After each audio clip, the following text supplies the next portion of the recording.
There. Okay. Sorry. Minor technical problems there. Dun dun dun.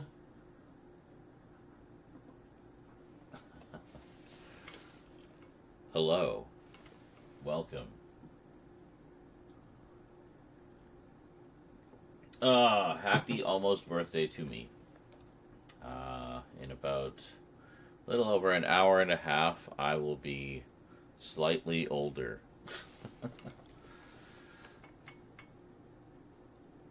Time marches on. It's gonna get you all. Ta-da!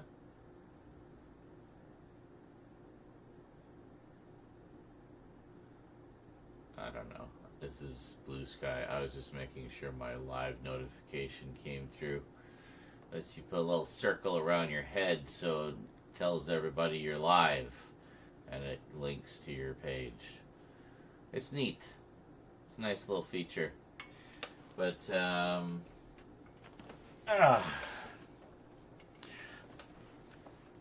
I would probably want folks from Blue Sky to go to the YouTube link because it's in 4K. It looks much nicer. And then, yeah, for some reason, Twitch just cannot match YouTube's video quality. So, as I choke to death on my own saliva. So I'll tell you what some of my power viewers do is they'll watch the stream on YouTube and they'll just bring up the chat, like the Twitch chat on Twitch. So they can have all the, the features and interactivity, but also get the full, be able to, get the better chat experience there.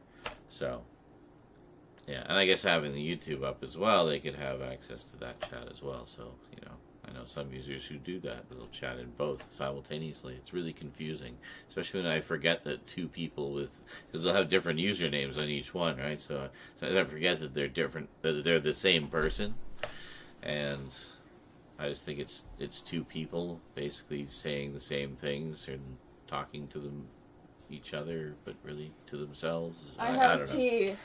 Okay, is it safe? Yes. For the world? Yes. Okay. Rose has tea, apparently. Tegan and Devon have finally fucking broken up. Oh, okay. This is tea you guys know nothing Yes. about. There's this whole My soap ex-best opera. friend was engaged. She bought this ring off Shein and forced her boyfriend to propose, and then was screwing this guy on the side. Calling it polyamory. Calling it but polyamory it just so wasn't she could polyamory. cheat on her fiance. Yeah, it was just cheating. But yeah, and then after all of the stuff with the side piece, he was just sick of her shit. The side piece was sick of her shit, not her husband, boyfriend, whatever the fuck. And then she was seeing this other guy without her boyfriend knowing. And spending nights on end there. But anyway, they're through, they're done, they can move on from each other's toxic bullshit. Good. Who dumped who? No idea. Oh, I hope Devon dumped her, honestly. I hope. And these are the days of our lives. Well, thanks for the update. That's a big one. That's like a Friday episode of the soap opera, that's crazy. And that just dropped on a Tuesday. What do you think about that? Anyway, just sitting here in the command center. I guess you can really kind of get a sense of the scale of it from there, can't you? Maybe if I move you over just a smidge. Yeah. Kind of like that. You see the two. This is what I always see. So when I talk about, I'm watching a movie in 4K, I'm literally sitting here.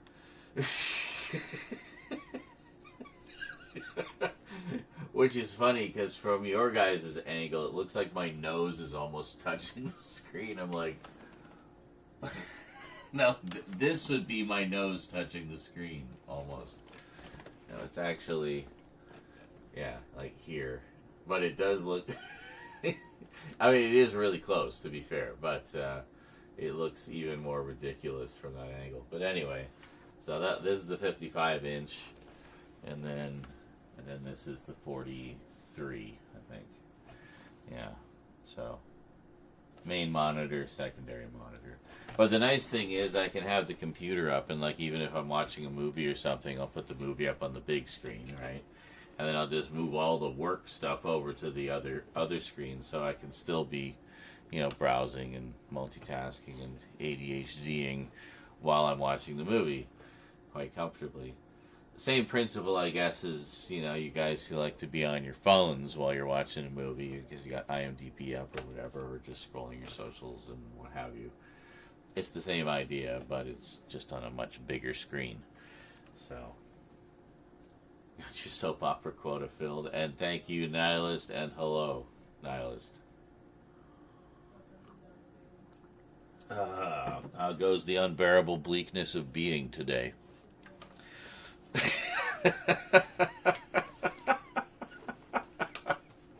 That sounds like a line you'd expect to hear in a Monty Python sketch. Oh, hello, and how's the unbearable bleakness of being today? Oh, quite good. How's your and some other philosophical tripe? Still unbearable and bleak. Ah, good to hear it, old son. So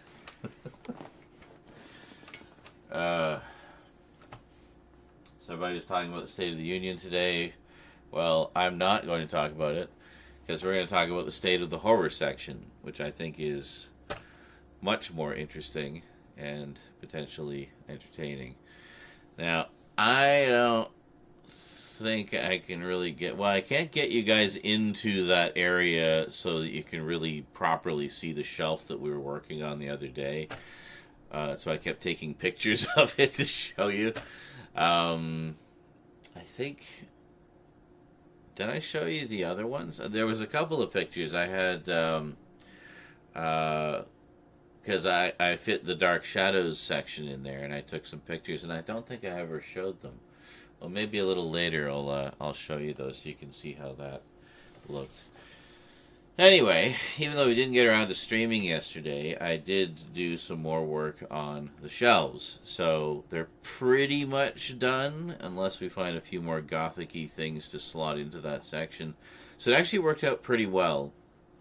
So we have that whole shelving unit covers all the classic monsters and variants of those types of monsters. So, for example, we have all the Dracula movies, but then we also have all the other vampire movies. So, Dracula and other vampires. And same with Frankenstein and, Frankenstein-type stories. Like I put Poor Things in there, for example, would be a recent one. Parodies like, Frankenhooker and Lisa Frankenstein, things like that. Where it's not the Frankenstein story, you know what I mean? But it's a Frankenstein-type story or parody or, different kind of spin on the idea or whatever. But you get what I mean. And then, you got your Wolfman and then all your billion of other Wolfman movie or werewolf movies and so on and so forth. So I do that for all the monsters. And then we just get into just straight up gothic stuff. So not necessarily monsters, but gothic horror in some respect. And then from the gothic horror, that leads us into things like the Redemption Film stuff, where it gets into the more erotic gothic horror. It's still gothic horror, which is why I wanted to put it in there. But a lot more tits and 70s bush. And just really strange writhing about on the bed, and that's supposed to be fucking, I guess. Anyway, they're fun. And most of them actually have really interesting stories, too. So, like, they're proper films. Again, like, even the softcore stuff, which, I mean, this barely qualifies most of it. But anyway, so we get into that stuff, right? Sorry. Going off on tangents. As I said on my Blue Sky post, I'm high as fuck right now. I meant to start this before the edibles kicked in, but I weren't sure they were working. they're working. Um, so what was next after that? Yeah, that just kind of leads into the other stuff, like into the hardcore stuff ultimately, and that's it, and that's pretty much it. So it goes from like universal horror all the way through to 70s exploitation and a little bit of 80s stuff, but mostly 70s for that stuff. So it's pretty cool. State of the whatever it's called, yeah. Certainly not a lot of, I don't know, unifyingness. I was gonna say unionness. I don't know. Not a lot of unioning. Yeah. So anyway, that's kind of how it works. And then Dark Shadows is like right smack dab in the middle because surrounded by monsters and touching on the gothic horror section. And then I have a Dan Curtis shelf of all the Dan Curtis stuff, which I made sure was somewhere near the Dark Shadows. As it turns out, it's like right underneath it. So that works. You got Dark Shadows and then the Dan Curtis section, and that's it. So I had to figure out where to draw the line on what I defined as gothic, because I would also be inclined to put in like supernatural horror, in particular things in like haunted houses, haunted castles, and stuff like that. So I just kind of took that. I think I'll be taking that on a case-by-case basis. Some I will put in there, some I will keep in the haunted houses section. So I have like ghosts, and then I have haunted houses. Unless it's found footage, in which case that's in the found footage section. In the ghost section of the found footage section. Do you begin to get how my thought process works on how I organize things? Like, nobody ever believes me. It's like, oh, if it's not alphabetical, how do you know? It's like, because I just know how I organize my collection. It makes sense to me. There is a logic to it. So, no. Anyway.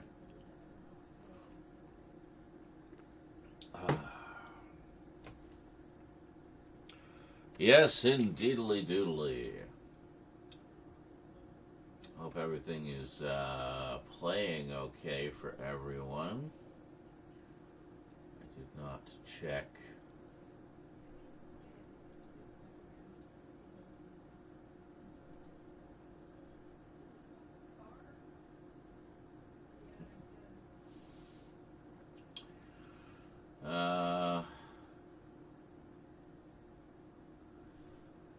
What was I doing?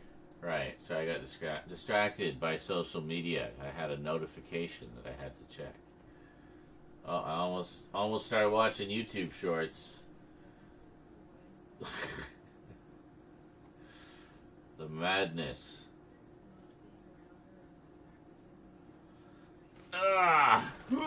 Sorry, I just got to bring up the donation link thing, and then you can kind of see how. There. That's Discord. Why does it have like a whole bunch of old notifications and I'm supposed to delete those? I don't know. Anyway. Yeah, it's supposed to delete those automatically. I don't know why it didn't. I wonder why it didn't happen this time.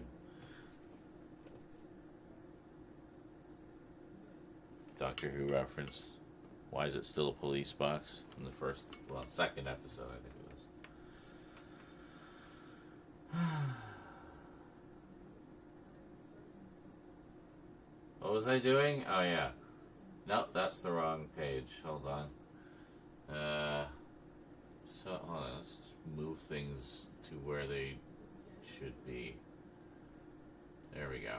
Okay. So, we'll go here. Yeah, and it'll just pop it up right there. Okay. Wow, the lag on YouTube really is pretty, like, severe, eh? It looks beautiful, though.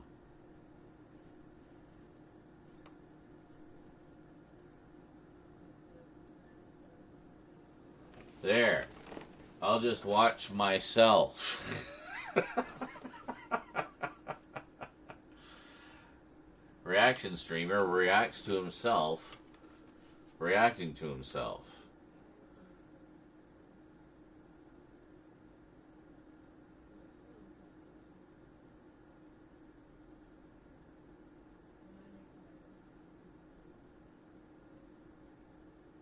Well, okay, maybe that's not too... I just want to see how far the lag was.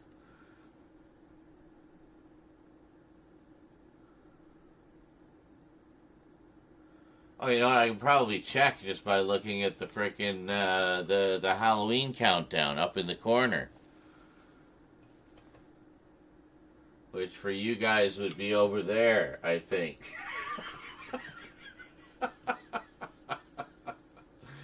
I don't know. I have to wait for the point now. I have to wait for the point. There it is. Yeah. Oh no, it's basically no. Over there, no. It's actually kind of, it's up in the same corner. It's just a little above it. It's like there, I think, isn't it? Something, yeah.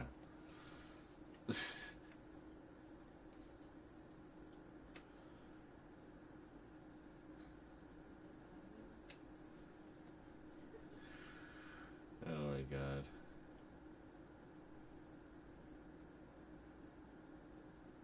Yeah, there.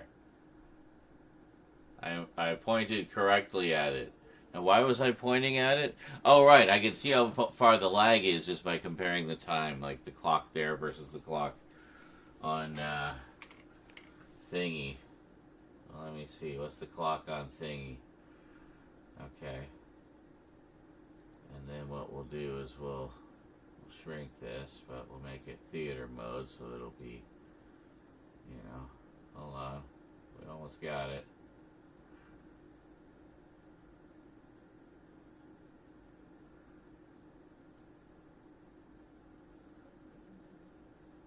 No, why did you shrink more? Oh, stupid piece of shit. There, that's kind of better. Okay, so now I can see them both side by side. So we got 2042.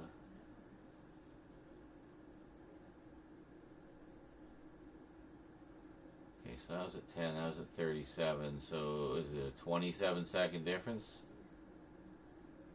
28. Okay, it's a 28 seconds delay. It's actually not as bad as I thought. Alright, cool. Good to know. Anyway. Rose is yapping to her friends in there. Over internet, as the kids do these days. As do the adults.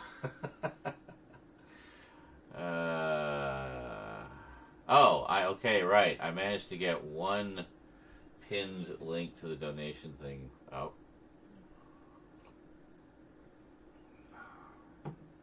Good morning, Adrian James. Says those exist, and unironically as well. I love the ones where people react to others reacting to them and going back and forth with it.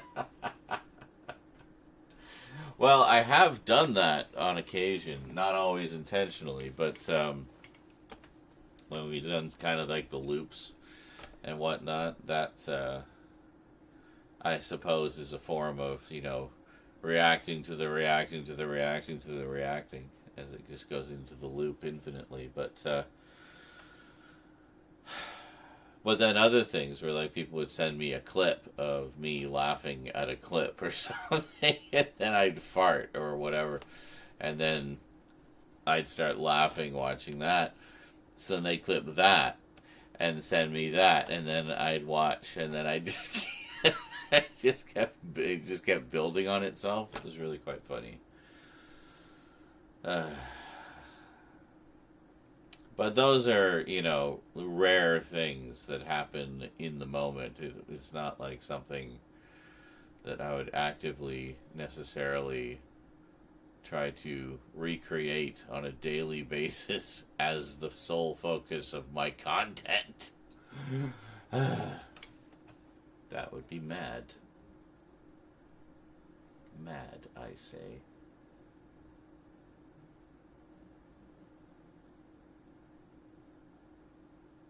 Mad as a hatter.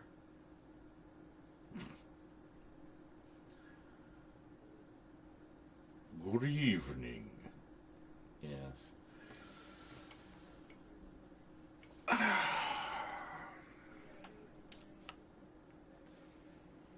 Happy birthday. I didn't break tradition. Oh, I know what that's going to be. I know exactly what that's going to be.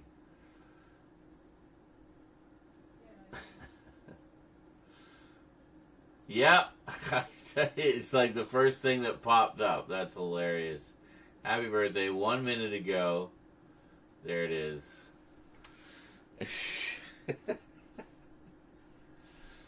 those of you who,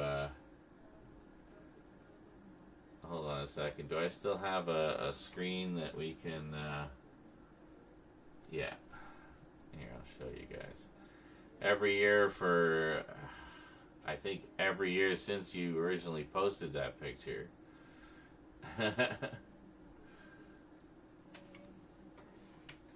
So there's a shot of when I got the MASH set sent to me by a viewer. Chris Huber sent that to me. Fellow Canadian. And the video where I was showing it off, I guess. I forget if that was the package opening or if it was like a closer look. But anyway, I'm holding it up and he put Hawkeye's face over my face.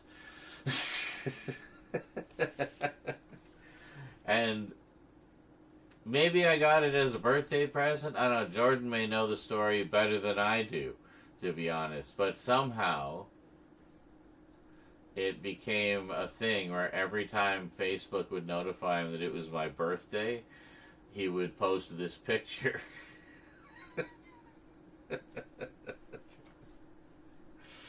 So, there you go.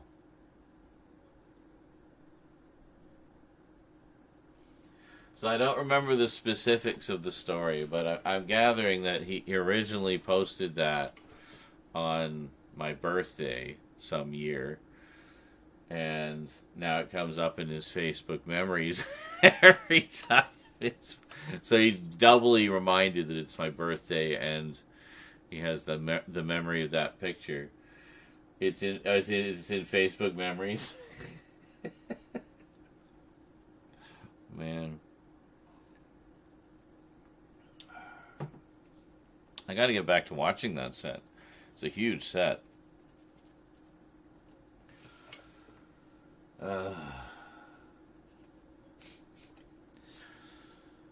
I mean, it's all of MASH, the show that every kid would change the channel whenever it came on, or get forced to watch it when his parents were in the room. It's like, oh, it's that boring grown-up show. Then you watch it later in life, after you've experienced some life, and you're just like, this show is so fucking brilliant. So. Oh, and the Game of Thrones memory. That's what it was. That's why you respond to it every time. And then I respond to you, like, the fuck, dude, this was 4 years ago. The fuck, this was 5 years ago. The fuck, this was 6 years ago.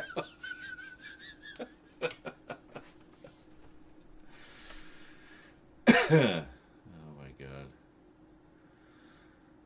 So many ridiculous running jokes.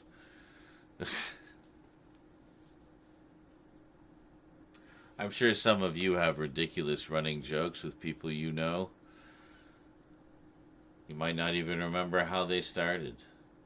Just a thing you do with your friends, family, just people you know.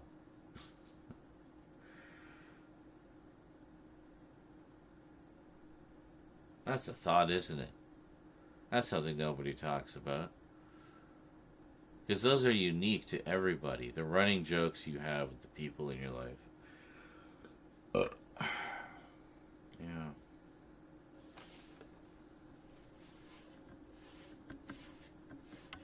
Sorry, I'm just petting my computer. Jesus.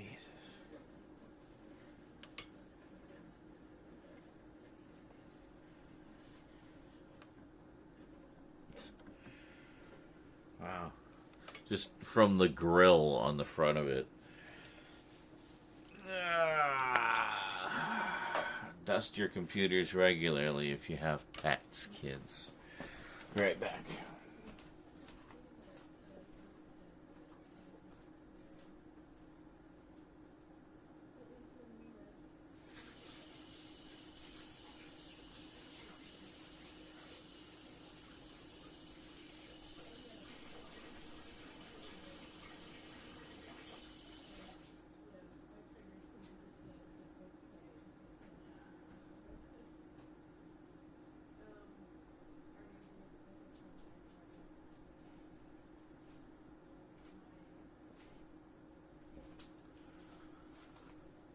So, speaking of birthday, some of you may be wondering, hey, you're going to do a birthday stream. What are you doing? What are you doing? What's going on? Yeah, I was thinking might be a good time to finally dive into all those packages that have been sitting on the floor for ages.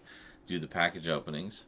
But not just those. I also got, I think, 4 packages from various boutique labels. Placed a bunch of orders about a month or so ago. And, yeah, so a bunch of those have come in. And they're like, ones where I ordered 10, 15, 20 things sometimes. Or just some really cool, like maybe not 20 things, but maybe like 3 or 4 really cool box sets, things like that. So anyway, I got a bunch of those packages. I got to pick up a couple from the post office because, duty. And then I've got a couple here that just arrived in the past couple days. So I thought maybe we'd do those first. I was going to do them as unboxings as well, like as videos. I figured why not, nice, easy content. And, I know fellow collectors like to hear what other collectors got from the different boutique labels. So I know that's a popular kind of niche topic in our collecting community. So I thought, well, that'd be, perfect opportunity. So I've got at the moment, I have a box from Severin, which came in a few days ago. And I have another one from Kino Lorber, which just came in today. That's a pretty big one. So I figured, I should really do this as a video because it's just, it's an easy way to bang out the update real quick, too, because then I don't have to, because if I've already got everything unpacked and set aside, then I tend to start wanting to theme things, so then I can have themed updates, but I feel like this will be a way for me to just kind of not let them pile up so much anymore. It's just, I'll do that with, the Amazon stuff, the stuff I order through Amazon, but if it's from a boutique label, kind of a specialty thing like that, then I'll make that its own video. So we'll do a Kino video. We'll do we'll go through everything, and we'll do a Severin one. I haven't opened either of the boxes either, so it'll be like a full, proper unboxing. I won't mind calling it unboxing. So, yeah, pretty cool. There's many with Caspro that have gone years. Oh yeah, I'm sure. Yeah. like Paul Rudd showing that Mac and Me clip to Conan all the time. Exactly. Yeah. Whatever movie he's there to talk about, that's always the clip.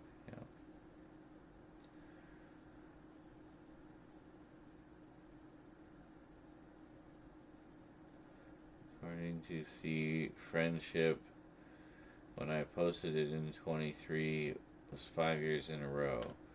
Now making it 8. Wow. Crazy. Oh, sea friendship, right? Yeah. Literally a running joke tracker.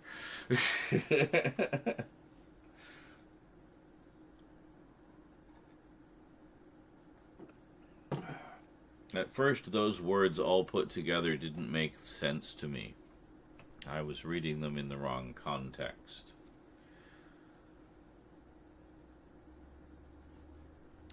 So yeah, so basically it'd be a big birthday unboxing stream where we'll do all the boutique label stuff, and we'll try to do all the packages that the viewers have sent in as well, many of which have been sitting there for a while. Yeah. And I thought, since I dressed up in one of my vampire outfits for the updates, I might pick a different one to wear for the package openings. Yeah.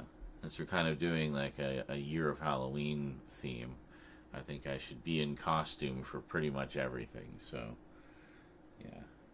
Except the streams. Fuck you guys.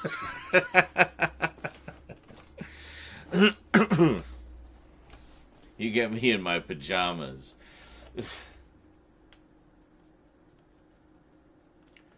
Don't forget to tell Charles E. Cheese it's your birthmas, so you'll get extra tokens. Yeah. Oh, you know what? Speaking of which, yeah, because I absolutely would have gone to Chuck E. Cheese for at least one birthday. I'm sure I did, but even if it was just me and one friend, I didn't really do big parties. Yeah, not much. It was usually just me and one or two friends, if even that. Sometimes nothing. Sometimes it's just me and my parents, you know. I wasn't really a party kid. How lame, eh? But I'm sure I went to Chuck E. Cheese at least once for a birthday party. I mean, I know I went just as a matter of course, but, you know, I'm sure that we had a birthday there at some point. And, so for me, Chuck E. Cheese, of course, was all about the animatronics, the pizza, and very specifically, Dragon's Lair. Because it was the only place in town at the time, when it first came out, that I saw Dragon's Lair. So it was the only place I could think of to play it. So I wanted to go to Chuck E. Cheese anytime I could, just to play more Dragon's Lair. And, yeah, and then eventually they got it, I think, at Canada's Wonderland. But the one I actually remember seeing at Canada's Wonderland was Space Ace. And that was the only place I ever saw Space Ace in the wild, was at Canada's Wonderland. They had like they called it the Crystal Arcade. And the Crystal Arcade was just all video games and pinball machines, but they would have like cool ass video games. Like we played Space Harrier there, and it was the full sit down one in like the hydraulic motion controlled seat, and it was incredible. And we just played the shit out of that thing. My friend and I. It was great. But yeah. So if we're gonna do a Chuck E. Cheese little nod to the old childhood there, should probably play some Dragon's Lair tomorrow. My plan is to have a steak dinner tomorrow, as per tradition. So when I go out to pick up those two packages tomorrow, there's two with some money owing on them, so I gotta go pick them up and pay the bill. I'll swing by the supermarket and see if they've got my favorite steak, which is strip loin, and we'll see. Yeah, I need to pick up mushrooms anyway, so yeah, so we'll do our traditional steak dinner. We already got all the fixings to make our own Caesar salad and potatoes. We do have some barbecue sauce, but I think I'll get some other barbecue sauce. Something a little more mesquite, a little more smoky flavor, I think. Watch some old commercials. Yeah, possibly. Chuck E. Cheese was the go-to for my birthdays as a kid. Pizza and video games was all I cared about. Exactly. I mean, there you go. And I also loved the King. He was the lion. He was the Elvis impersonator. He was in one of the side rooms. There's a guy on YouTube who restored the King and does new shows with the King. But he also made a whole bunch of additional The Kings in a variety of sort of costumes, and he's got like this whole band of kings. And yeah, it's crazy. It's just mad. But you can also see stuff, recordings of the original shows as well, which is pretty cool. Gotta love the animatronics fans, keeping the dream alive.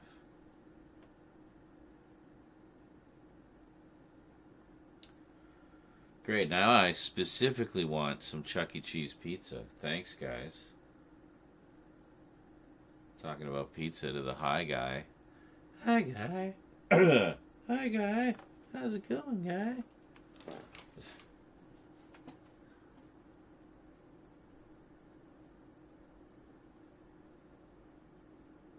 YouTube chat is either stuck or not showing up.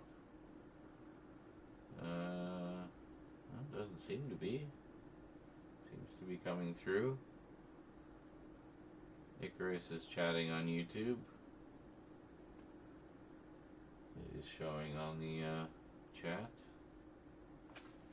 over there. Pizza. I mean, I could make a basic ass bread pizza. It's not quite the same as having it on pizza dough, but yeah.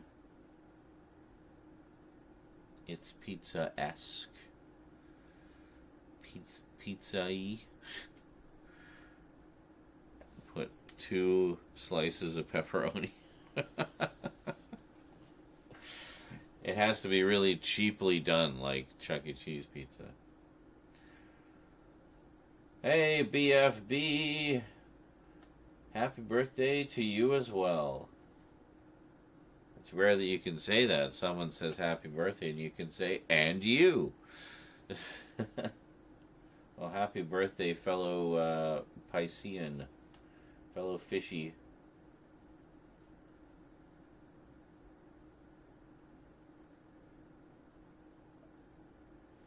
Was that your hold on. Let me see if that was actually your full name. Oh, I can't click it here. Hold on. Where am I?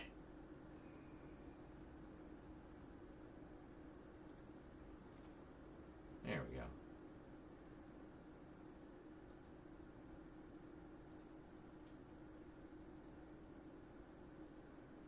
That is your full name. Okay. I didn't know if the dots were part of your name or not. And hooray for cute kitties. We have 2 cats ourselves. We have a black cat named Church. He's a boy. And we have a tortoiseshell cat named Eclipse. She's a girl. And they're both from the same litter, so they're brother and sister. And they beat each other up a lot. So, but they're good kitties. They're part of the family. They stream bomb me sometimes. In fact, yesterday when we were doing opening a big package from one of our friends, they kept jumping on the table and just wanted to get into everything and just being little terrors. So that was fun.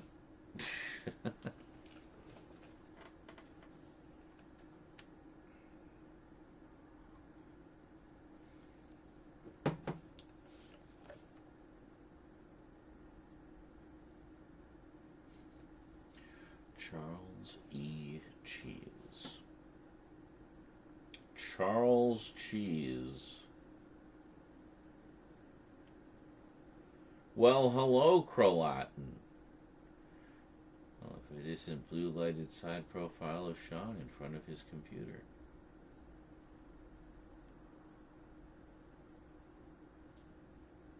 Indeed. I know what I can eat, and Crolatin will approve.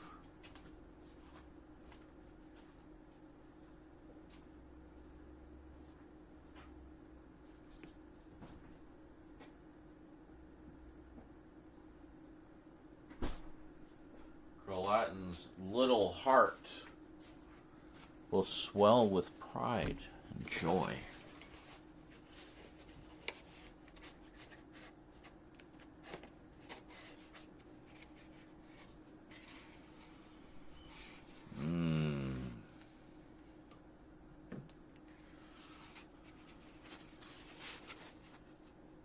See?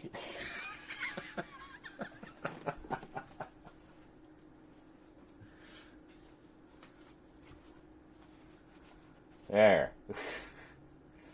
That's a little better. It's like a salad of some kind. It smells really good. Ugh. But it's been in there a couple days, so I should probably... This is the salad that Rose brought home that day. She decided she didn't want it, so... We got little grape tomatoes, too. How? Oh,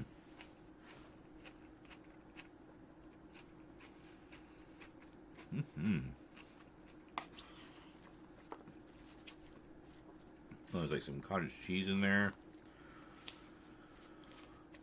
You got all kinds of stuff. Holy moly. Loaded. Yeah.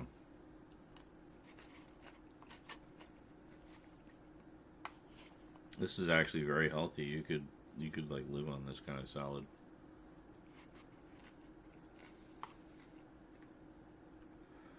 You could like totally live on it, bro. Bro. Is that a raisin? Yes, I think it is. I'll let it go.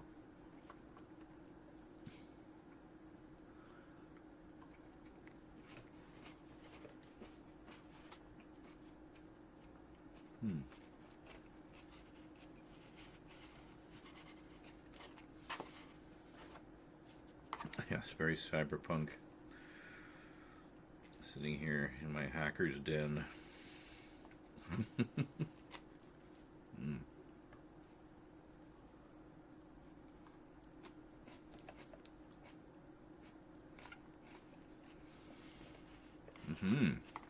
This is really good. I have no idea where it's from. But yeah, it's got the lumps of the cottage cheese in there, and a nice texture and a nice flavor, and some kind of tangy cheese too. Maybe that's probably that cheese. Just some kind of crumbly cheese.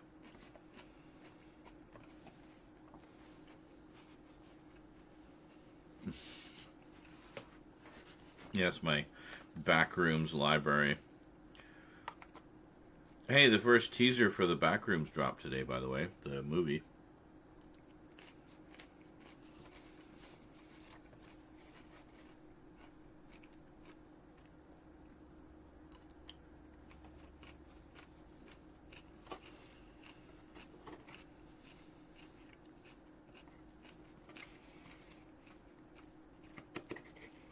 Apparently A24 is putting out.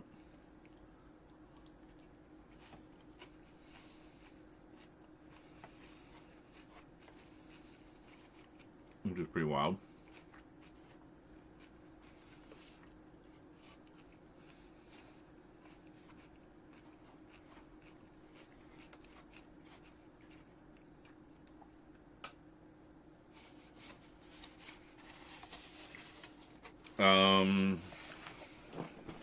No.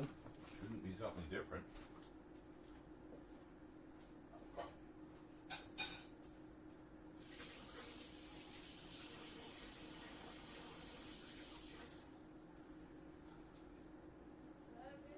Love you too.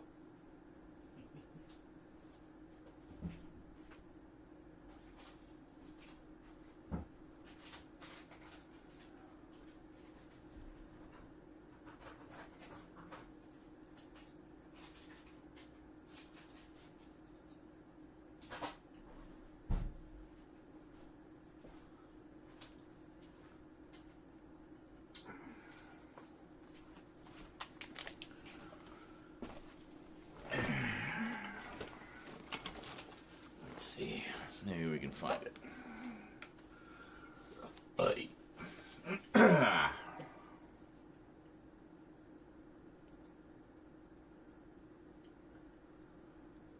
Oh, I did find something where someone made a live action film of Another World.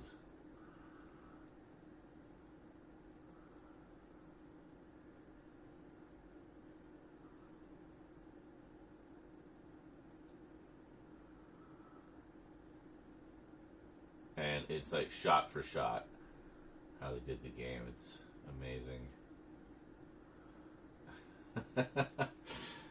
Anyway, I linked to that on the Discord. Meanwhile,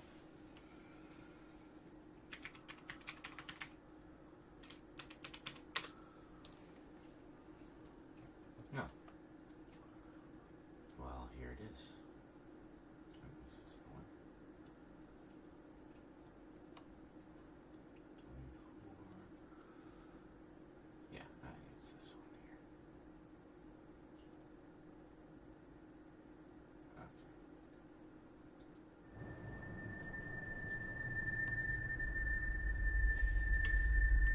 I found something. Okay. Did you find? Found a place.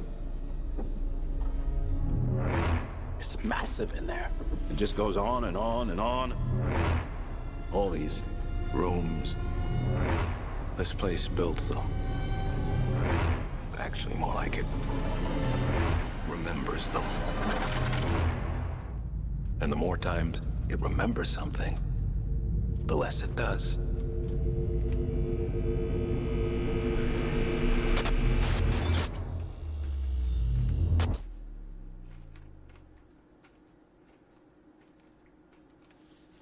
There you go.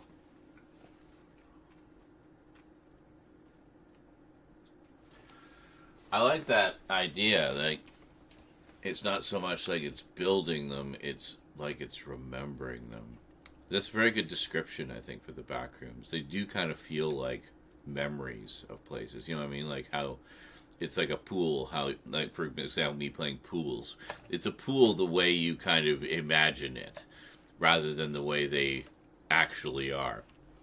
You know, like it's that sort of thing, but made manifest.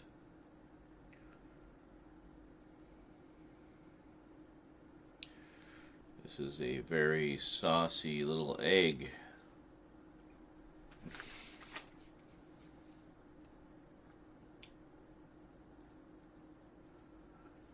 Are you even now? You can sort of see.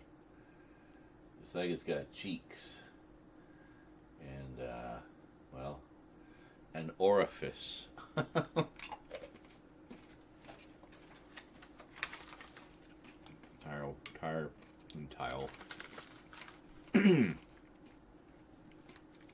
Entire purpose is liminal spaces.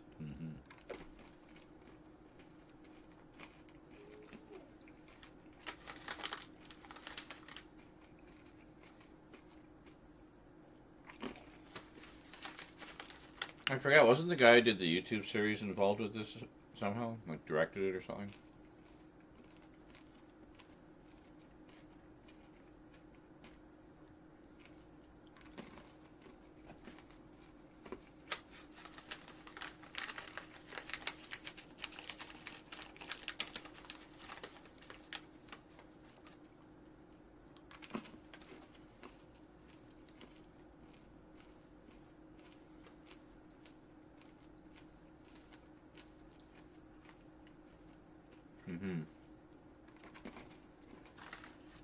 That's cool.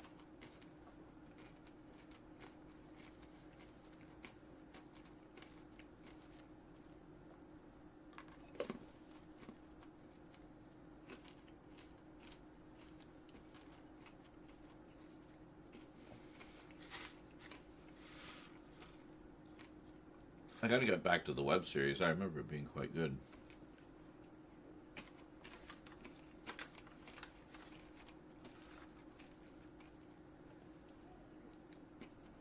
There's been a lot of other web series as well, but it basically became like the next Slenderverse.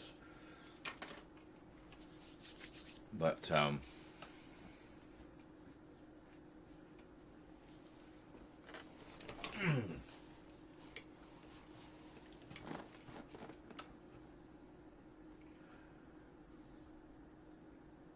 which, oh, like not this movie, but something, another movie, or no, I vaguely remember hearing about this, like that there was a Backrooms movie in the works, and it was A24 putting it out, and I was like, no, that's interesting. That really gives it some credentials, you know. But yeah, I don't know. But no, this one I do vaguely remember hearing about, and I'm sure our reaction at the time was, "Ooh." And, well, now we're getting our first glimpses. Was it really? Wow. Well, you know, I don't mind that they took 3 years to do the movie. That's how long. Where do I go? This is so infuriating. I hate it when this happens. Hello, JL. That's how long it used to be between Star Wars movies. Oh.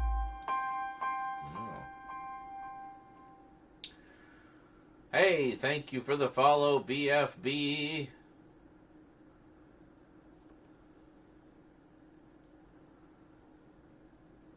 Thanks for buzzing in. I see what you did there, Frosty Tools. Tubi has all the Sailor Moon seasons. Very cool. Which version? Is it the uncut Japanese version? Is it the American English dub? Then again, it did take at least 5 years to get a Slender Man movie going. Unfortunately, it was also 5 years after the hype. Yeah.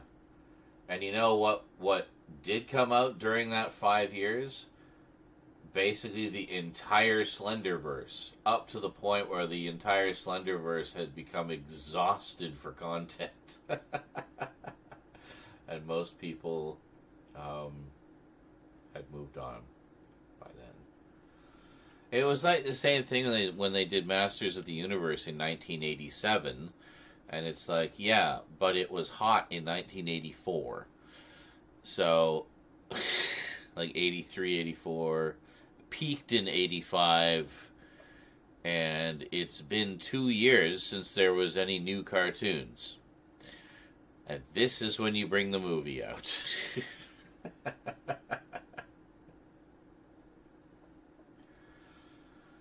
Oh my god.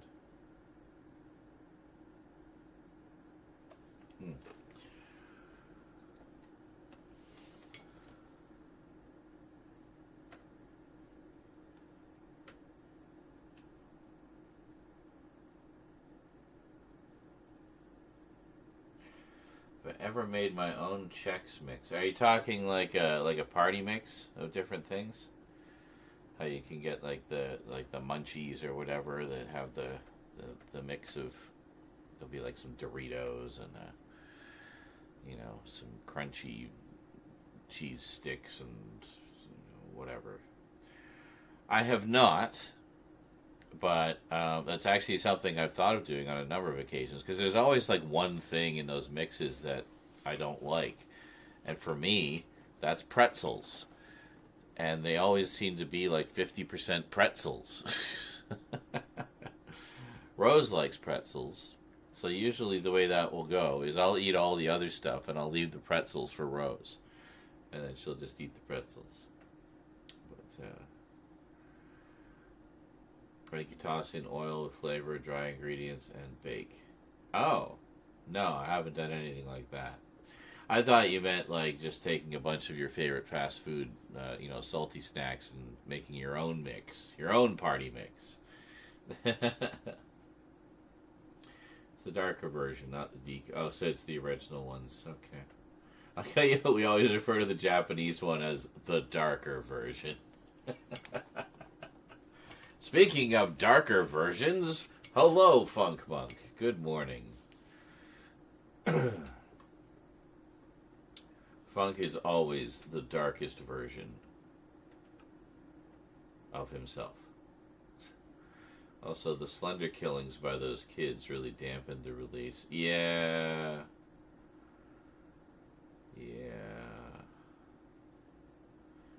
Wavy did a story about one of those girls. Apparently she orchestrated a jailbreak and got out. But he went through the whole story. It was pretty fucked.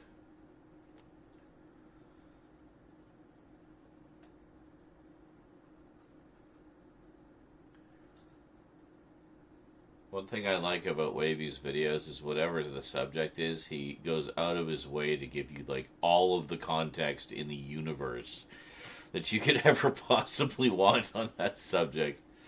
So it's quite thorough. So even though the main story was, the Slender Girl escaped, he realizes, not everyone's going to know that story. So it's like, okay, here's the entire story from the beginning with an encapsulated overview of how huge the original meme was.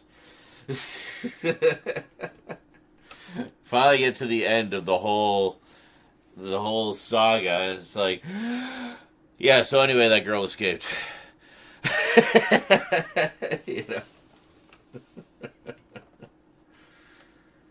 Yeah, I think she was recaptured shortly after, but it was just like, part of the story was seeing some of the, like, their testimony and stuff, and, like, those girls were just fucked. Just evil. Evil girls. Very broken. Which two of you would save the English dub version from the 90s? Well, I mean, it's not up to them. It's about what rights are available. And I know with specific dubs, sometimes the rights can be sticky. It's almost like music licensing. Huh. Well, that's not surprising. No.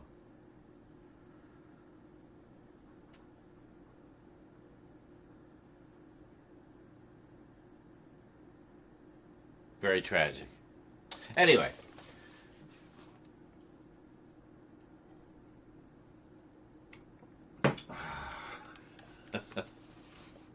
Yeah, it's terrible tragedy. Explodes with laughter.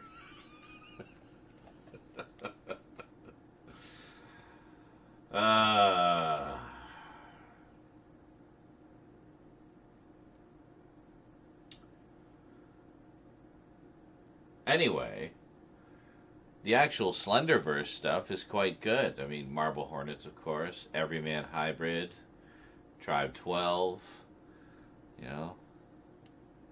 Stan Fredericks,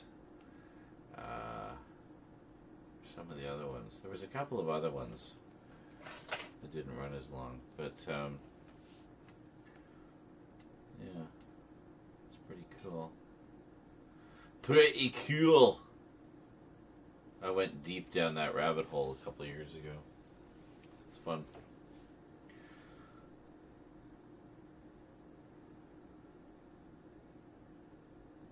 Yeah, oh yeah, definitely. They both very much have an SCP vibe.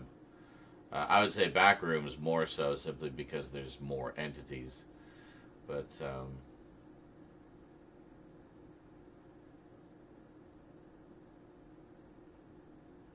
yeah, like Backrooms has always had even without like the story of the web series with the investigators and the guys in the hazmat suits and stuff. Even without all of that, it felt very SCP just in terms of what it was,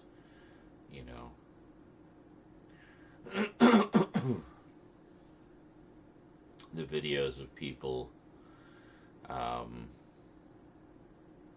just getting, like, the first-person videos of people just stumbling into the back rooms and getting lost in them, that to me was very SCP. Like we're seeing the recovered video footage of the person who encountered the entity in this level of the backrooms. And it's very much like, in fact, you go to the Backrooms wiki, that's what it goes through. Is each page is a level, and I forget how many levels they have. So I think they've got over 500 levels so far. But it very much has an SCP Foundation feel to it, where in this case it's supposed to be this secret organization that's studying the backrooms. And there's this whole lore surrounding that, primarily, I think, from the... I think the web series was based on the wiki, wasn't it? I think it was. It was like an adaptation of it. But I think there's been a bit of cross-pollination of lore there as well. But then you go to the SCP Foundation, and it's all SCP numbers. So not levels, but each entity is assigned a number.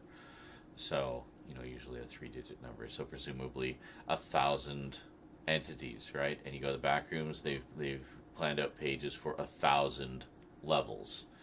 So, seems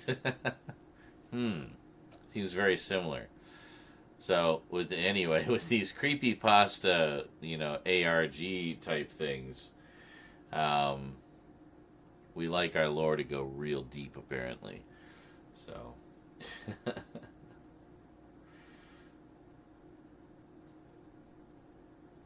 it's pretty crazy.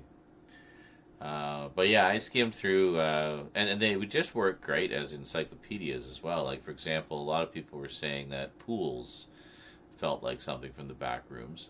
And, of course, being quite heavily immersed in that game, I wanted to, understand a bit more of sort of the ideas behind it. And so there's a few levels of the back rooms that fit the description of certain areas of pools. So, yeah, it's pretty neat. Everything has to have a deeper, more obscure meaning to keep it fresh. Yeah, I know, right? How many layers of the onion? Well, 36 minutes until I am a little older. I should be more high for the occasion. And I should probably have some manner of munchies as well. What do I want? Oh, I made breakfast burrito filling, like pre-made a whole bunch of breakfast burrito filling, just like I pre-made a whole bunch of regular burrito filling. I like burritos. Can you tell? Well, the reason is simple. Burritos keep it simple, You just have everything contained right there. That's your entire meal. That's everything you need. It's right there. And you make the filling for it. It's just such a quick and easy meal. You just grab a scoop of the filling, plop it in there, spread it around a bit, wrap it up, throw it in the toaster oven for 15 minutes, 20 minutes, and get it nice and crispy on the outside, and that's some good eating. Burritos, pork, and chips. That's right. Well, I don't have chips. I think. No, I don't. I ate them all. All of the chips have been eaten. Could make a spicy beef burrito, though. That would hit the spot. And that would work really well with the weed. So, yeah. We'll do spicy beef. So anyway, I did the so I did a big batch of the breakfast stuff as well. So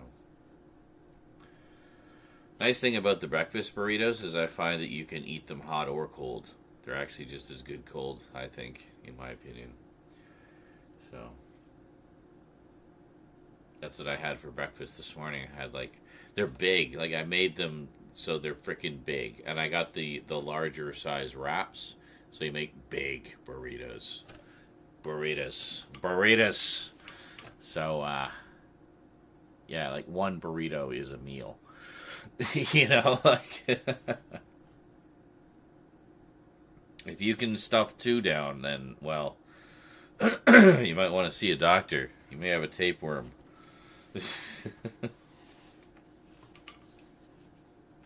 Most humans don't eat that much. I should say, unless you're The Rock, you know, you probably wouldn't need to. Though inevitably I tend to make two anyway, and then I'll, you know, just have the other one later.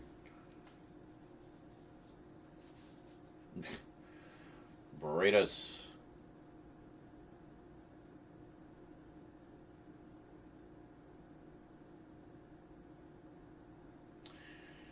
And Tibbet was asking, do you have a task tonight you're looking to have as your main fuel to burn today?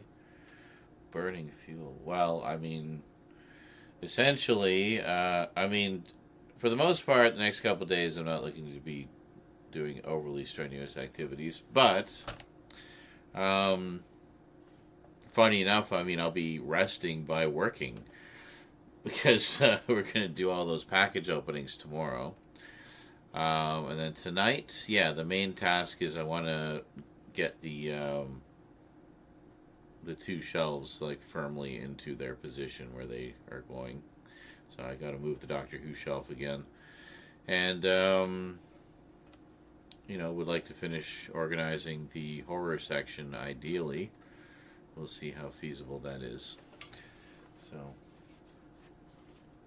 one thing I need to do is move the big table out of the kitchen so I can actually get to all of the shelves. Because right now everything's kind of blocked in there, so yeah. Someone won 5K on a scratch out ticket. Well, I mean, people win on scratch out tickets all the time, but don't be jealous. Be happy for them.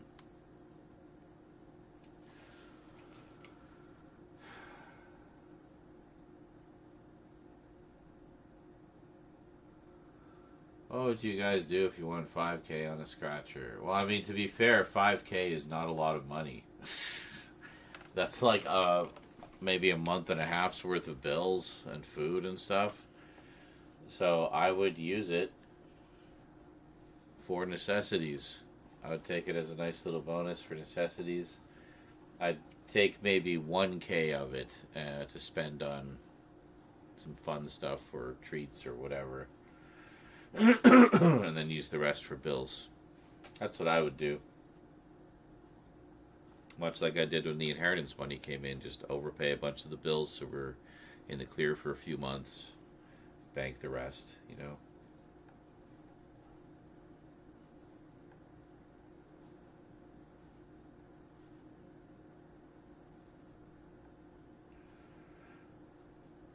Let's do the Who shelves. You're a naturally musical talent, Kralatin. The way that jazz, blues, soul riff just flowed from your fingertips. Amazing. So musical.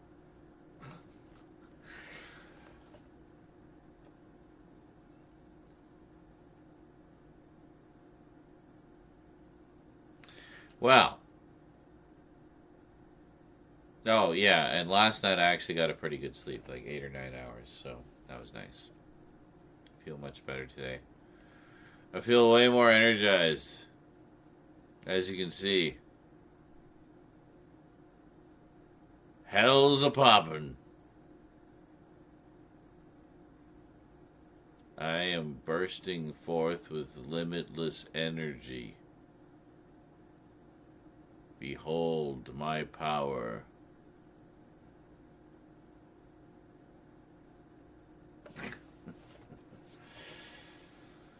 I would invest half of it in low-risk mutual funds. Oh, fuck off. I'd take the other half over to my friend as a doula who works in security. Samir, it's hypothetical.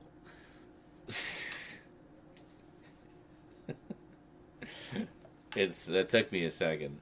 I've not watched that movie for a while.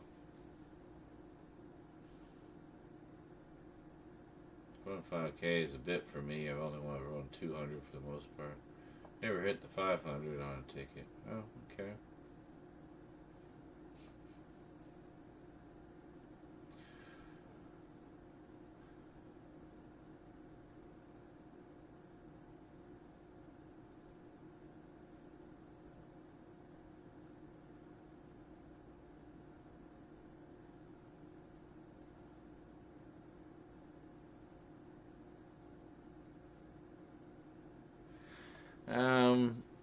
Yeah, I haven't really won that much either because I never play them.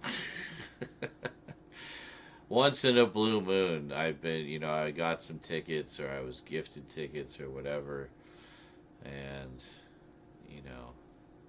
I think at most I won like $5-10, something like that. So, yay, I can get a pack of smokes. And that's exactly what I do. Take the winning tickets in, and I know one of my girlfriends was big on those. She would get scratch-offs all the time. And definitely spent more than she won. No, I'd rather spend my money on things that are tangible and that have meaning. I don't like spending my money on hope.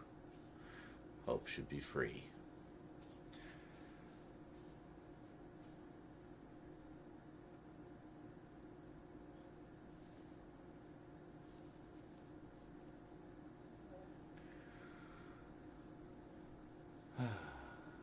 Anyway, I'm going to go for a smoke and put a burrito in the oven. I'll be back. Enjoy some clips. And then we'll tackle those shelves after we eat and chat some more. All right.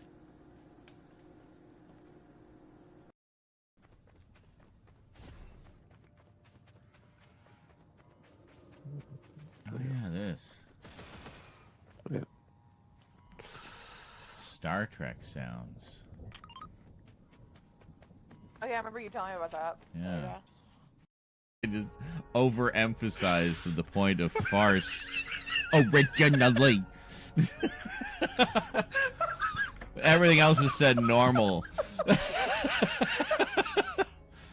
I watched that when it originally aired.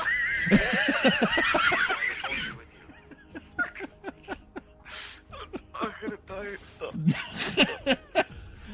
Hey, folks, I think we have another Luke loses it. Finally. Okay. What do we got down there?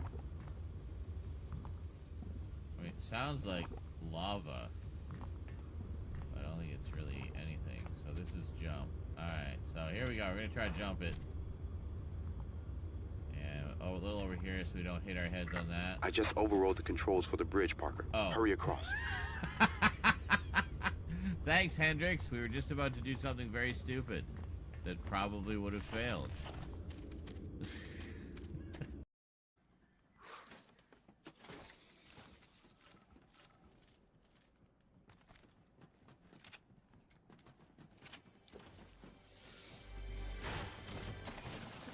Really? Ah! Fuck. The hell? I don't even know what all was in there. Oh, fuck! God We're damn both it. idiots.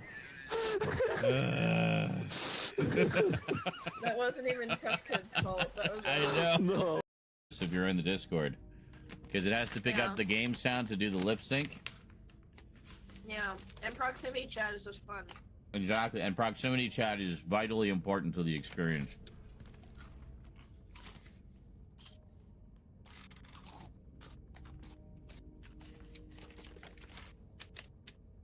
Yum.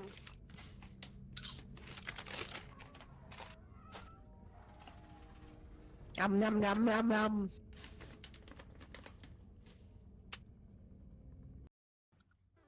It was fantastic. All right, Stout says even pros. What the fuck was that train sound? You guys hear that? Don't follow me. What the fuck? Come here and look at this, y'all. Oh, I'm coming. I see an SUV on the target there. Just hold on. Heading down. Whee! I don't know how this got here perfectly in this little... Oh. Wow. Unbelievable. Uh-huh. I guess they would have had to back in. That's a lovely parking Yes, job. no. Yeah, it's, yeah, no. It's not gonna... I remember there was a game that did have an option like that. You could have, like, extra blood, and then you could have extra meat chunks when they'd explode.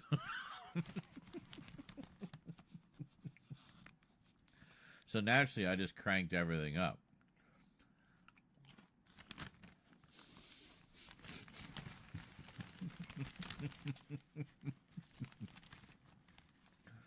You can just imagine how spectacular it was when any enemy died.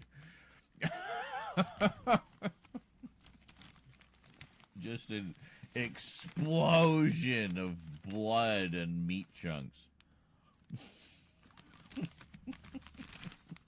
You're gonna atomic blast of meat. Is that Legolas? Starring Legolas as Legolas in Kingdom of Legolas.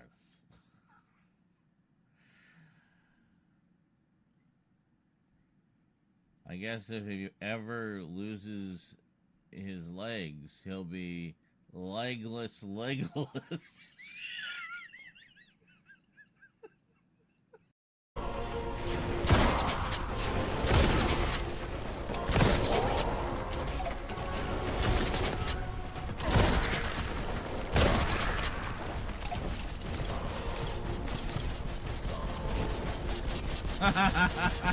They hit each other. And they're fighting. He's even looking like, do you believe this shit? It's like, dude, the guy's right here.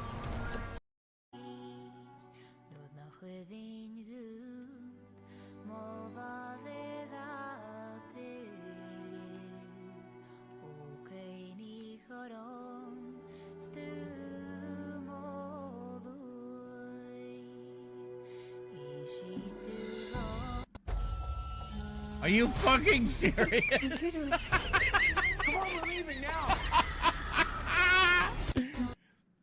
Oh my god, what a cunt of an ad. As all the tears are beginning to well up, we're all like, oh wow, so powerful, so beautiful. Special deal right now at Walmart. Get your fat ass down there, motherfucker.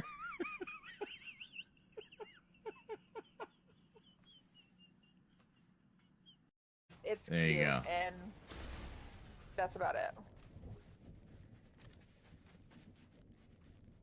What? My gun is invisible. My gun is invisible. I look through the scope. Here, look at me. It just zooms in a little bit. Yeah, it's invisible. I can't see it. You can't Yep. see it either? Oh, that's perfect. Nope. No. Wow. This new That's invisible gun is great, Epic. Thanks. I can't even tell I'm holding it. You can relax now. Daddy's got you. All right, so we got our picture, and I'm going to put it over on the other side as I'm talking. Fucking doctor. This one was actually just written by Kit Pedler, Jerry Davis. I guess Like I said, fucking doctor. Fucking doctor. Fucking doctor. Fucking doctor. Fucking doctor. This one was Frickin' actually just doctor. written by Kit Doctor. Frickin' doctor. Frickin' doctor, frickin' doctor, frickin' doctor. Easy peasy, except I did take some damage from that guy. Oh, wait a second. We have a health thingy. Oh, yeah. Squirt all that green jello right into my jugular.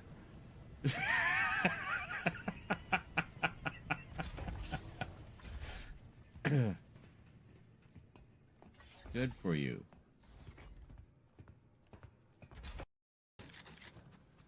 Hold on a second. Let me get back there. Where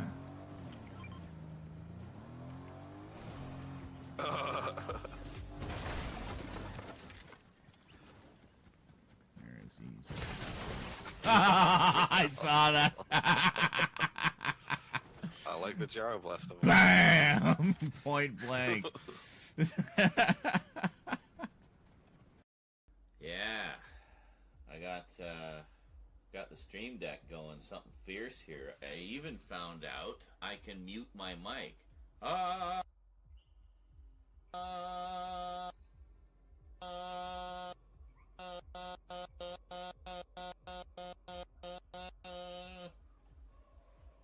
Neat, eh?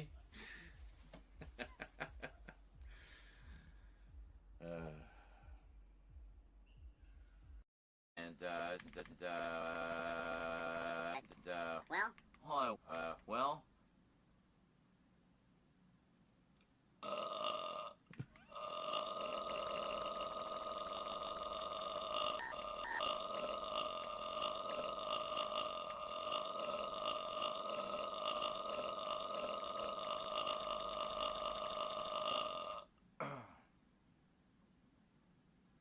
The time has come.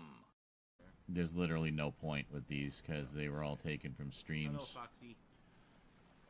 And that was because I was running out of disk space doing all the local recordings, so it was purely a space concern. So sadly, we had to sacrifice quality. Okay. Yes, you would know. Oh, jeez. Fuck. Jump scared me now and then. Wow. Yes, the whole bathroom experience, Latin. If the bathroom was an amusement park, we went on every ride today. And then we went on that one loop-to-loop where the guy barfs at the top, and then whoever hit... and then it reaches the bottom by the time you circle back around and lands right back in your face. So, yeah.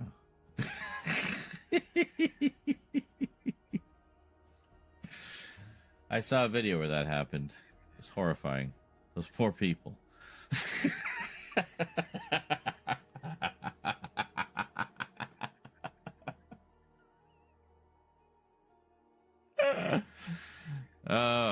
So tragic.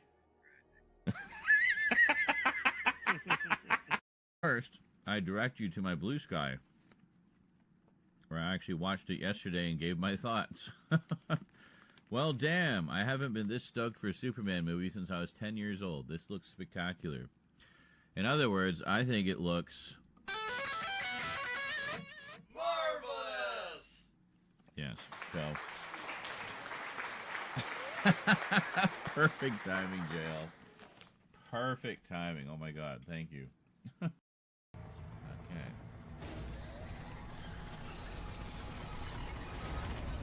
Yeah, we gotta get it to go this way.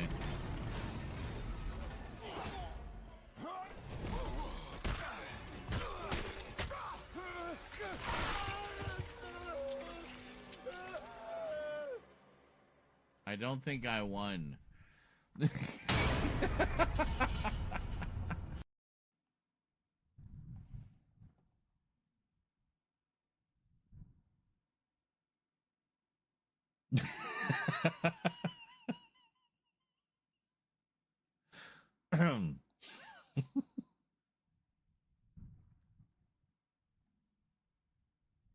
There are no Callisto Protocol clips at this time.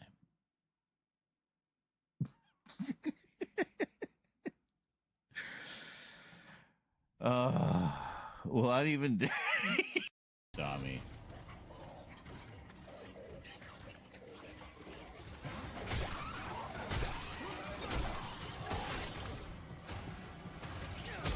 Oh.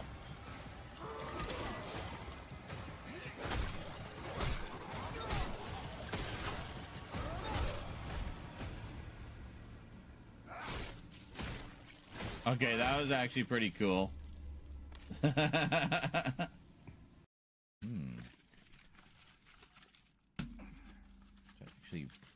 incoming to I'm not quite back yet. Rosie wanted a burrito too, so I actually that like dark chocolate. double the burrito time.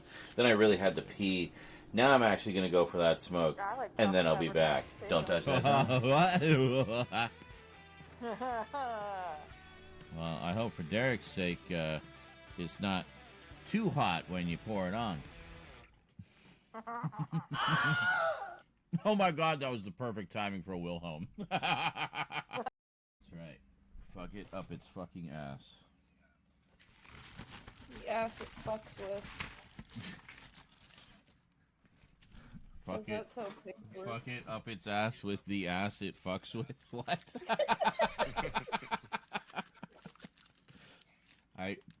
Fuck it up the ass with its own ass. With its own ass. Fuck your ass with your own ass. That was a... I know some of you have heard this story before, but for those who haven't, I just love telling you. It's such a fun story. So they got in touch with their contact at Toei, and it was, communications not being what they are now, with the internet making it instantaneous and, easy to correct errors. They basically just said, yeah, we like the one with the lion. Can you send us that one? It's like, okay, the one with the lion. Yes. So he goes off and, and they didn't know. It's like, he wants one with the lion. What? Go Lion? He wants that piece of shit? All right, yes, send him Go Lion. Good. Good riddance. Because, of course, Go Lion bombed in Japan. Oh my God. What? Oh, that's so good.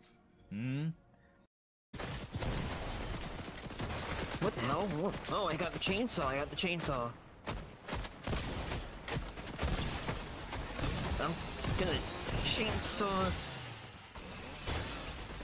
Should be one more. Yeah, there he is. Yeah, he's up here. Yeah.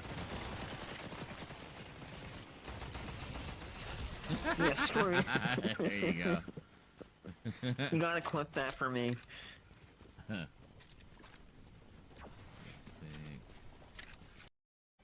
Boy, they really want me to do this quest, don't they? Which quest? The shopping bag one. It's like really eager for me to do this quest.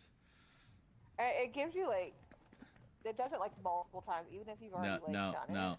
No. Look. Do you see it? I don't see it. What? I don't see anything. Oh, okay. Well, on my screen, I see the shopping bag, and it's just bouncing up and down. Oh God, I can see it now. I'm looking at the screen.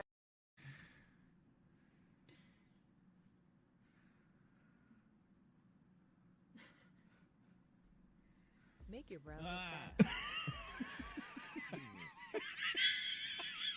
I don't even need to play anything right now. Fuck off.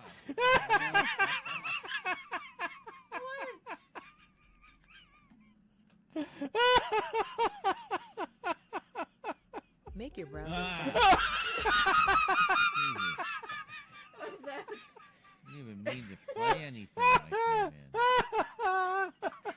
Fuck off. Fuck off. Everything fuck off. Oh my God! Well, how do I make it stop? It just keeps playing. And then the infamous mulch is the most expensive sound on the soundboard at 10,000 bits. That's a full. Yeah. Okay. Cool. Well, I'll go through these in a little bit. Anyway, I should go. So I'm gonna go. I'm going now. Don't cry for me, Argentina.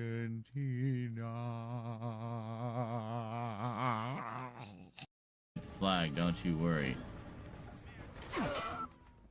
Are you fucking serious? Wait a minute. We're not going anywhere before our own colors are flying from the flagpole.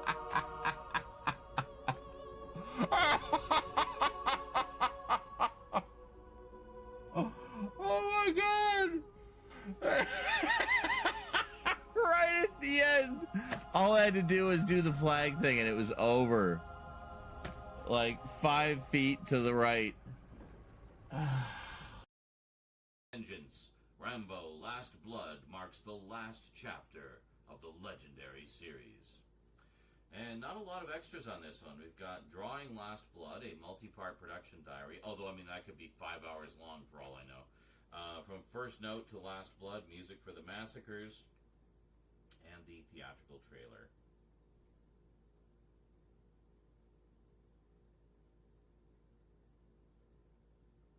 Just trying to see if it says who does.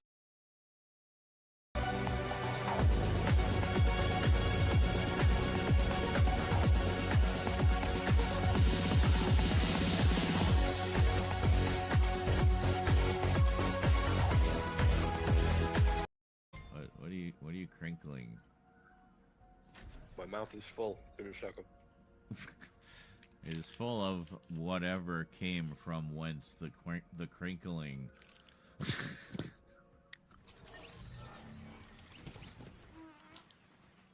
It sounded like a fart. It's someone just fart. Oh, it was the trumpet.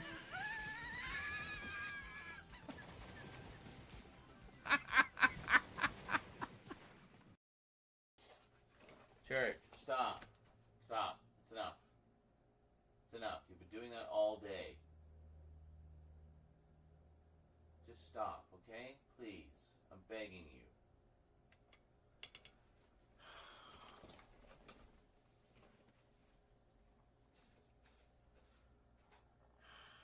As soon as I turn my back. I can still hear you. Padme Amidala, a skilled diplomat, yes, but ultimately undone by sentiment. What good is diplomacy when faced with a lightsaber, Obi-Wan? Vader, I farted. Mandalorian, such displays of biological function are best kept to yourself. Or are you attempting to create a diversion? Yeah, come here, come here. Display. Stun baton, yeah. And those things do pack a punch, dog. And we are gonna need it.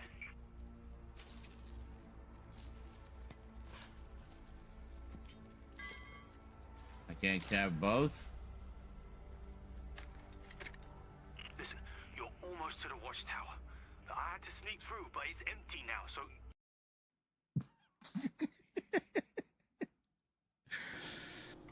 Alright. Sorry that took so long. Burritos are in the oven. I had my smoke. I mixed a Coke and weed.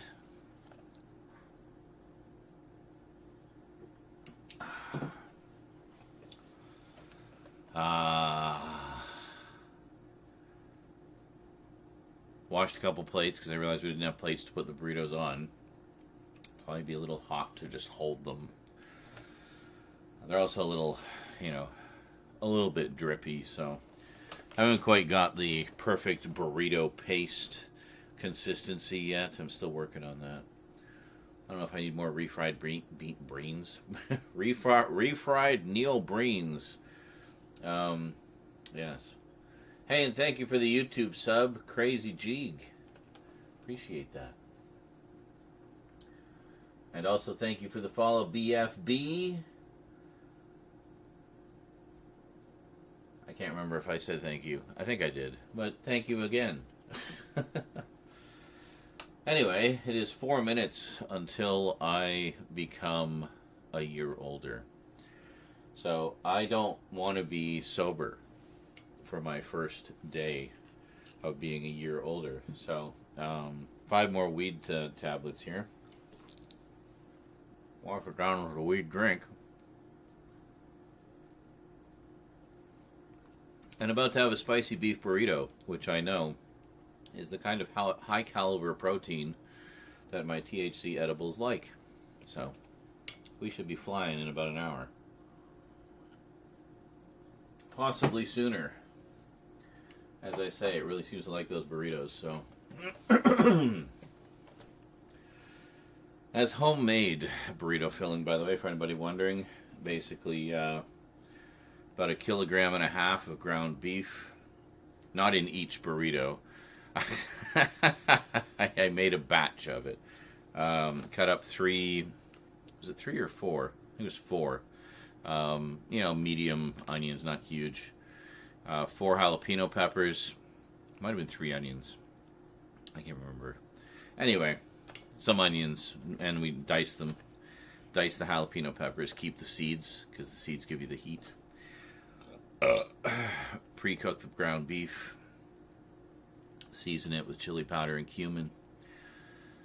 Add in a can of tomato sauce and a can of diced tomatoes, or if you're feeling ambitious, dice some tomatoes yourself. I'm not so ambitious. I hate chopping vegetables. So, also all my knives are too dull to do it properly, and I suck at sharpening them.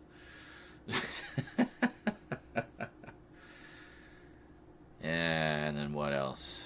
Yeah, put all that into the slow cooker and let it simmer for about 4 hours. Drain off the excess liquid, which I didn't do the first time I did this, by the way, and those burritos were delicious but very runny. And then add, cook up a pot of rice, as much or as little as you want to add to it. I basically do it to give it some filler, low-cost filler, to stretch out the remainder of the ingredients, which are not inexpensive.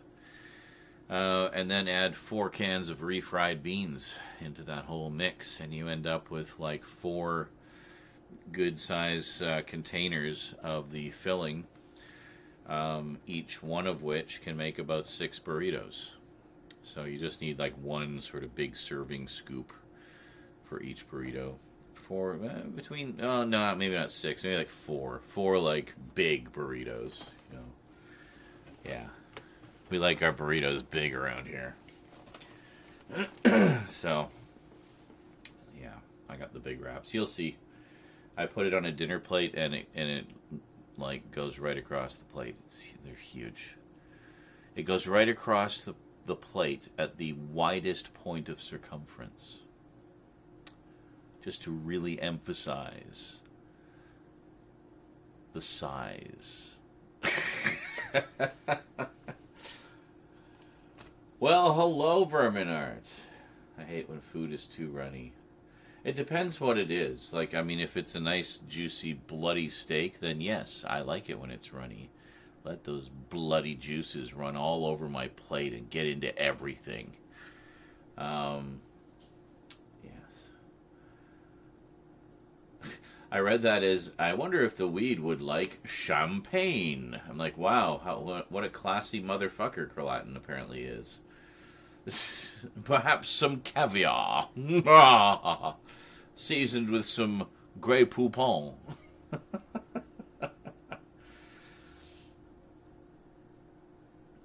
But, it all depends what's in the chimichanga. If there's, a sufficient quantity of protein-loaded ingredients, then, yeah. See, I think the burritos work well because you get sort of a double whammy of high protein. You get the fresh, lean ground beef, and then you also get the refried beans, both of which are high in protein. So, yeah. So mow it with your skunk. I don't know what mow it is, but sure, I will have some with my skunk. Is skunk a rich person's food? That seems appropriate. They probably use the stink sack as perfume. Stink sack, stinky winky stink sack. I feel there's a disco song in there somewhere. We just have to find it.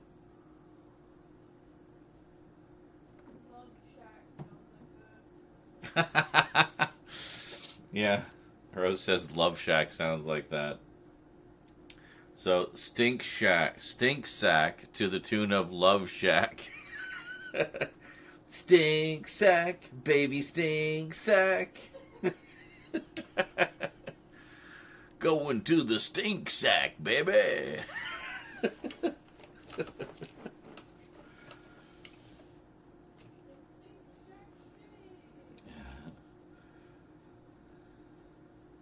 It's a super duper expensive champagne with the cheapest weed.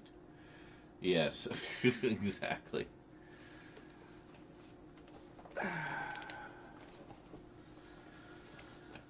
So, going by the whole thing of THC liking protein to activate more quickly and more profoundly, having a high protein meal with your weed is a good idea.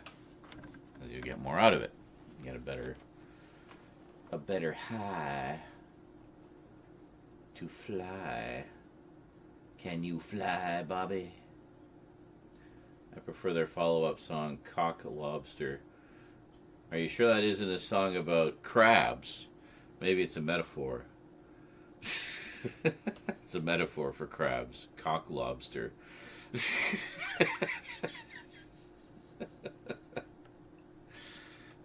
What even is this conversation? I've got like the mildest buzz on, and this is where we are already. We are truly doomed as a species. So what has Z been watching today? Today Z has been watching this, which you can see really well. Oh, it's my birthday! Yay! I am now older.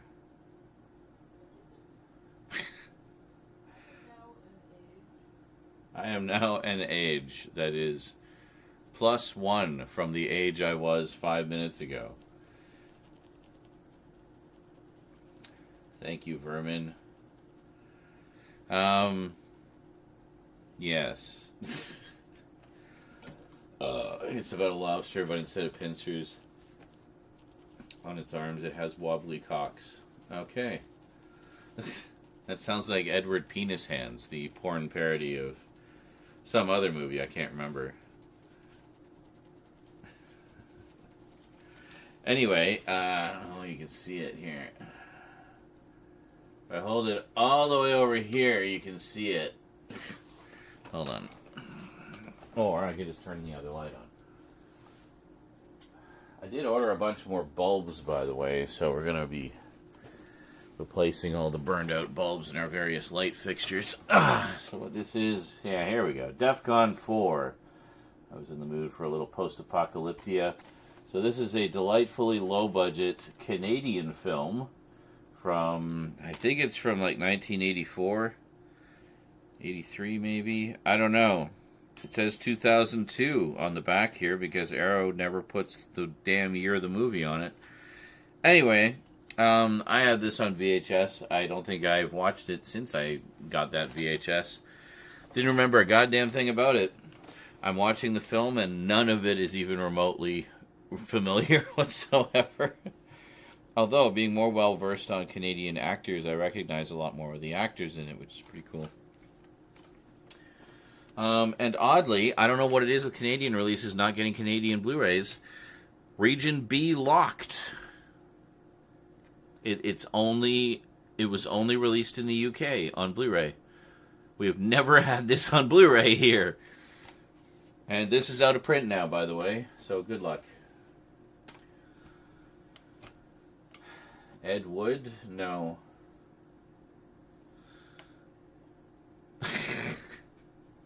I did get some Ed Wood films recently. Our burritos are done. I'll be back.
Yes. I said, oh, good, you didn't die.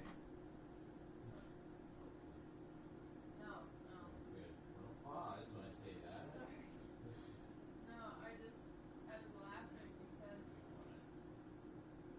laughing because apparently in the new Harry Potter like audiobook thing, Yeah. he voices fucking Dumbledore. Oh, really? That's funny. And all I could see him as his house. House. Oh my god. Welcome. Enjoy.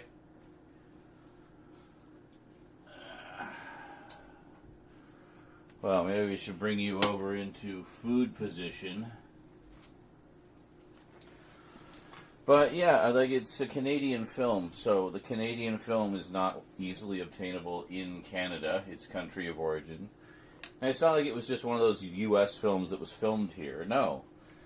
It was released through a U.S. distributor, that's probably why, but it was entirely filmed here with Canadian actors and Canadian crew, you know, like, I don't know. But it was the same thing that happened with Ginger Snaps. Only the first one was released on Blu-ray in North America. Hold on.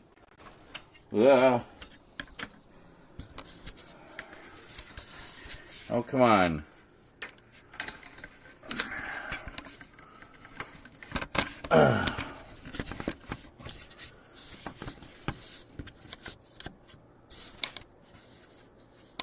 It looks invisible. Like it's just blended into the plate. Hold on. So anyways, the same thing as what happened to Ginger Snaps, where we didn't get any of them on Blu-ray in Canada. There was one Blu-ray release in North America from Scream Factory, but they wouldn't ship to Canada. I eventually got the Scream Factory release through a third-party seller who was happy to ship to Canada. By then, I'd missed out on the slipcover because it took so long for me to find a way to get it and to remember to get it because I kept forgetting it existed. Anyway, fast forward a few more years, the entire Ginger Snaps trilogy finally comes to Blu-ray. Only in the UK, and only as a limited edition from Second Sight Films. So I got that. Anyway, here's the burrito. Look how big it is. Ah! Jesus. Glad it wasn't open. Glad I hadn't opened the burrito yet. So, yes, it's all of the aforementioned ingredients. I want to start at this end, so I'll flip it around so you guys can see a little better. There we go. You can kind of see. It's still kind of the tucked in end. I'll get to where we're more in the middle where it's just all filling. And you can go, ooh, ah, look at all that filling. It looks nutritious and delicious.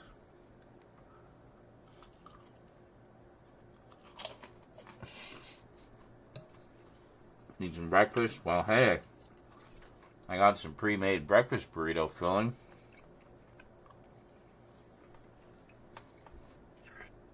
Fill you up.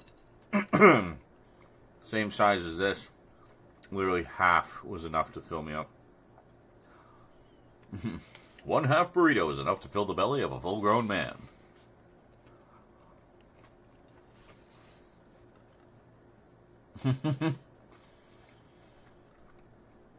It's okay, Nihilist. I understand completely. I would have felt the same way.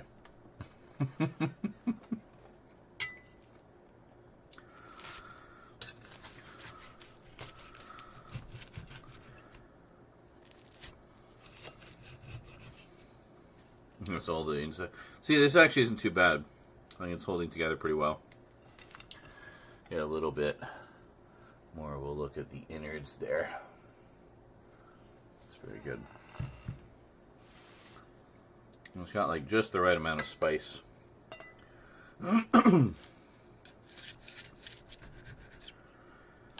So, sometimes, like the previous time I did this, I made like twice as much rice. And, you know, which technically gave us a little bit more and helped it to last a little longer, but I found that they weren't as filling. So, hey, Wet Movie! Save my fat ass some, homie. Oh, hell yeah, I got lots. Made a big batch.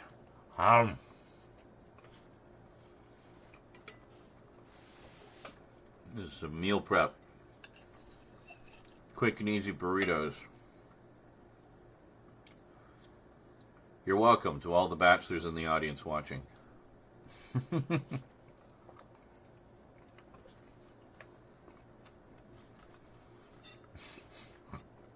27th birthday, I wish.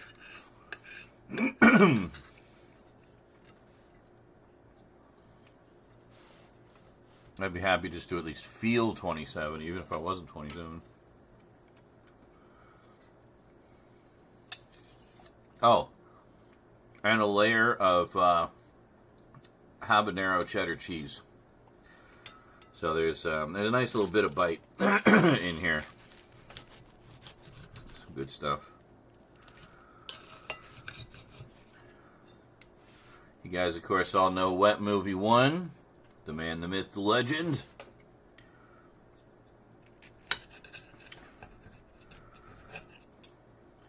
One of the original 5 Awesome Studs.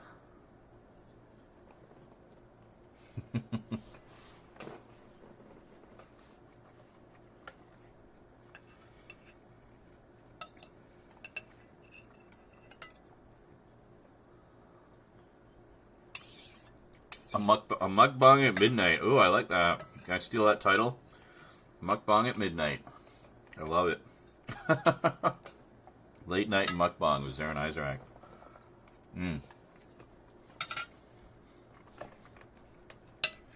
Oh, I know. I think your collector sense was tingling when you saw the title of the stream. Oh, check out his shelves. Awesome. And you tune in, I'm just stuffing my face with a big fat burrito. Misleading, reported.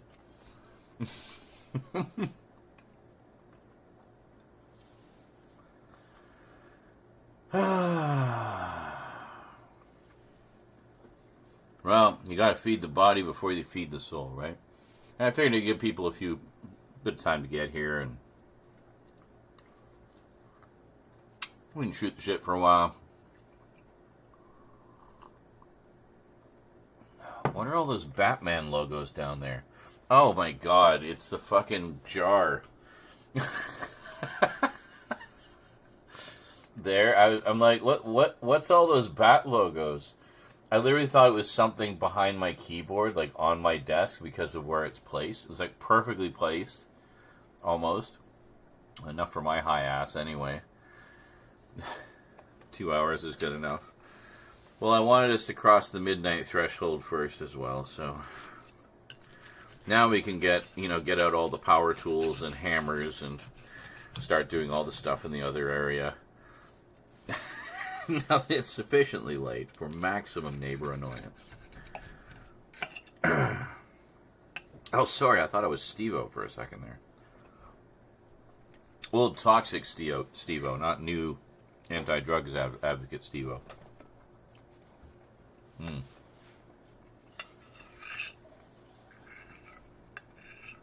We love Steve-O.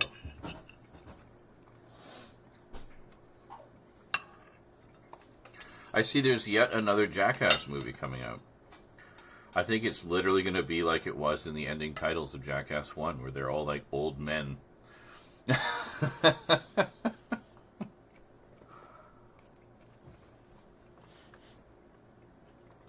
In their 90s. Doing ridiculous shit.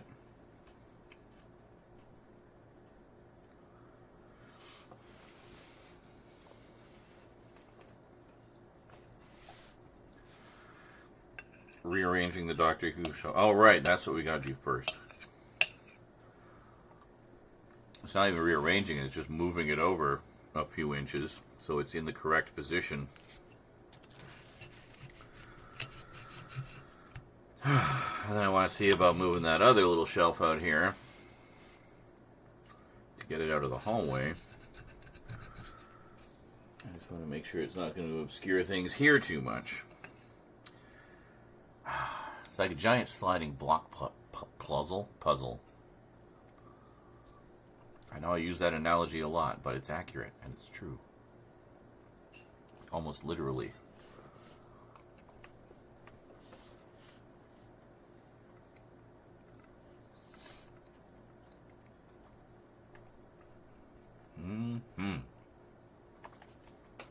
I could have left it in a little longer. It's pretty good. I'm just overly picky, I guess.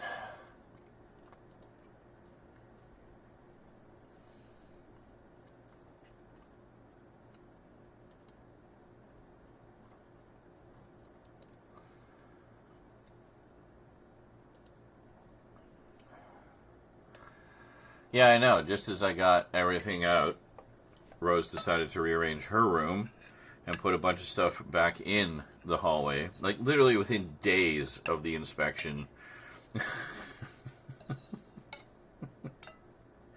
Like, for fuck's sake. I was just beginning to get reaccustomed to being able to use that hallway as a hallway again.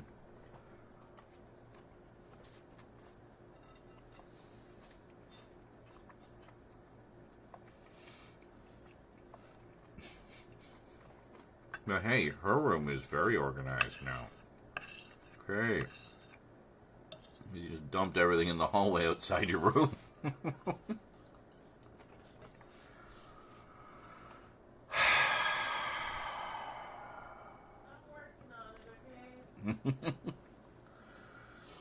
She did grab the first of the DVD boxes, though. DVDs from Mom's collection. And is going to start putting together, doing photos and listings. Just going to start fresh with the photos. I was way overdoing it.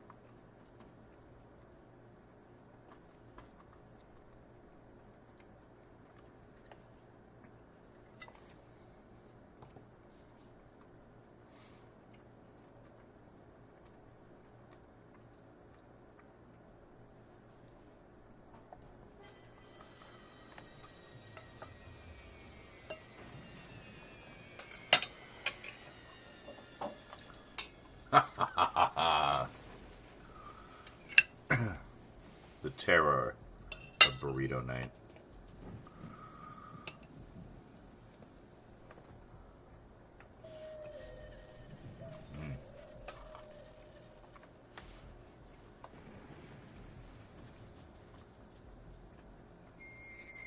So I think it's the time in the slow cooker for the main bulk of the ingredients, the meat and the veggies. That really makes it work. So that makes the meat super tender and the veggies super tender. But also that nice blending of flavors. It's wonderful.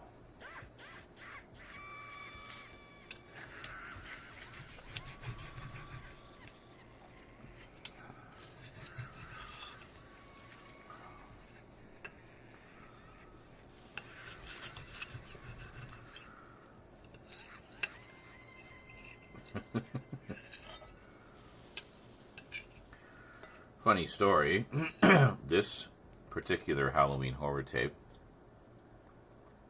was actually the one that got me started on collecting them.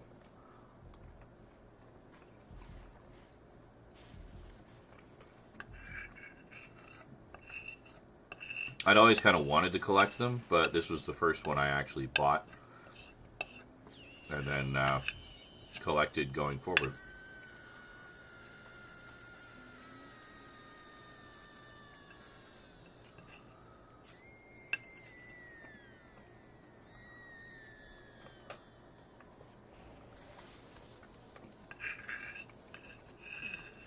It was playing over the in-store speakers at the IT store.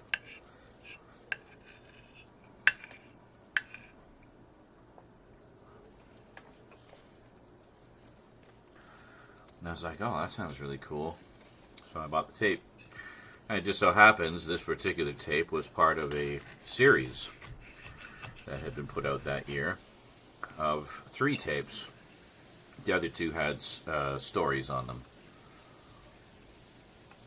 This also had a story, but only on one side. The other side was this compilation of sound effects.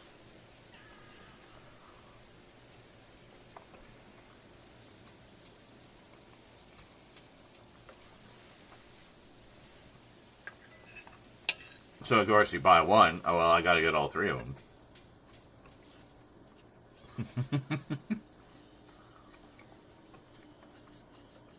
And I really liked it, so I thought this was a good spooky mix of music and sound effects. And it just kind of sparked something. And I was like, I wonder what others are out there.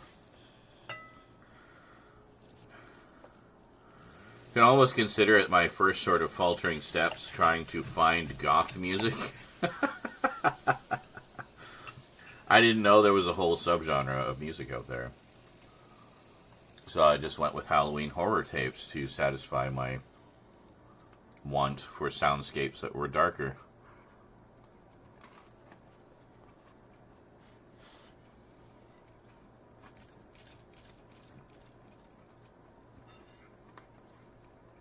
I wouldn't actually find out about goth as a subculture and start really exploring it until like 94, I think. I was in university very briefly.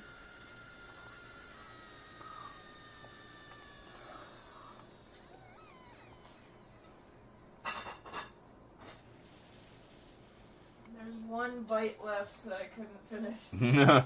They're pretty filling, eh? Oh. That's why I only make one for myself.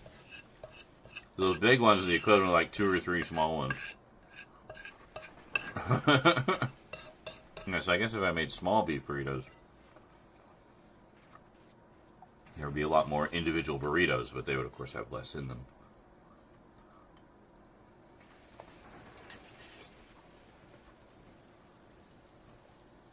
Ugh. I can't believe I ate the whole thing. Actually, I can. They're really good. And filling more in a satisfying way than a, oh my god, I feel like I... You know, when you feel gross and bloated, like when you eat an entire turkey, which I know we've all done.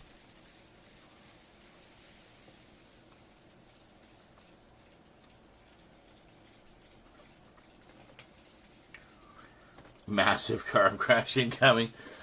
Well, and combined with the edibles, it'll just like knock me right out immediately.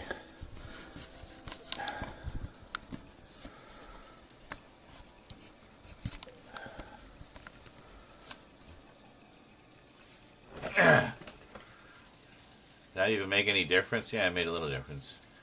Did we determine why the jar is there? Seems like odd plate. This is meant for the jar.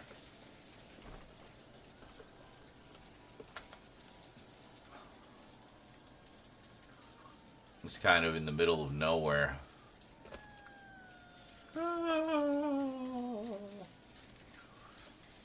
I think that was a wailing ghost.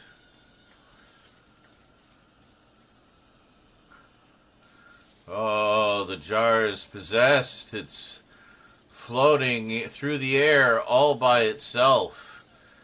It is a poltergeist. The jar... Someone do something. My hand just passes through it. It's like... I can see it, but it's not really there. Oh, so scary. Oh no. There.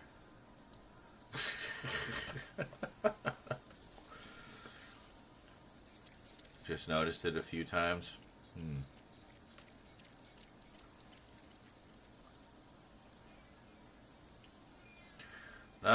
Poltergeist.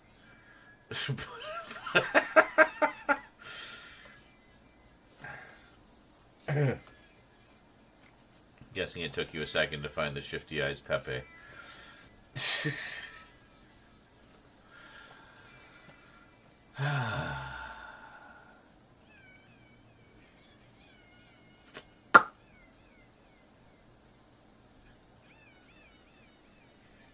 Did I put out... I didn't. I'll do that now.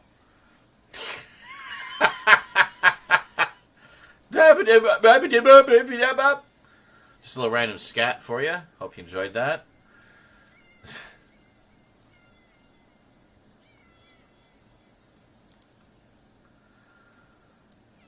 R.I.P. Scatman John. He came, he scatted, he left a legacy.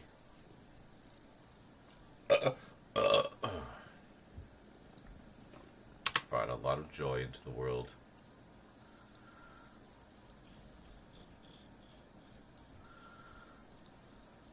Scary cat purring. I actually just find that really relaxing, but thank you.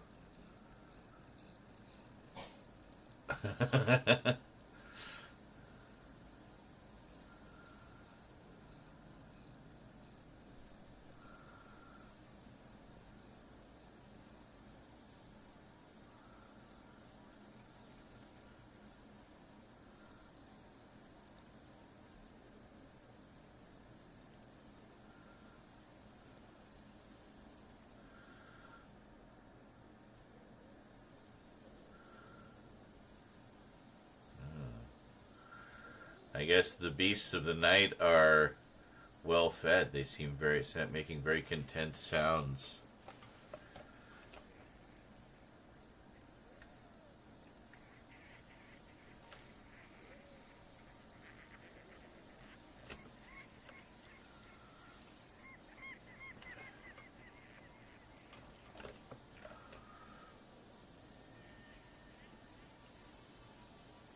So I was saying that tomorrow, for the big birthday stream, we go and get real fucked up. We're going to have steak dinner. Got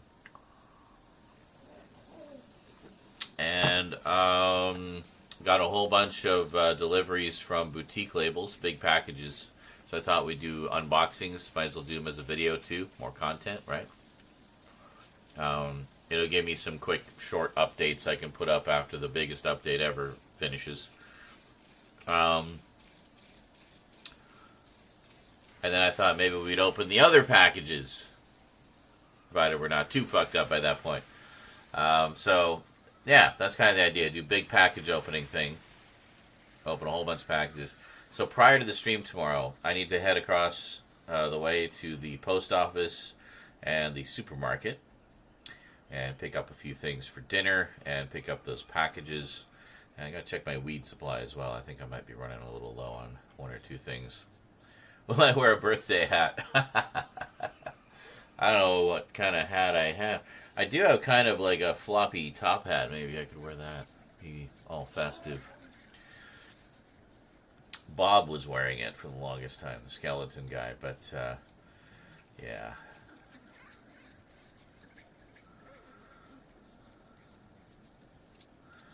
Hopefully it all actually gets done. I know, right?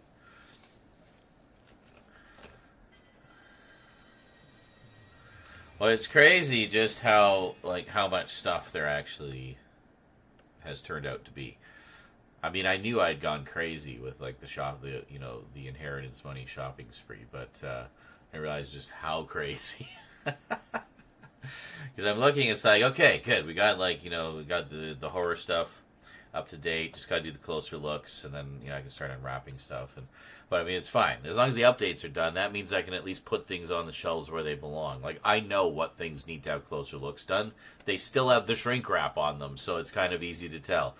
But and the ones that don't, the ones that are unwrapped, I know which ones those are, so not a problem. But yeah, I just kind of got the idea. It's like, well, people seem to like to watch that when you open it up for the first time and check out the contents. So I was like, okay, well, I guess, I can do that. I can put off doing that and having all that joy to myself to share it with all of you. So that's what we'll be doing. And yeah, but then I look at all that and all that we have done, and then I look at what still has yet to be done, 'cause there's still more non-horror stuff.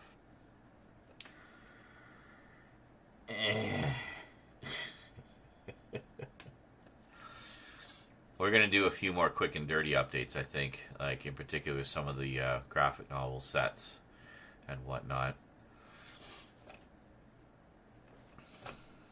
Like, I have a stack. I have like almost 3 years worth of Incredible Hulk Epic collections to go through, as well as some omnibuses, as well as some more She-Hulk stuff, like a lot of Hulk stuff.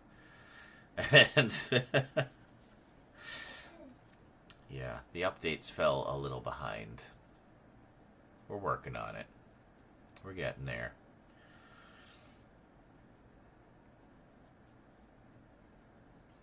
Have I watched Maxie Millie's channel on YouTube? Does not ring a bell.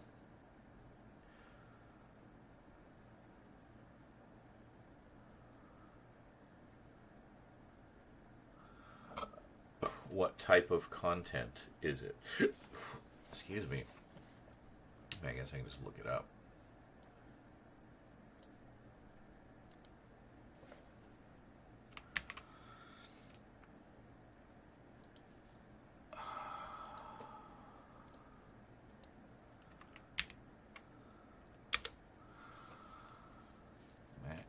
Maxa Millie.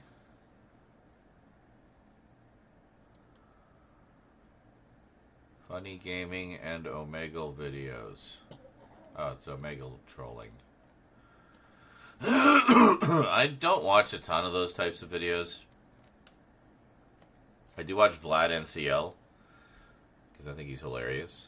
And I also like that there's sort of a social justice side to the things he does as well. So, wholesome pranking in a way. But, yeah, and this looks pretty wholesome too from what I'm seeing, like as the doing the different characters, Muppets and such. Cool. I might have seen some of his videos, like I might have seen a few shorts here and there, but yeah, it's not really the kind of thing I would watch on a regular basis.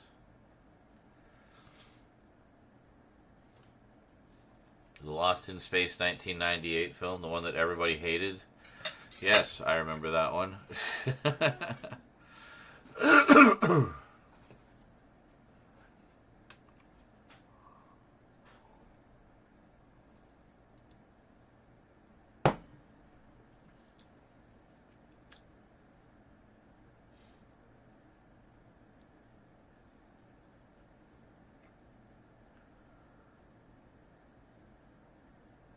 Will you wear a birthday hat? Will you wear a birthday hat?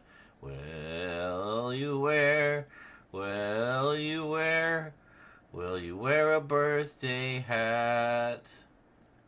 I don't know. Watched that as a kid and I liked it. My first introduction to Lost in Space. Ugh. Well, at least that's not as bad as some people's first introduction to Death Note being the live-action Netflix movie.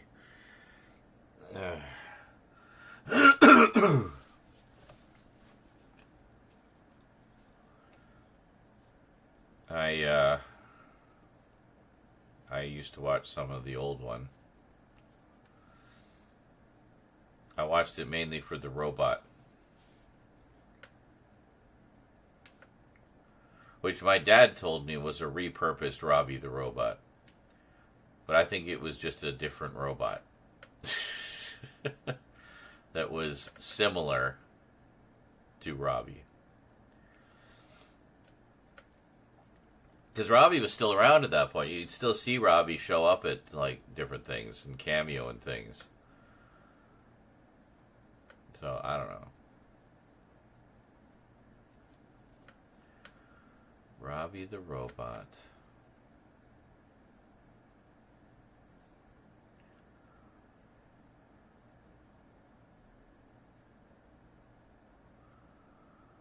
Did you remind me of that Abomination?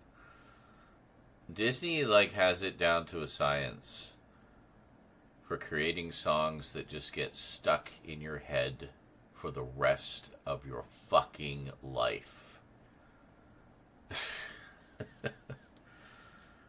Yes, Joey from Friends was in that movie.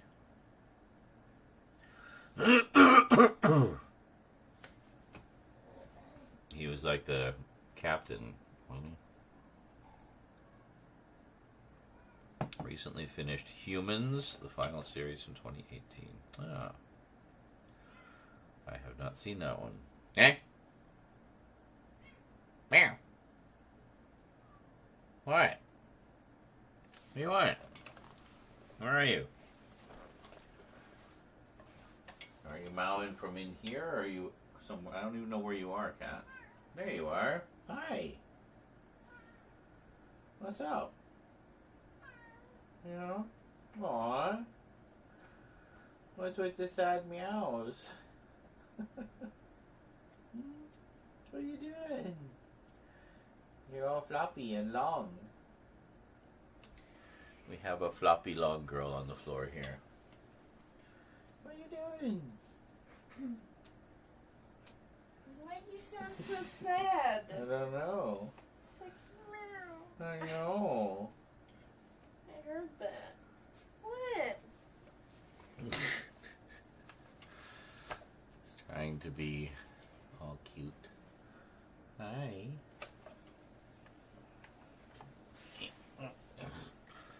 Here. Hi. How you doing, sweetie? Aw. I hear your little purr machine going. Revving your motor. She's not on that mic. What mic is she on? Camera. Actually, hold on, I can switch it over. You guys want to hear some purrs? Just like the Halloween horror tape. Here we go. Yeah. There you go.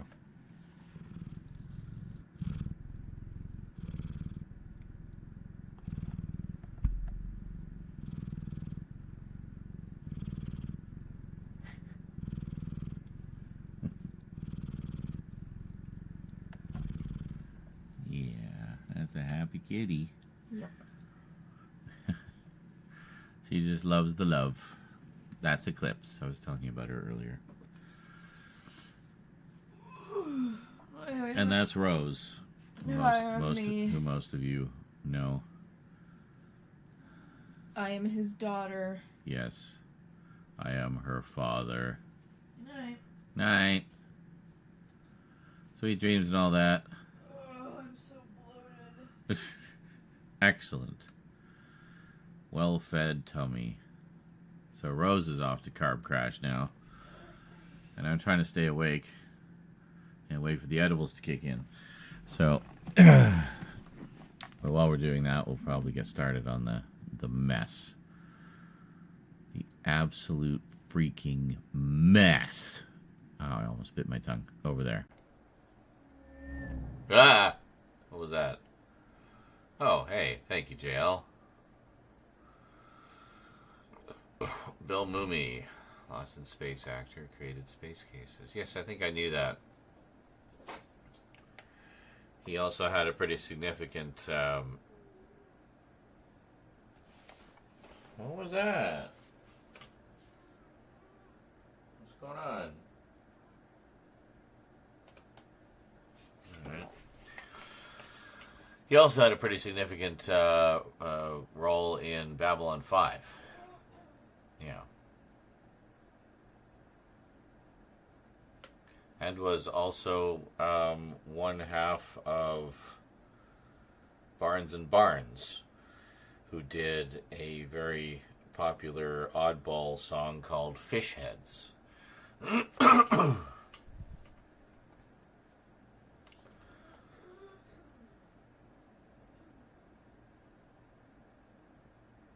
Which I remember being quite popular in the home video circles and on Dr. Demento.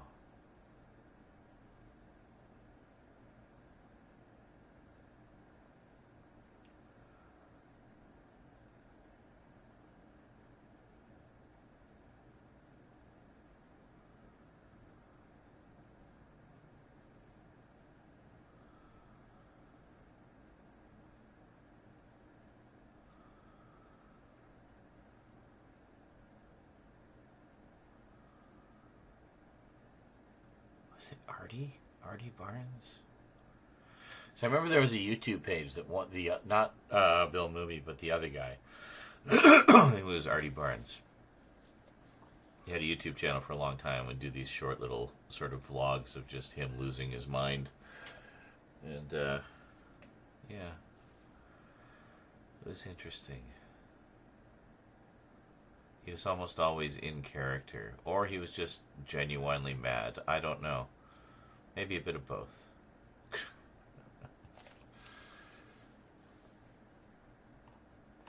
Cheers, everyone.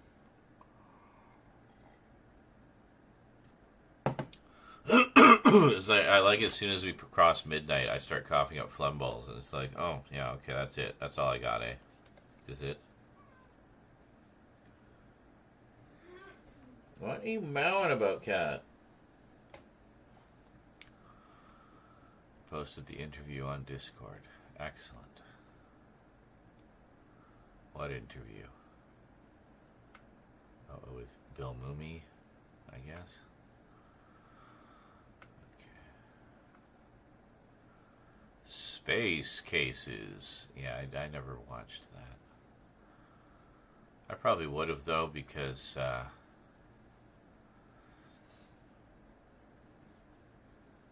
anything sci-fi when I was a kid, basically. Babylon 5 and Space Cases. Hold on. Interview with... What are we looking at here? Yeah.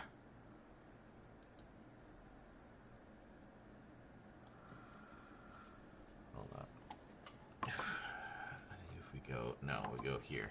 We go here.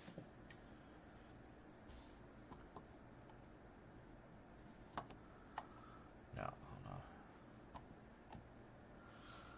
There. Yeah, so on the Discord here. We'll just stretch that out a bit. Okay, so what was it?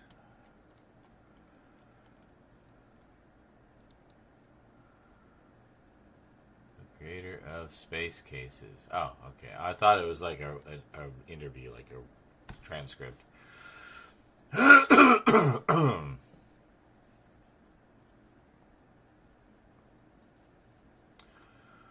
Babylon 5 and Space Case, like, did them at the same time, you mean? Like he was doing both of them at the same time? That makes sense. Because they would have been around the same time. But also different things that he would need to do for either of them. I don't know if he played a role in Space Cases, but I guess that would contribute to how much time it would take.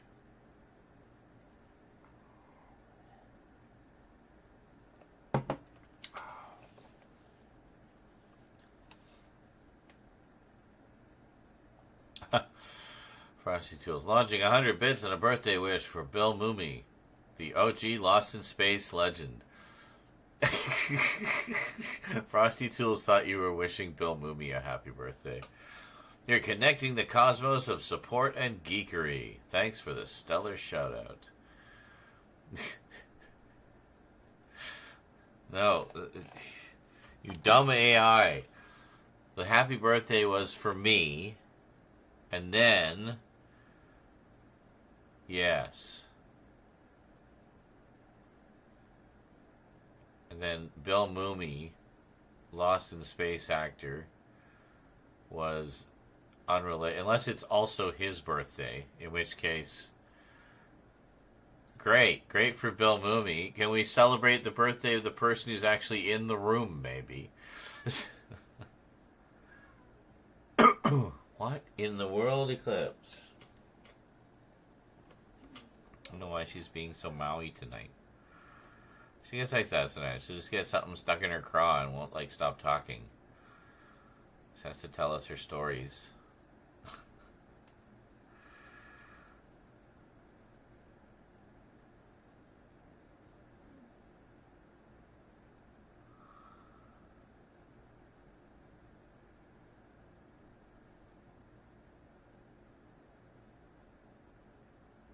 Meow. Yeah, sad meow.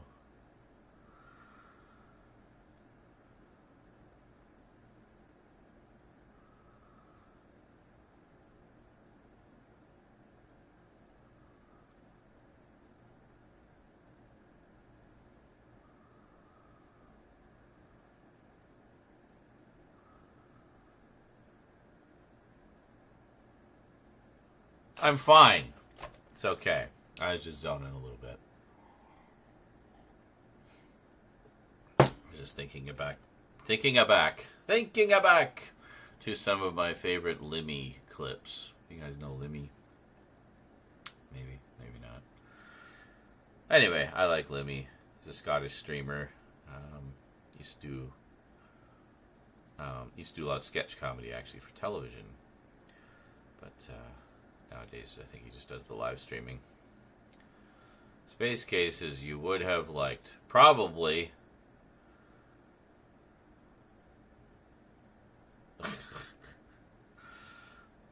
See, the sci-fi shows for kids that I used to watch were things like Arc 2, Space Academy, and Jason of Star Command. Filmation, baby.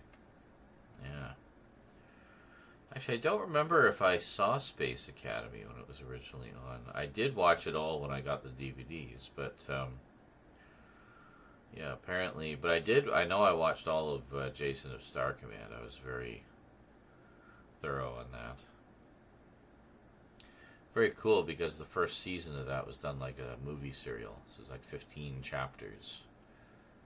One big continuous story, which is great. That could be my earliest introduction to a serialized story. I wouldn't have even known what the term cliffhanger meant. Actually, no. Around the same time, I would have been watching Batman, the 60s series. So, that would have been my introduction to cliffhangers, I think. Although, around the same time, there was an actual TV show entitled Cliffhangers. So that's probably that would be where I learned the term cliffhangers.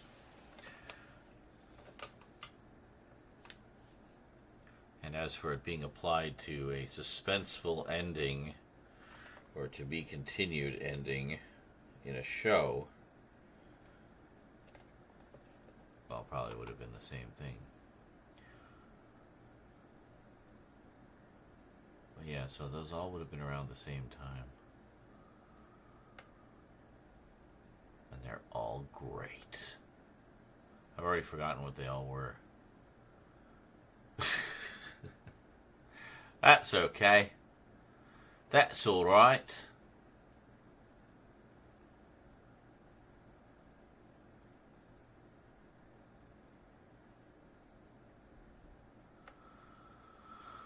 And now you've posted the entire soundtrack of the show. Walter Jones. Oh, right, from Power Rangers. Yeah. Says I met him at a con once and asked him why Space Cases ended. Well, I'm guessing, like, because the reason most shows end, not enough ratings. Not enough people watching.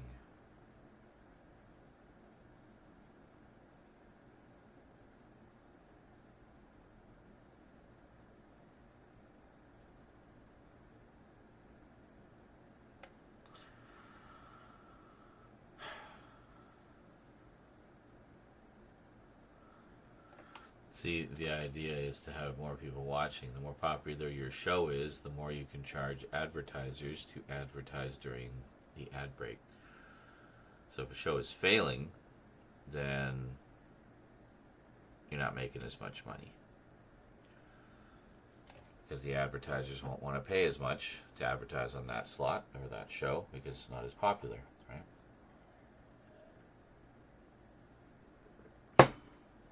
At least that's how the commercial television model works.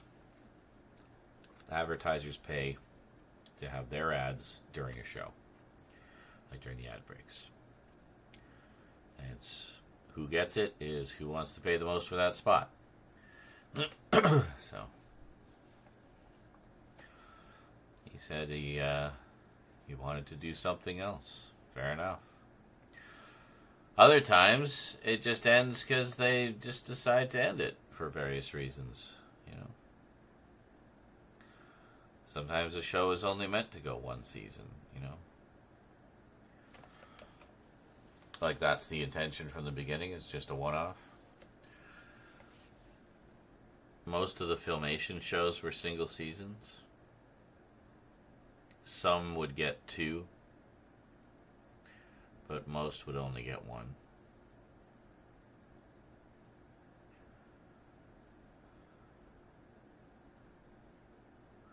Which meant in that case, you know, for Saturday mornings, every year you'd have something fresh. You know?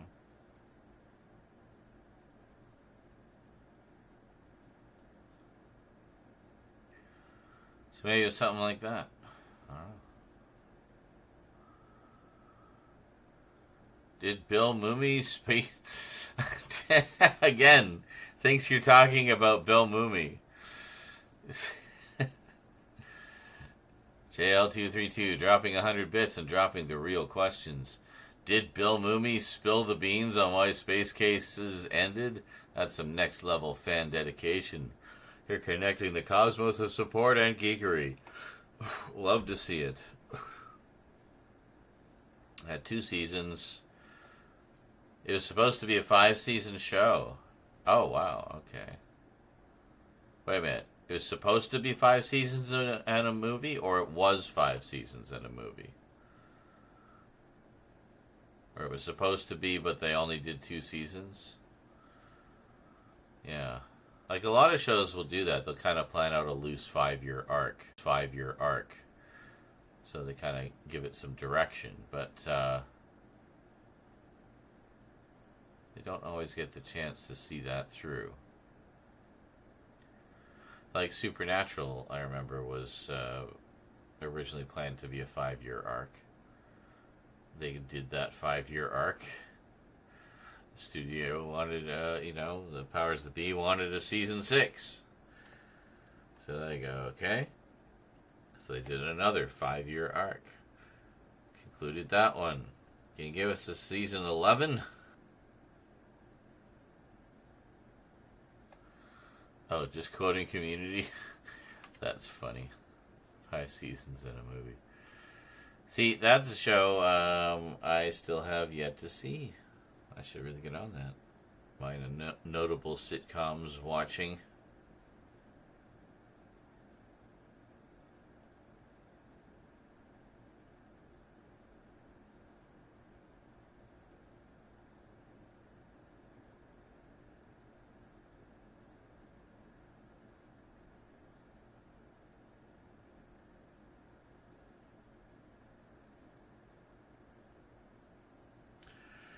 Wow. I gently passed out for a little bit there. Cool. Oh, alright. We should probably get up and get the blood flowing before I just zonk out of my seat here.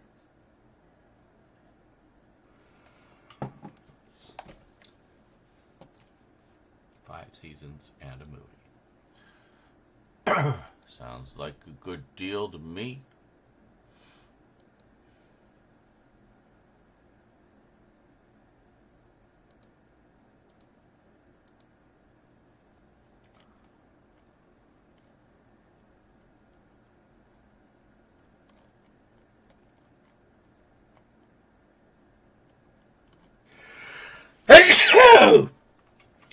Excuse me.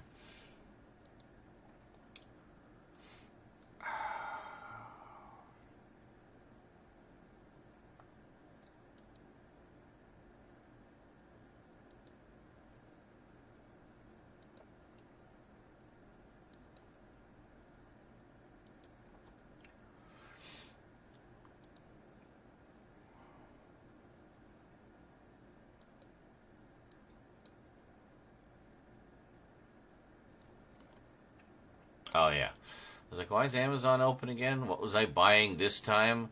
And, something real exciting. Light bulbs. Oh, yeah. You heard me. Getting bulbs for the area there.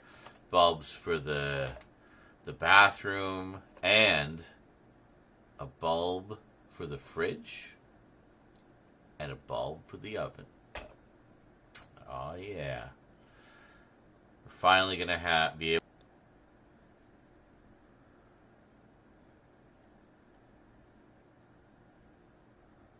to do a season 5 because the other ending was horrible. I see. Is it just all about the ending, or was there no good episodes at all in the entirety of the last 10 seasons? Because that's what you would also be giving up if they ended it with season 5.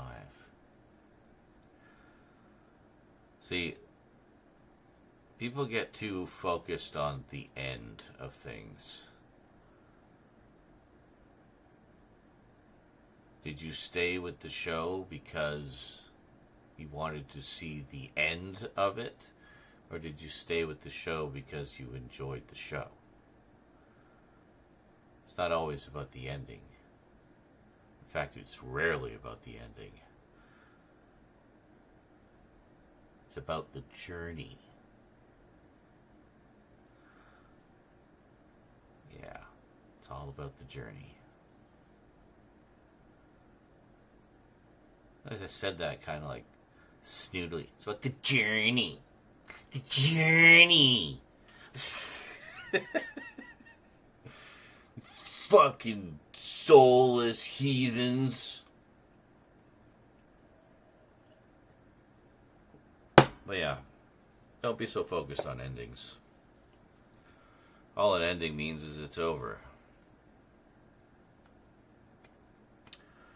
It is nice when things end satisfyingly, of course, but I would say that see there, Nihilist. Nihilist is very not about the endings. Says I have a bad habit of stopping just before the end because I don't want it to. Yeah, that's fair. It's like, no. I want to remember all these characters that I've come to grow to know and love just as they are. I can't say goodbye. I have to know that they will always be there, just like this, forever. I mean, some might argue that comes off as a little insecure, but, you know, hey, if it contributes to you, at least with those, I can move you guys into a position where you can see things fairly well. And, yeah. So say we'll go for like 5 or 6 my time. Then I'll go crash. Have a good, relaxing night's sleep. Get up. I was thinking I might re-dye my hair tomorrow. Seems like a good day to do it, you know, birthday. Sticking it to the process, the progress of time by refusing to conform. Then after I do that, obviously shower and shave and everything, head off to the store, pick up the steak, pick up the mushrooms, maybe pick up some more weed, because I think I'm almost out, and then head to the post office, pick up those 2 packages, then head back here, and I guess fire up the stream, so, you know, whatever time that is. And then when we get into the stream, we'll be doing we'll do the package openings. We'll open up, we've got 4 packages from Boutique Labels. Maybe another one will arrive tomorrow. I don't know, we'll find out. But we got at least 4. So we'll open those up and do videos as well. And then we got a whole bunch of packages from viewers. So we'll basically just, you know, make the package openings that I've put off the big birthday bash. Yes, I'm so petty. I saved every package that I received this year for my birthday so I could feel like people loved me. No. it just seems like as good a day as any to open packages, since you know, I don't really have any to open anyway as far as birthday things go. So I figured, yes, all the people who used to give me presents are either dead or, you know, might as well be dead because we don't communicate anymore, really. So, or communicate so minimally that we haven't exchanged gifts in centuries. So, that's that. Wow, what a downer. Bad host, bringing down the mood, bringing down the vibe. I'm okay. I'm fine. Sounds like a plan that turned sad. Yes, as all the best plans do.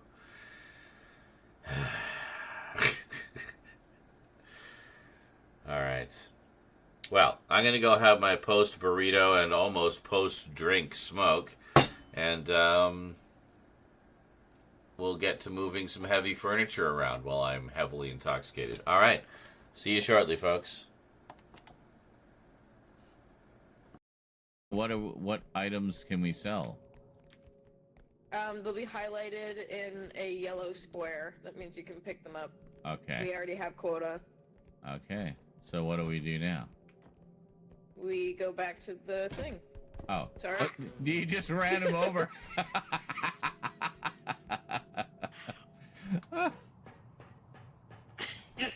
Okay. Oh, we put it there. Ta-da! Tax return. It's there cute, you go. And that's about it. What? My gun is invisible. My gun is invisible. I look through the scope. Here, look at me. It just zooms in a little bit. Yeah, it's invisible. I can't see it. You can't see it either? Oh, that's perfect. Nope. No. Wow. This new invisible gun is great, Epic. Thanks. I can't even tell I'm holding it. There's a guy back there. You better catch him.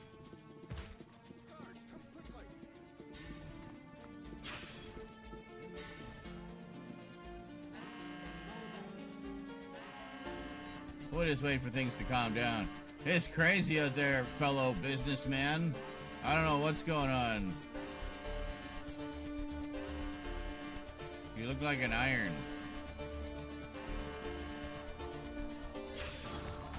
Oh my god! They're all just... Security breach.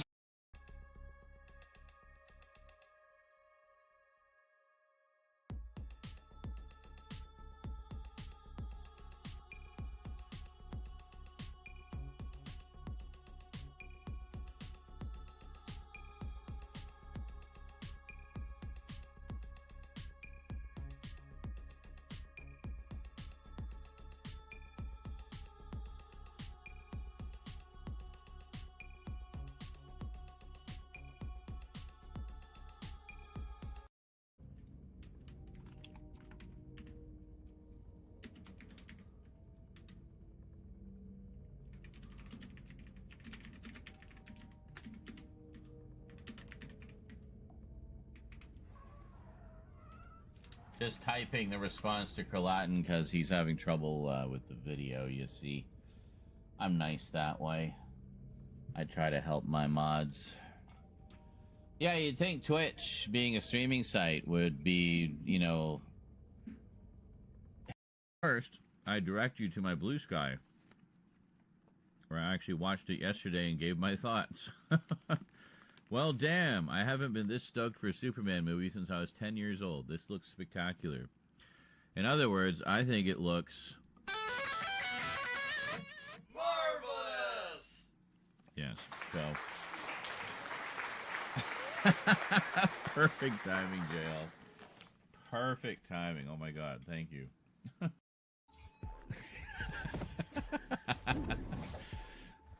I feel like IG88 would be an amazing sushi chef. Because, I mean, he's a very programmable and customizable droid, right? So, I mean, I'm thinking they could just have all the best recipes in his data bank and be programmed to do fancy moves like that to give the people a show while he makes their sushi. And it would be like the most incredible sushi you've ever tasted. Easy peasy, except I did take some damage from that guy. Oh, wait a second. We have a health thingy. Oh, yeah. Squirt all that green jello right into my jugular. It's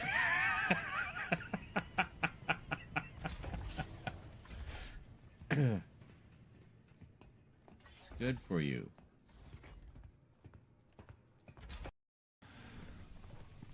Shit. Oh, well, that's nice.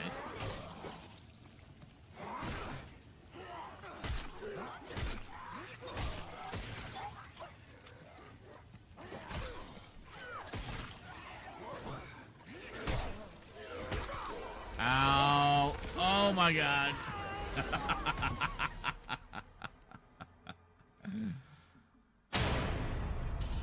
Well, there we go. It's Johnny Silverhand. Ah, fuck him down. Yeah, it's the whole trio. It's the whole team. Yeah. Chuck, where are you? Jail's going in alone. With no weapons. What? What? Why did you just run towards the enemies when you had no back? You can relax now. Daddy's got you. Alright, so we got our picture, and I'm going to put it over on the other side as I'm talking. Fucking Doctor. This one was actually just written by Kit Pedler, Jerry Davis. I guess like I said, fucking Doctor. Fucking Doctor. Fucking Doctor. Fucking Doctor. Fucking Doctor. This one was actually just written by Kit. Fucking Doctor. Fucking Doctor. Frickin' Doctor. Frickin' Doctor. Frickin' Doctor. Another one of these accounts that was created like 2 days ago.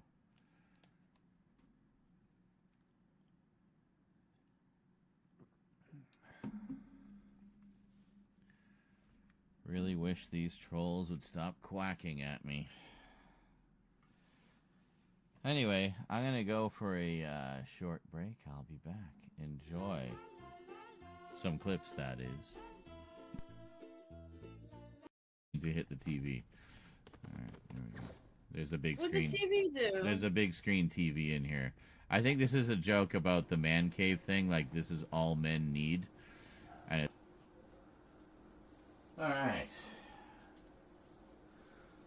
Just trying to see what you guys could see.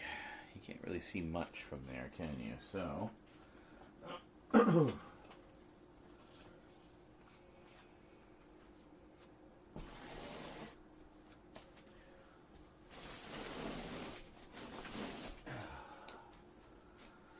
One thing we need to do is recycle, and lots of it. So what I can do, I think, is bring you guys more over there. Just get off the box. Thank you.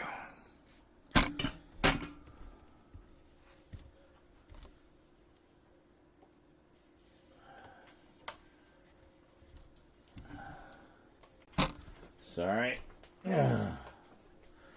Trying to do this as intrusively as possible.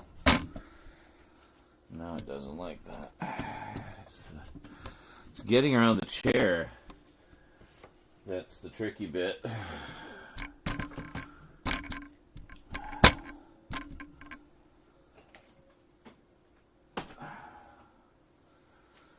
I don't think we can do perfectly. I can bring you guys a little more over here, though. There. And then you're not so much in my way. And...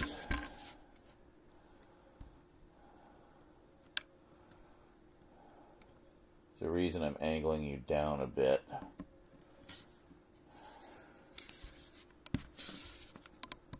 Alright, you ready? Aha! Let there be light. And,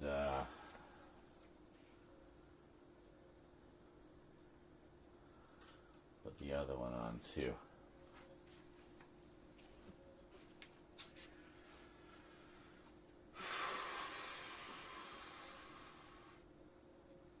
Now, of course, we have a whole pile of stuff here.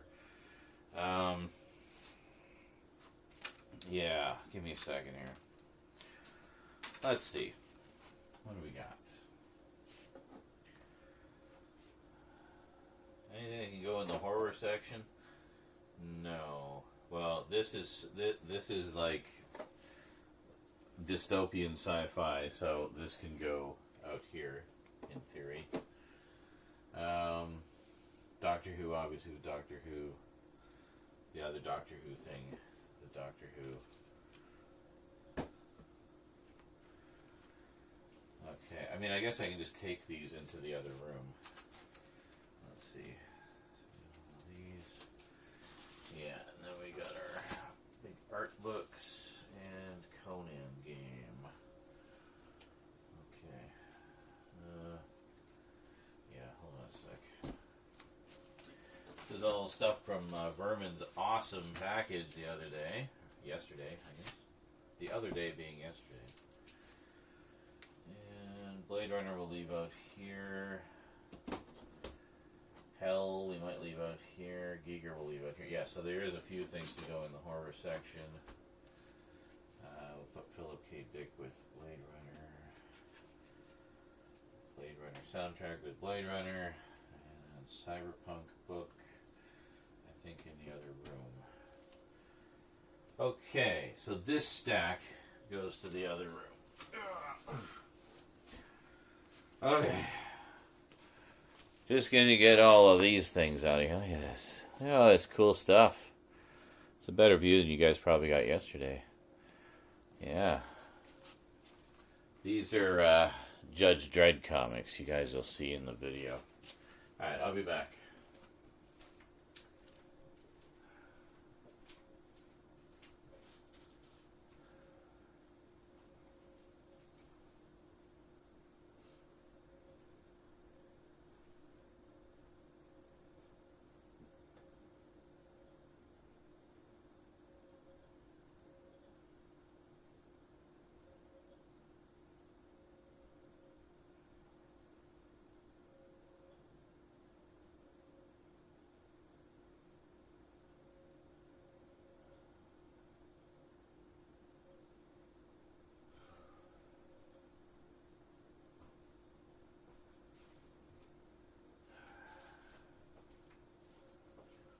Okay.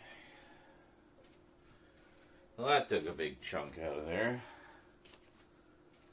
That's good. So we'll separate the Doctor Who stuff.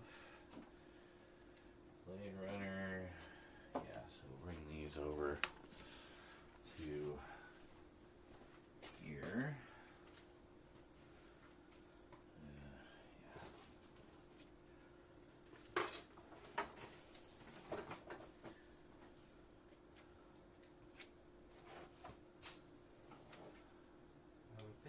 Find a spot to slot this in.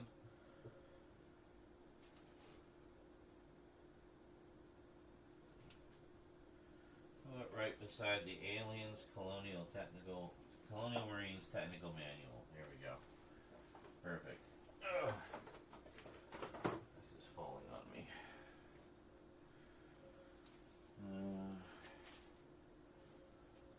The other stuff.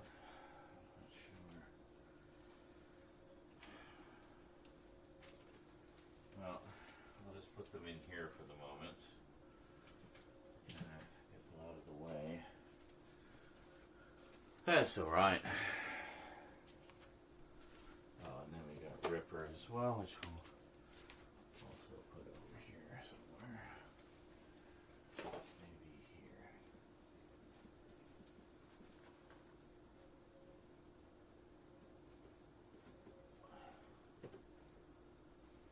There.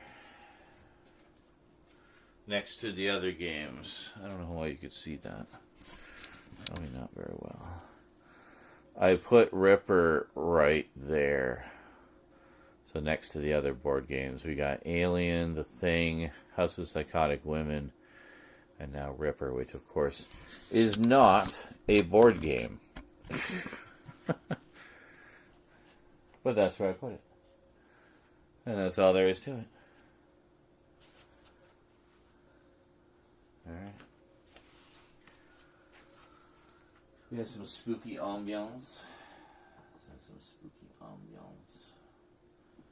My favorite one on. And we got all of Berman's notes, which we will save forever. And then a couple of Doctor Who things. Okay, good.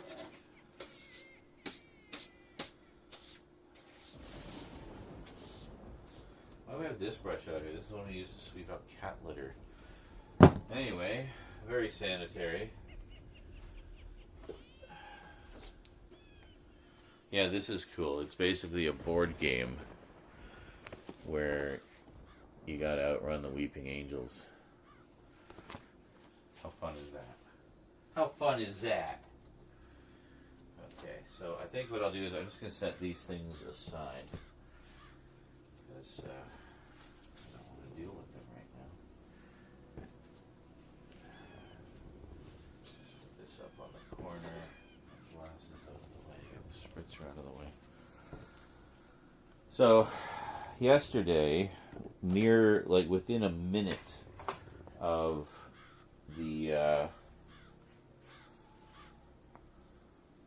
of going offline, we hear this horrendous crash from the living room. Now you see I've got this little table here. Right? I just wanted a nice little portable table I could use for stuff. It's also kind of gothy, so I can use it like in view of the camera as well. So, dual purpose. Anyway, Rose had her glass on that. And while she'd stepped out of the kitchen for like a second, Church, I guess, jumped up on it or something and smashed the glass.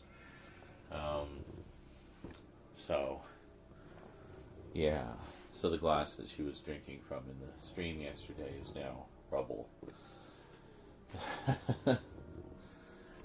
Anyway, thought you'd all enjoy that little story.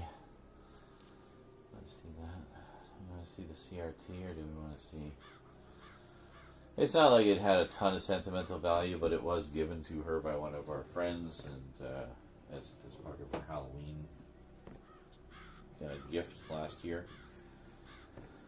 So she hadn't even got to use it for very long.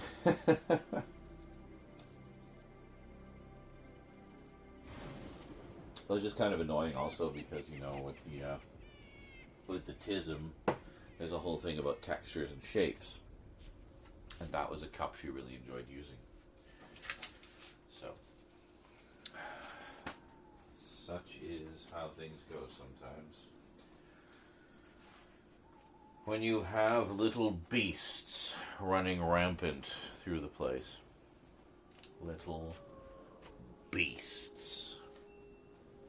Just going to slide this over a smidge. Just so we can get to the shelf a little more easily. So, I need to take this corner down again. I did that last time because, actually let's fold it this way, then it doesn't look quite as janky. There. It just looks like a really artsily shaped wall. Oh yeah, that almost works.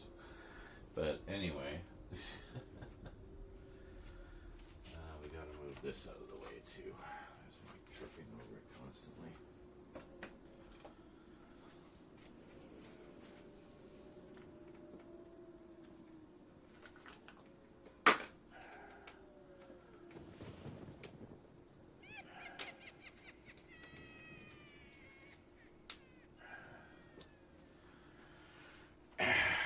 Enjoying all the dad noises.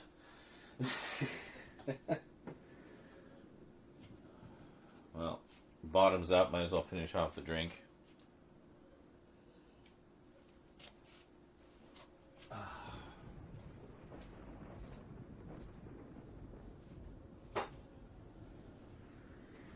So I'm sure all of this will hit me like a Mack truck all at once. So, hopefully that's when the edibles will kick in, right when I'm doing all of the heaviest lifting. They all kick in all at once, simultaneously. Okay. So, I guess first... Yeah, see, like, one thing I was thinking was with the 3-shelf unit that I'm moving in from the hallway, I could use it for some of this stuff. Like along the top here, I have other British sci-fi. I could move that over to there and, like, have, like, other British sci-fi and mysteries. You know, because I like to keep all the British stuff together as much as I can. And I used to watch both British sci-fi and mysteries on PBS, so for me, there's a connection, right? And comedies. I might put the comedies there too. Anyway, thought I could move those onto one of the shelves. Thought I could use the bottom shelf for my big Marvel Omnibus editions, because then they won't have to be on one of these. I don't trust having that much weight on one of these shelving units, which is what they're currently on in my bedroom. So I'm worried enough with the weight from the Epic collections. One reason I was really happy when I got those big compendiums of Transformers and G.I. Joe, the new ones that just came out, is they're on very lightweight stock of paper. It's one of the reasons they're so affordable. And almost like old school newsprint, but a little sturdier. But very light. Like the books themselves, being 1,000 pages, are quite light. You know. So I put them on the top shelf. Because even though they had more pages than the Epic collections are like heavy glossy paper, so it's got a lot of weight to it. Even the ones that use the slightly cheaper version still have a lot of weight to them. Especially when you've got like 30 of them. So anyway, that was my thinking.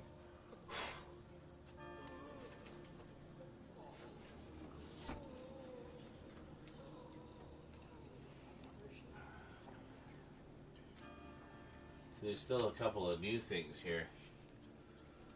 I've got, I actually just placed another order with Amazon UK. I think the first of them are starting to trickle in. And I've still got a bunch of new stuff to update. Like, you know, a lot of UK only releases that I picked up. I've been, you know, going hard with the region free as of late. And so yeah, so I got, like, you know, all the new Blake 7 stuff and series and a bunch of comedies, a bunch of mysteries. I think there's a couple here, like Rebus and Campion. Those are new. And I love both of them, by the way.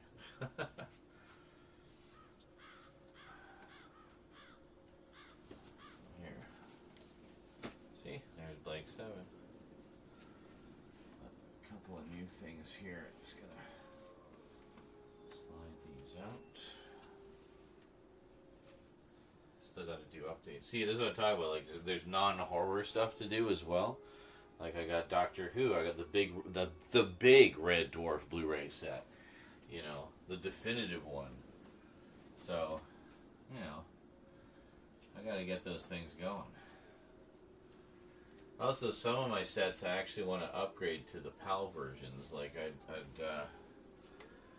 like for example, Survivors. I'd really like to get the original PAL set of Survivors.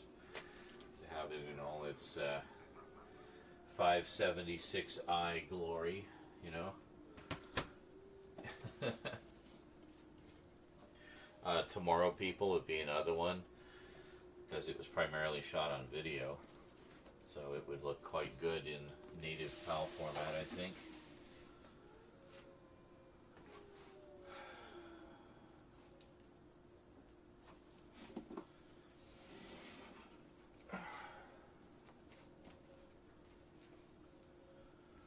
Like I have the Star Lost in with all the British sci-fi.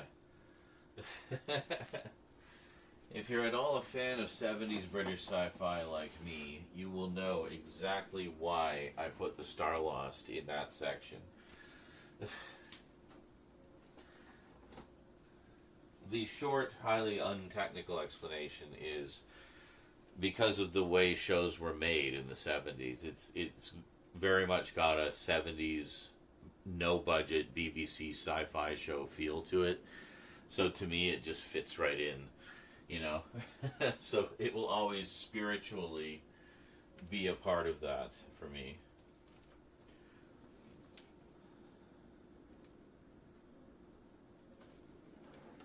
Oh, here we go. Yeah. Oh, shit. Oh, shit. Oh, shit. Oh, shit. Okay. That was close. That was almost a disaster.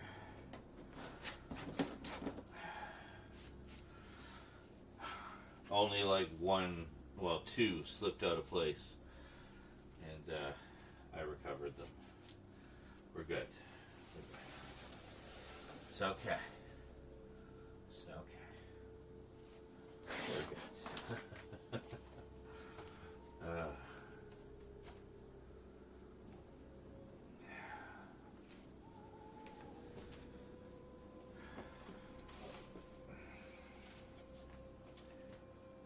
VHS tapes are here. There we go. Yeah, and I got a thing like VHS tapes as well. Like, I don't know, man.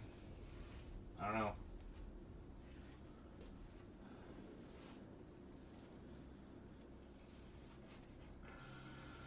I didn't mean to say that as if I was disgusted. Like, God, I've got VHS tapes.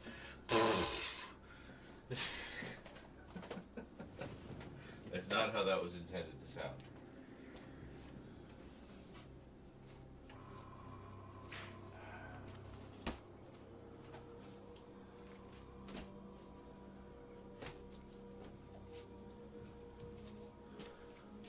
An Adventure in Time and Space. The original unfucked with 2013 version.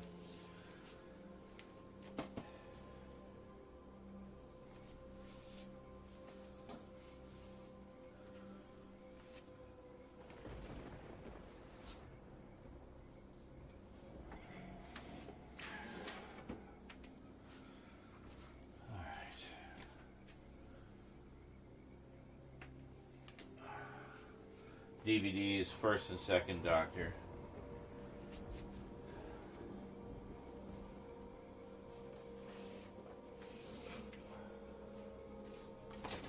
Fuck. What did I just do? Pulled it out of the wall. Of course I did. I know a better way to do this.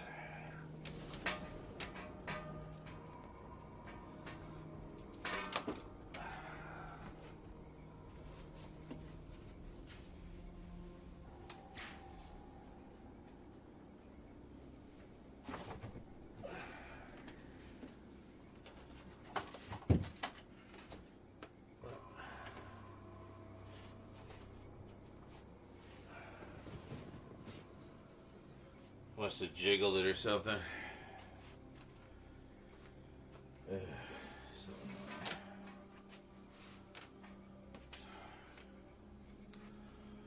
Where are we?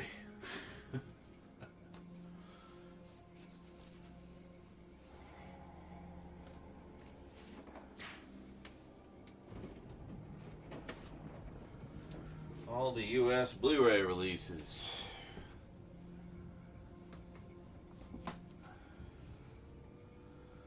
Most, if not all of which, I'm probably going to sell.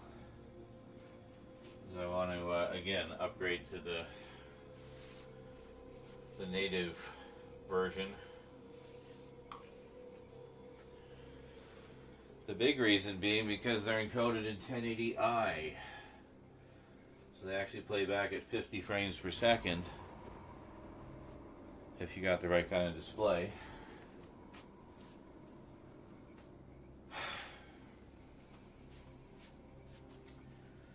but the North American ones do not. The North American ones have been deinterlaced and play at 30 frames per second. So it's not even the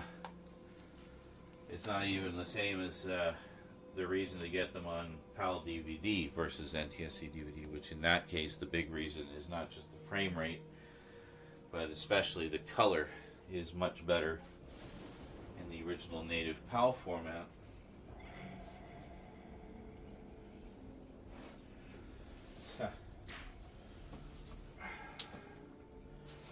You ever wonder just how many Tom Baker did? Is it any wonder Tom Baker is the most well-known doctor? This is the entire Tom Baker run from beginning to end.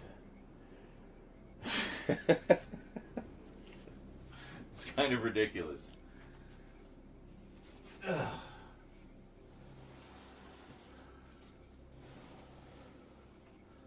I love it.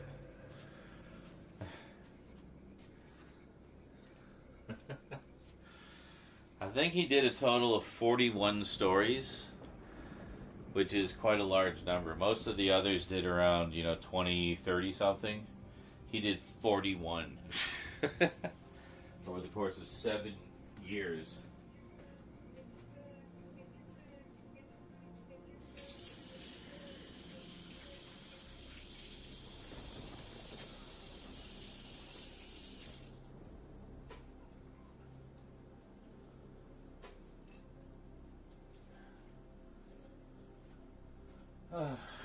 It's funny though, the first two Doctors feel like they have comparably long runs. And the reason for that is simple. Because back in those days, one season was essentially the length of 2 seasons later. They would do literally twice the number of episodes that they did in later years, like in the 70s and stuff. But, yeah... So it's just a different situation. Ugh.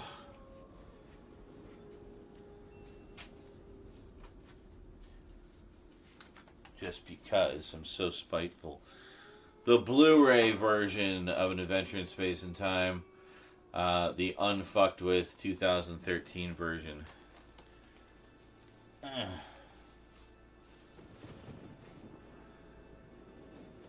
Waiting for some announcements on this collection. I don't know what's coming next. But this is all the Steelbook editions of the animated reconstructions of the missing episodes. So I grab those whenever they come out.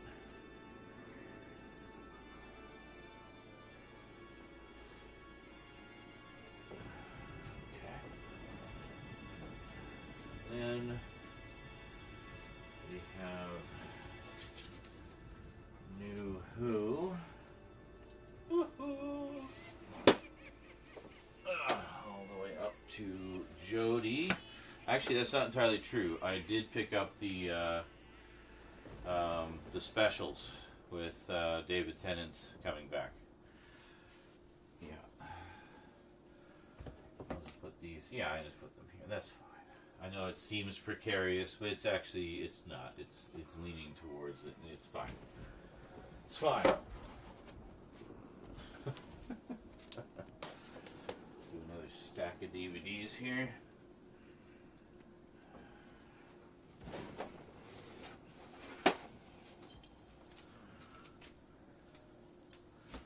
Yeah, here. I'll give you a comparison right here. You want to see how quickly it dropped off in the 80s. I'll give you an actual visual representation here, okay?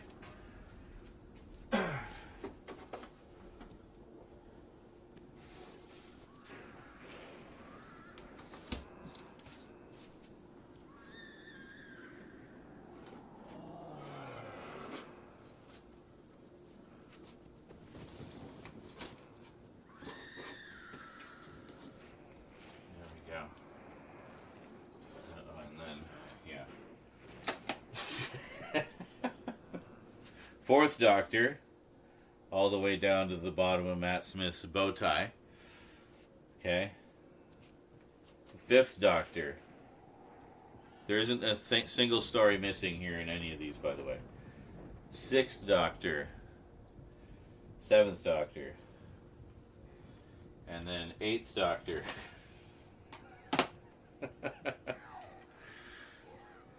And then, what's his face?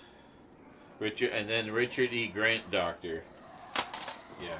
Anyway, yeah. It suddenly became like there was just this revolving door of doctors. And surprise, surprise, that killed it.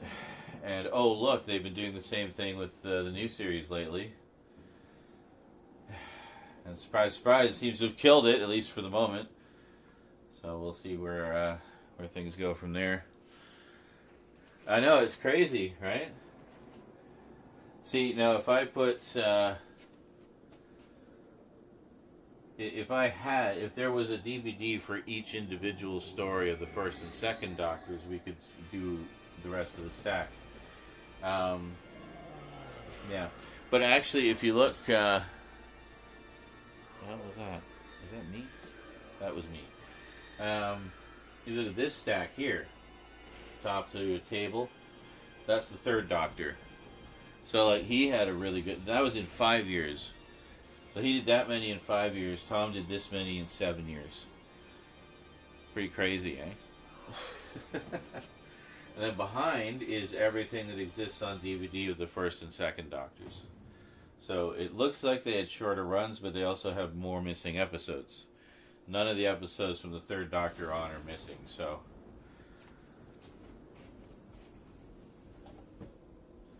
So that kind of skews the visual a bit. But, yeah. It's definitely cool having, like, the complete collection of that. Like, that was basically, like, when I was collecting Redemption films earlier. That's what this was like, but the collection itself is about 3 times the size of the Redemption films collection. It's literally about 150 volumes. It's ridiculous. So I'm just gonna... I'm just gonna put all these here.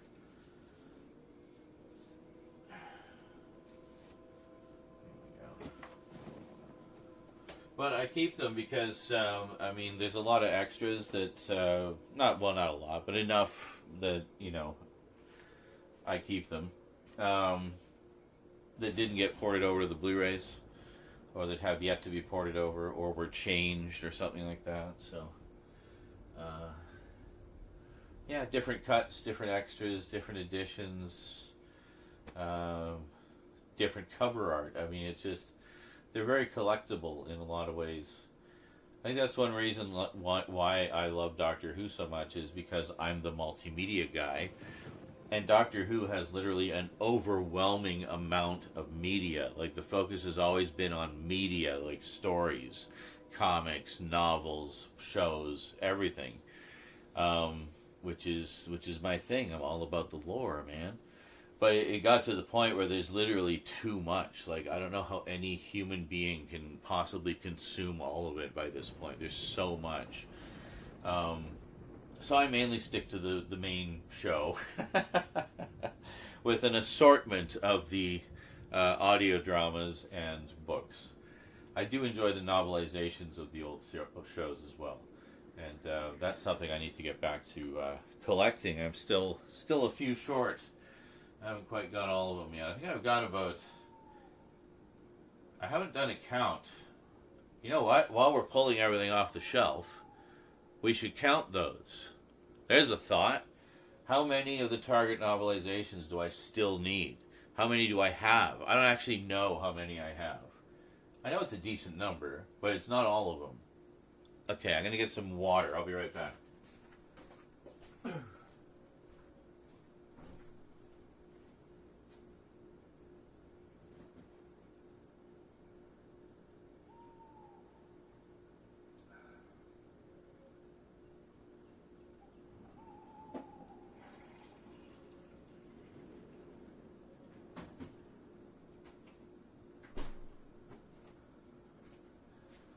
But yeah, I enjoy it. It's definitely a comfort show, especially the old ones. I think I very much grew up watching it on PBS. I would get my parents to pledge money for the pledge drive sometimes. Or just make it really clear that I wanted one of the things, and then they'd sort of sneakily pledge enough to get me that thing. And then, it would show up in my Christmas gifts that year or something. Like one in particular I remember I think my dad got for me was, it was the disappearing TARDIS mug. You put a hot drink in, and the TARDIS would dematerialize, and as it cools, it would rematerialize. Yeah, unfortunately, that one went MIA in a move at some point, and I haven't been able to find her. They did have another mug like that for when the new series came out, but it wasn't the same one. It was like the one I had was really old school. It was like gray, and then it was like gray and blue, and that was it. And then it had the Doctor Who diamond logo on the other side. So it was a pretty cool mug. I mean, I would love to have it just as a display piece at this point. But yeah, so apparently a lot of people who had that mug, after a while, the effect stops working. So it probably wouldn't have even worked anymore. But anyway, it was cool to have.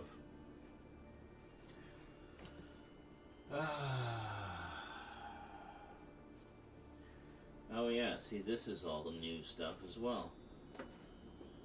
Yeah.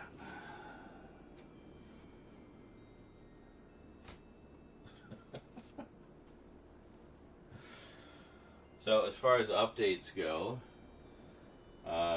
remember British comedies and mysteries go in the Doctor Who section. We have a bunch of comedies, some Doctor Who stuff, other sci-fi, all the way down to here. So all of this, I still have to do an update video or videos of. I might just do like the ultimate BBC update. That's it. We'll just call it a day there. I don't care if some of these are ITV. We're calling it the ultimate BBC update. You shut your mouth.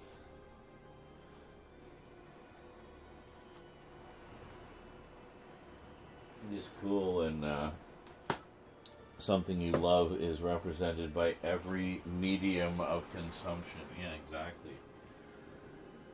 I mean, it's one of those franchises that some people just make their sole thing. That's it. Their life is being a fan of that franchise. And, it's one of those types, like Star Trek or Star Wars, both equally huge and overwhelming.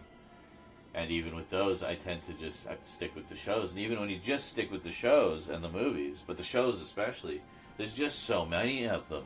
There's so much content. And then you want to go beyond that and get into the novels and the comics and the video games. They got the online games, Star Trek Online. They tried doing something like that with Star Wars. Star Wars Galaxies, I think it was. But I forget what the problem was. People just didn't really... I guess it was they all wanted to be Jedi. And, they wanted to be the cool Star Wars characters, but they realized that, life on Tatooine is actually pretty harsh, because I guess there was survival elements. And, it's a fucking desert planet. It's not going to be a paradise. Trust Luke. He lived there longer than you. He said it was... If there's a bright center of the universe, this is the farthest point from it, or whatever the fuck the line was. See, now it's going to get tricky. So, yeah, I think so. We'll put all the books up here, and then we'll... the bigger books, the coffee table books and stuff, we'll put underneath, which I think is what we did last time. Because I just don't trust all the weight. The DVDs are pretty light, so... this is so awkward to get into. Alright.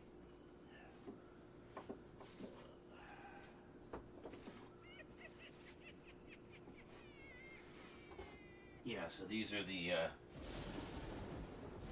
regular size paperbacks. So, did you guys hear I don't remember where I heard it. Somewhere on the internet, so it must be true.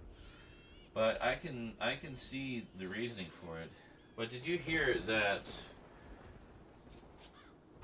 You know the difference between mass market paperbacks and, let's see, what's a good one to pick here? We'll go with this one. And trade paperbacks. You know the difference, right? Like these are the kind of interim between hardcover and mass market. But when people talk about paperbacks, they're usually talking about these. Yeah, well, I've heard in my book enthusiast circles that they may actually not be doing the mass market size anymore. Now, see, I love these because they often have really cool covers. I mean, fucking look at that cover. This is an awesome cover. Incredible. They're smaller. They take up less space on the shelf. And they tend to be cheaper. They were originally called pocketbooks because they are small enough they can fit in your pocket. Look at that. Literally a pocket book. So, how cool is that? Just as a format. But apparently, they don't want to make them anymore. So the smallest you'll be able to get in paperback will be this size. Which, oops, also costs about twice the cost of a mass market paperback. It does not cost twice the cost to make this versus the mass market size. That's why they're doing it. They want to save a few pennies, but make you pay the difference. I fucking hate that shit. You know, it's just so shady. And I love my mass markets. God damn it. That's my favorite format of paper book because they're so shelf friendly. You can pack so many of them on a shelf.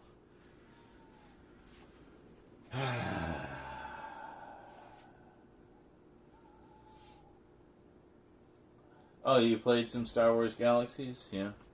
I guess now really the closest there is to sort of a persistent Star Wars world would be what? Battlefront 2? Oh, people didn't like the survival aspect, so we'll just give them a game where they can just have endless skirmishes in multiplayer. Like, wow. Fuck you on every conceivable level. And levels that have yet to be conceived. That's not what I wanted at all. You completely misinterpreted my request in every possible way it could have been misinterpreted. I mean, get Guinness on the phone.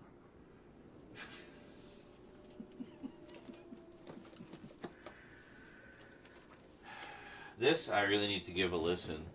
Doctor Who meets Scratchman, read by Tom Baker, written by Tom Baker. I have the book here somewhere. One of the trade paperback. Yeah, there it is. You can't really see it, but anyway, it's down there. Yeah, one of several audio delights sent to me by Jonkler over the course of many packages. In fact, just about everything, I think, yes, everything. Okay, these 3 I bought. Nope, these 4 I bought. Everything else was sent to me by Jonkler. Oh yeah, he is the man when it comes to these audios. By the way, like he knows more about it than probably the people who make them by this point. The dude's just like a living encyclopedia of info about those audio dramas. Late stage capitalism, where it just becomes impossible to collect things. Hey, SKR Imaging, SKR Imaging. Scrimmaging.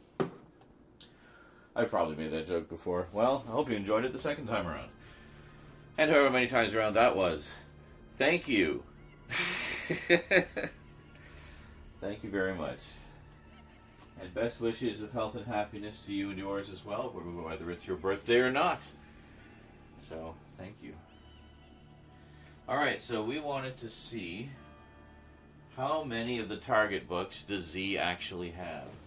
Alright, so this is them. This be them here. It's not this entire row.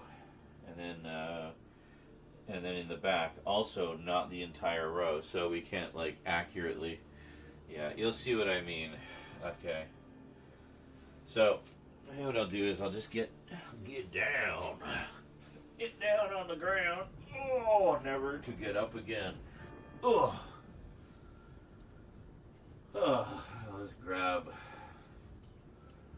a stack. Oh yeah, this actually works fine.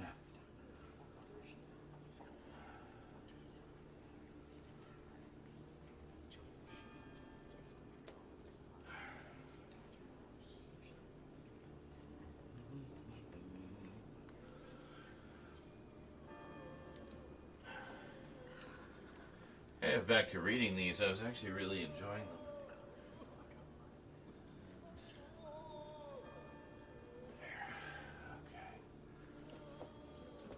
There. Now, there's a secondary collection from Pinnacle, which, funny enough, also was the original publisher of Mac Bolan the Executioner. And there was like two or three variants. Anyway, there was a few variants of some of the books, and I got at least one of them.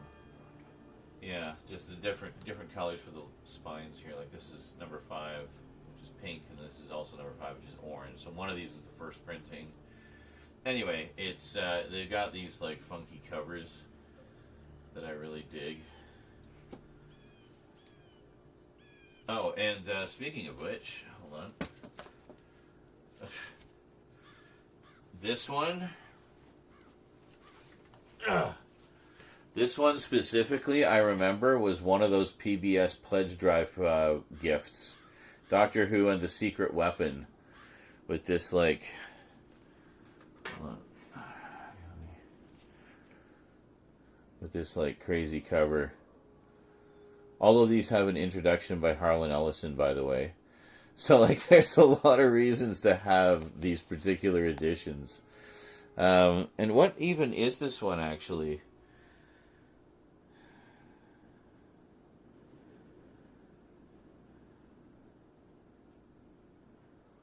Was this Colony in Space? This might have been Colony in Space. I can't remember what story this actually was. See, this is a classic example... The IMC. Fuck, what was the International Mining Corporation or something? The Colonists. Yes, this is Colony in Space. Yeah, which a lot of fans thought was really boring. But they make it sound so exciting by calling it Doctor Who and the Doomsday Weapon. I never had any beef with Colony in Space. I thought it was fine. It's a fun little Doctor versus the Master story, you know? Like, come on. Anyway. I just thought it was kind of fun that this was one of the prizes, and now I have it. And probably paid a lot less for that than he would have had to pledge to get it as a prize for the, for the thing. So, I'm okay with that. And this, yeah. But anyway, it turned out that they published 10 in this format, just sort of 10 random stories, mostly 3rd and 4th Doctor. And, I thought, well, that's kind of a neat sort of alternate version to have, so I decided to collect all of them. So I got all 10, and then I got one of them in a variant, 1 or 2. I can't remember. Yeah, no, this last book down here is something else, but yeah, I like them. Just a neat little curiosity. Let's see here. Yeah.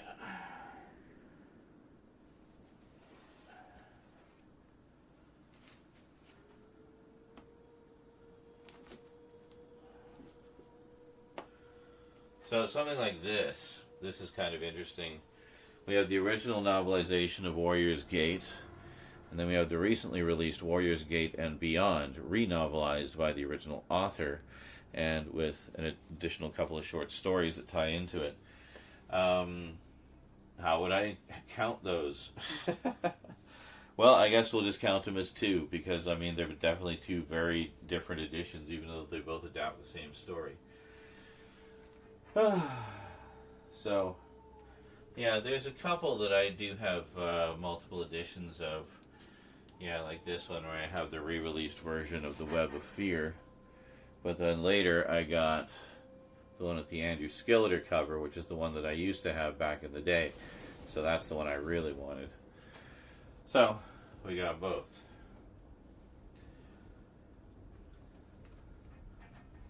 So I guess in terms of counting them, I'm thinking maybe we'll just actually count by story rather than by, you know, individual editions. You get into individual editions, that's a slippery slope that could just go for a very long time.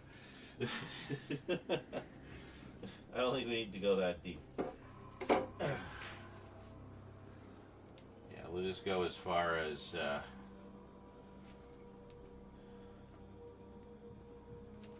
you know, the ones that we... Oh, Jesus. I'm fine.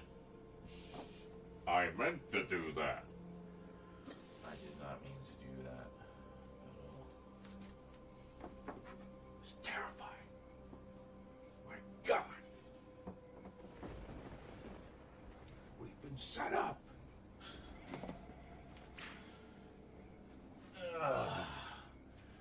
All right. Let's find out. So, I include the companion chronicles like Harry Sullivan's War and Turlo and the Earthlink Dilemma and K9 and Company. I don't know if I have the novelization of that. There is one. Yeah. So this is, I do have all of the First Doctor. One of them, I should mention, I have one in hardcover. I don't have the soft cover. I don't remember why. For some reason, the soft cover was hard to find that week.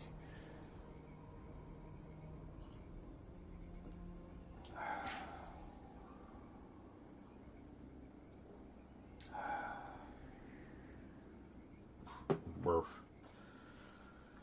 Woke up in the middle of the night and had to ask you this for an upcoming Timey-Wimey Tuesday. Asking if this is for an upcoming Timey-Wimey Tuesday? No, this is for you guys who are here live with me now. I'm only talking about it because it helps make it not be so horribly boring, having to pull everything off the damn shelves again.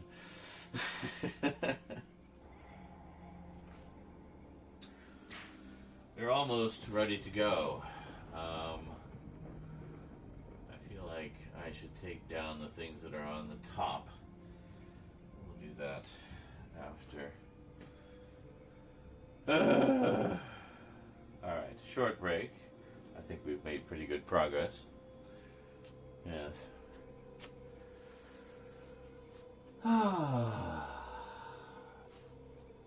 But something that will be for an upcoming Timey-Wimey Tuesday is updating the collection, like all the latest stuff for the collection, so that we can do the update, but also, so we can do the update, so I can then put everything where it belongs in the collection. So, because they're all kind of set aside at the moment, and you know, I need to, as always, kind of shuffle things around to make room for the new stuff. And, yeah, but we're going to be having another shelving unit, a small one, here, that, yeah, I think we're going to recover the top shelf here for Doctor Who stuff specifically, and move the non-Who stuff down to the other shelf. So it'll be kind of our overflow. Our British overflow.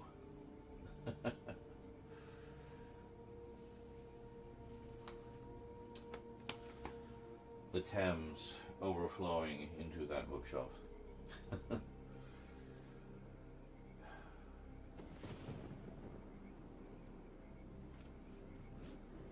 Excellent.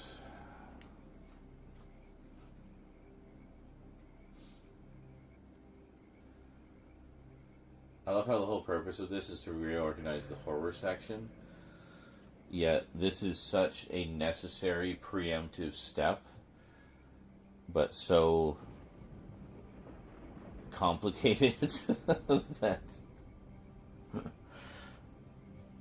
we haven't even got to like the main attraction yet, and we're almost 4 hours in. That's my point.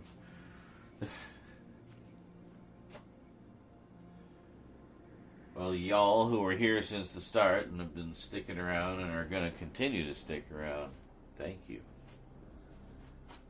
Appreciate the dedication.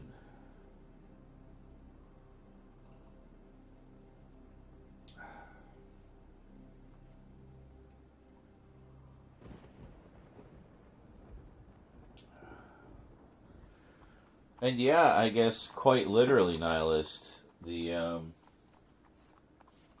discontinuation of the mass market format is absolutely part of late stage capitalism, which is simply this. You know, they've squeezed every penny they could possibly think of in every other way they can think of. The only thing left is to squeeze a few more pennies out. You know? And then, you know, how long before they just discontinue paperbacks altogether and they only do hardbacks? You know. Or they decide to discontinue hardbacks because they're too expensive and only do the trade paperbacks. So now they've saved all the expense that goes into the production of the hardbacks, which are easily the most expensive version of the three, and can produce the far cheaper to produce trade paperback format for pennies over what the mass market format cost. But because there's no longer a premium format ahead of it, above it, it essentially gets grandfathered in as the now premium and in fact only format, and they charge what they used to charge for a hardcover for that trade paperback. Now, where they go from there, I don't know. It would probably reverse back, and they would then go back to making the mass market size only, and then books will be like, and also, we're also competing with digital books, right? How many people are going to be even buying them? So they're going to be trying to wring out every last cent they possibly can. So that's, I think, what's going to happen. It's basically going to bounce. Like, it'll go up to hardcovers only, and then it'll go back, and it'll be trades only, and then mass markets only, like those size. But they'll call them something else to make them more attractive. You know. No, Jesus.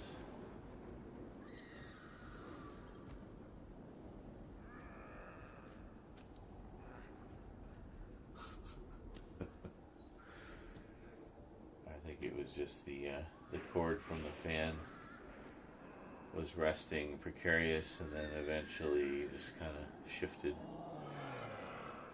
Or, you know, ghosts. Or rats. I don't know. I don't think it was anything. Might have been a cat. Trying to be sneaky. And failing by making noise. I don't know. I dinna ken.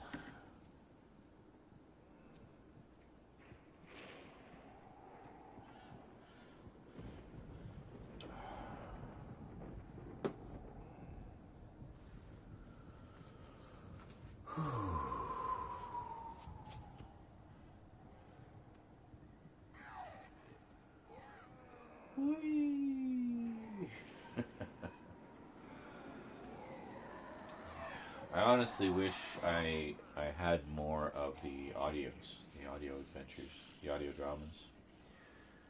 Like the Big Finish stuff. The Big Finish stuff and the BBC stuff, honestly. So I have the BBC ones that Tom Baker did, the Hornet's Nest and everything. The Nest Cottage Chronicles, it's called. And what I've listened to, that was quite good. It's a little different vibe than the Big Finish style, but it's not quite full audio drama, but it's a lot more narrated by the characters. But it's very good. Still quite enjoyable. Also just really well written. It's a very Doctor Who-y tale. Ghost rats, yes, exactly. That makes sense.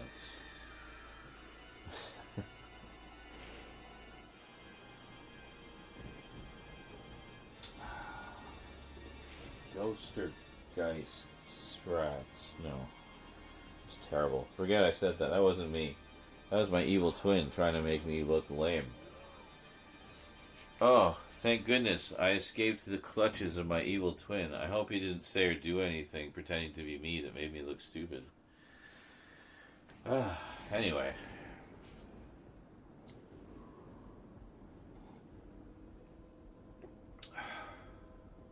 Thank you.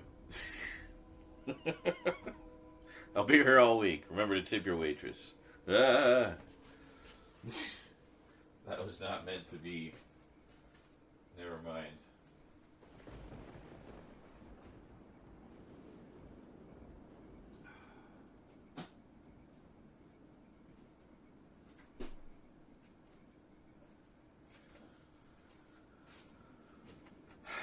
I was going to go out for a smoke is what I was going to say.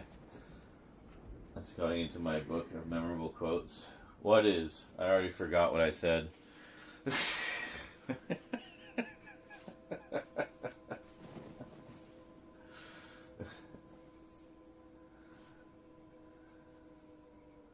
Well, you write it in the chat while I go smoke, and I'll read it when I come back. And I'm sure it will have far less feeling and integrity than when I originally said it. I'll be back.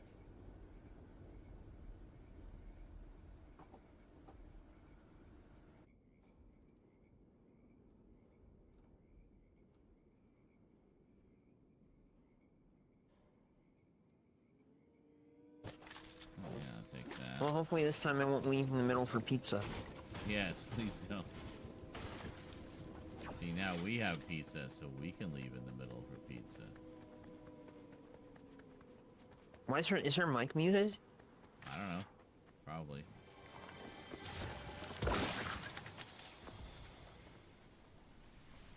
Pumpkin launcher. Oh, whoa, whoa, whoa. Ooh. Oh, you're go. Oh. Don't follow me. What the fuck? Come here and look at this, y'all. Oh, I'm coming. I see an SUV on the target there. Just hold on. Heading down. Whee! I don't know how this got here perfectly in this little... Oh. Wow. Unbelievable. Uh-huh. I guess they would have had to back in. That's a lovely parking job. Yeah, it's, yeah, no. That's not gonna... Boy, they really want me to do this quest, don't they? Which quest? The shopping bag one. It's, like, really eager for me to do this quest. It gives you, like... It does it, like, multiple times, even if you've already, done it. No, look. Do you see it? I don't see it. What? I don't see anything. Oh, okay. Well, on my screen, I see the shopping bag, and it's just bouncing up and down. Oh, God, I can see it now. I'm looking at the screen. There's a guy back there. You better catch him.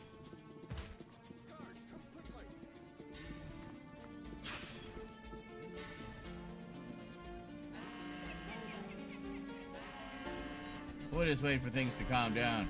It's crazy out there, fellow businessman. I don't know what's going on.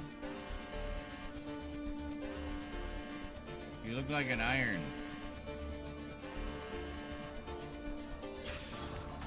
Oh my god! They're all just... Security breach. That's right. Fuck it up its fucking ass. The ass it fucks with. Fuck it. Fuck it up its ass with the ass it fucks with. What?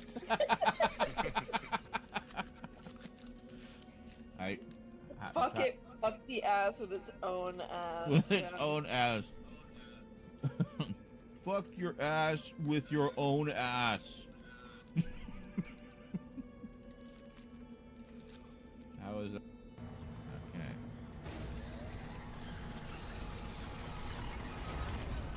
Yeah, we gotta get it to go this way.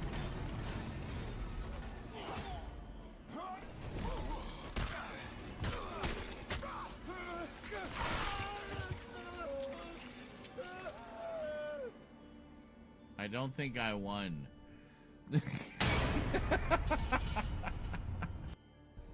Fuck! Where did it go now?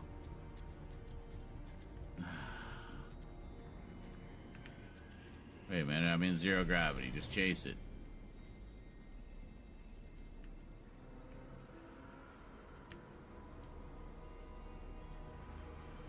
There it is.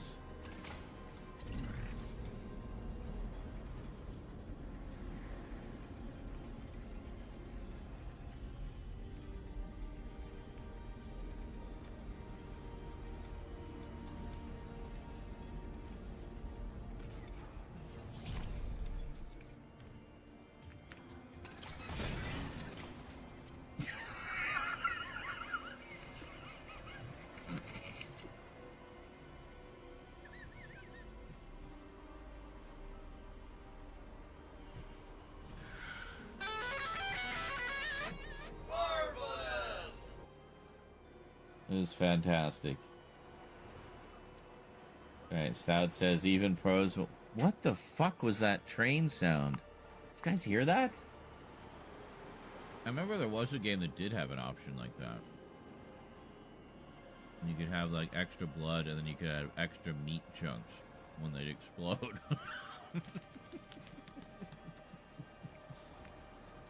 So naturally I just cranked everything up.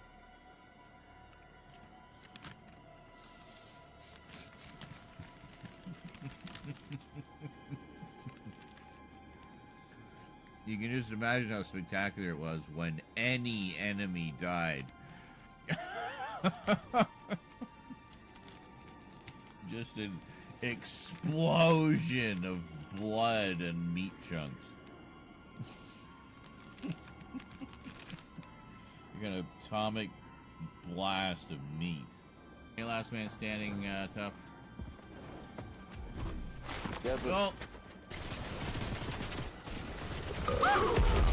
Oh. Fucking Homer, Jesus. get lost. Fucking Homer. Holy shit, you got Simpson so hard. That can't be the last one. One more. You were being mobbed by Homer zombies, and then fucking Scratchy finishes you off with a sniper shot. What? Oh, that whole thing. the evil twin bit. Yes, of course. Of course. Well, you know, folks, if you're on Twitch, you can always go back and make a clip of that. Just saying. Or if there's any mods in the room, you can put a marker. I don't know. I'll see if my clip button works. Alright, it says I made a clip. So hopefully that's a clip of me saying to make a clip, and I make a clip at some point. Anyway, thanks for the reminder there, Nihilist. It's important we not lose those random moments of pure gold. Because, see, in true capitalistic fashion, wanting to misrepresent your product in the most positive way possible to draw in more customers, we want to have clips of all the parts where I do good things or funny things in, back-to-back succession. So people will think that that's what I'm like all the time, 100%, always on. Like, holy shit, this guy's amazing, gotta check him out. And then they come in and see how lame I really am. But, I'm sure a few will stick around.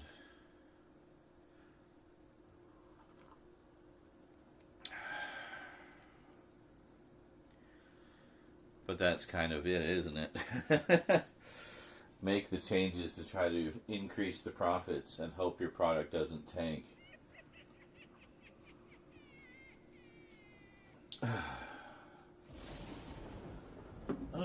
Well,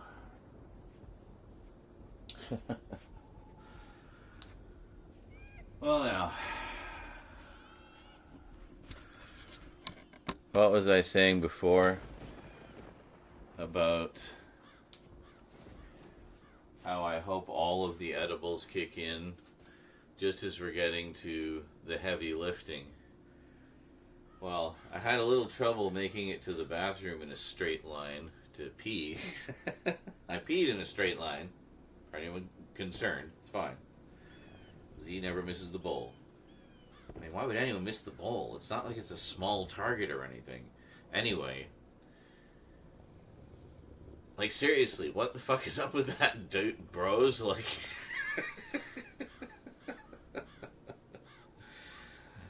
You really just got it in for the janitor there, or what?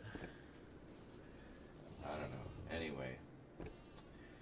First things first, we should count the books. So I guess what we want to do is go more by story rather than edition, right? Like, do we have a novelization of that story? Like one of the official ones, not an unofficial one, obviously. So we'll just go by that criteria. So, yeah, let's do that.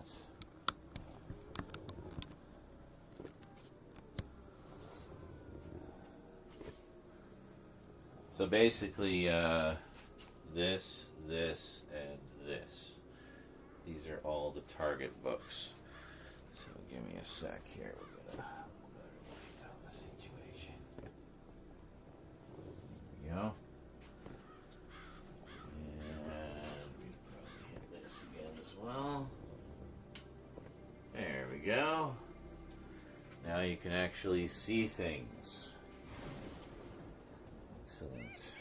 Okay. So, let's take a look here, and I see one of them, which I showed earlier, almost escaped. Where did that one go? It goes here.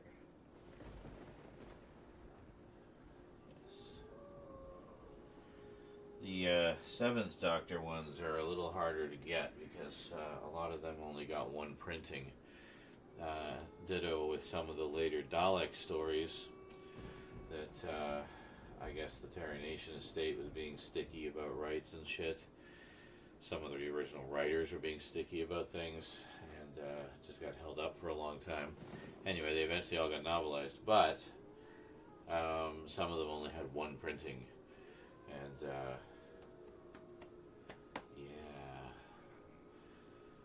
but that goes for a lot of the later published 1st and 2nd Doctor stories, many of which had never had previous editions. So as they were filling in gaps, there were quite a few there, so we got a whole bunch towards the end of the range, filling in the rest of the early days. And unfortunately, they just didn't have a lot of printings. And some of them didn't get reprinted. Ever. So anyway, the quest continues. So let's see what we got. So let's see, so 1, 2, 3, 4, 5, 6, 7, 8, 9, 10, 11, 12, 13, 14, 15, 16, 17, 18, 19, 20, 21, 22,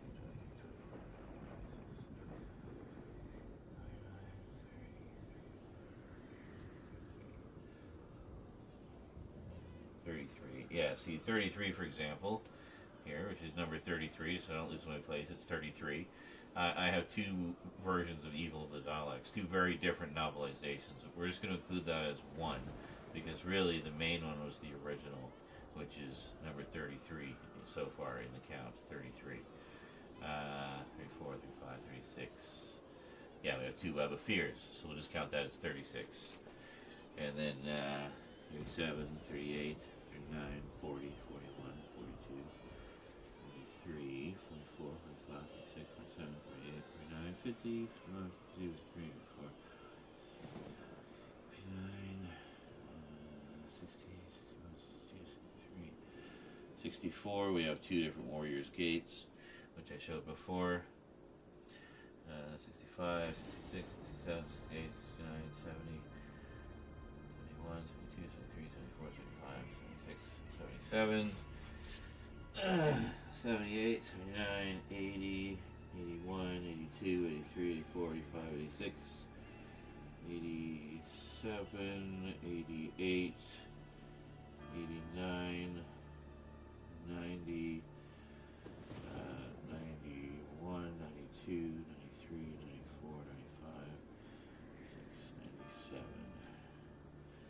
I have 97, and that includes some of the side stuff, like there's the missing season with the Sixth Doctor, and there's the 2 companion novels, and there's something else in there somewhere. Oh, the radio play Slipback. That's in there. So, yeah. So there's around 100, maybe 170 something. So not bad. I'd say 90, 97. Yeah, I mean that's. Isn't that the same number as there are missing episodes? 97. I think it was at one point. I don't know if it still is, but what a funny number. Oh, no. Hold on, I ruined it. 98, because we have the hardcover of The Edge of Destruction. Right. Otherwise the same, it's just hardcover. Hey, Ryan Chataway is in the house. How are ya? Where did I put my glasses? Pool of Fire. John Christopher's Tripods trilogy. Sean, I come to sit at your altar for forgiveness. I rewatched all the Transformers live action this week. I love them so much.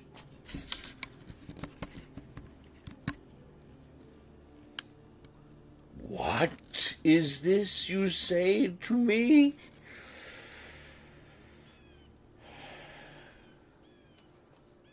Elsa will put me back into the...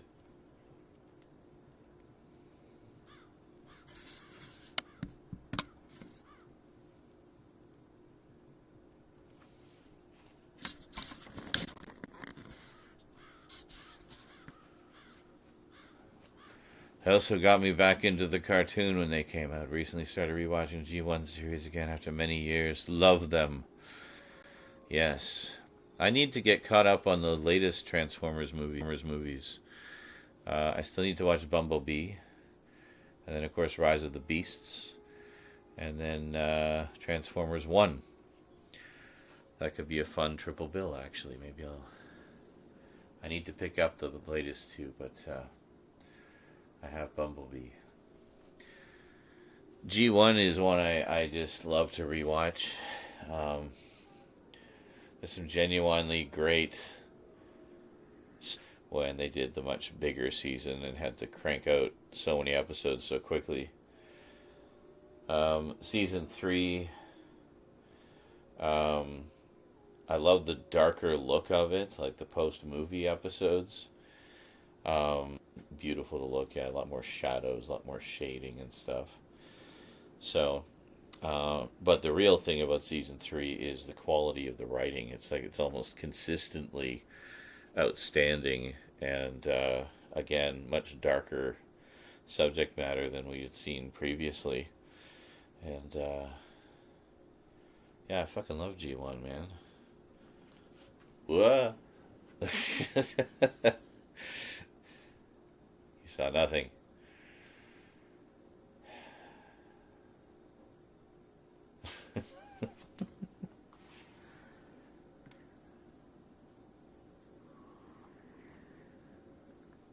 And yes, perhaps the edibles have perhaps kicked in a little bit. Perhaps. So, need to pull out all the magazines and the graphic novels and the coffee table books and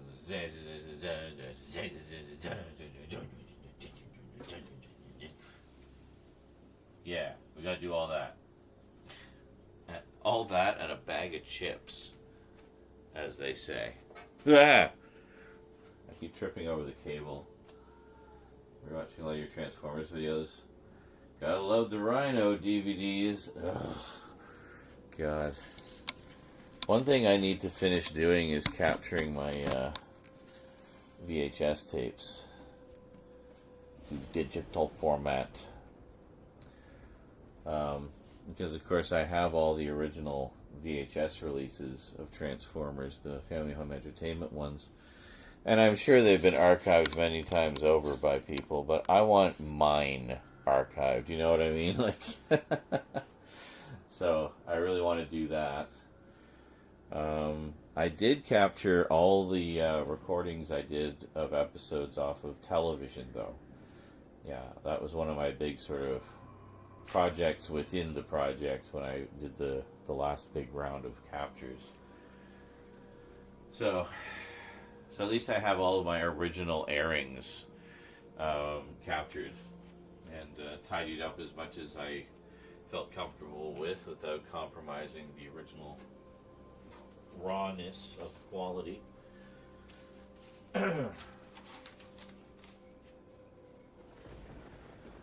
Raw.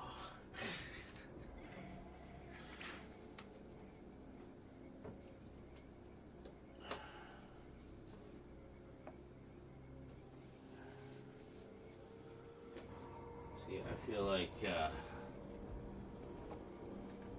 don't know. I want to have the audio stuff kind of in a better place.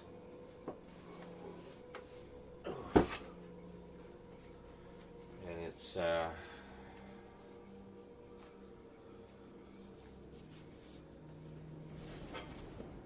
just kind of hard to find somewhere that works, you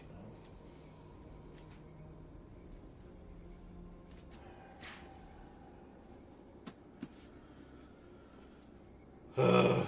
Okay. I think I'll move this out a bit more so I'm not constantly tripping over it. Oh yeah, but then that one's dangling. I can trip over that. Pull the whole damn shelf down. You're high, don't talk to me about getting high, stupid governor. Oh, they go and make it illegal again in your part of the world or something? I think there would be rioting in the streets if that happened in BC. Holy shit. We will be Canada's Amsterdam forever at this point. We will not close this Pandora's box.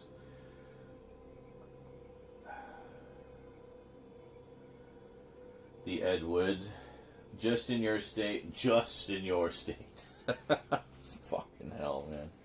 Well, time to move. Get out and see the rest of America.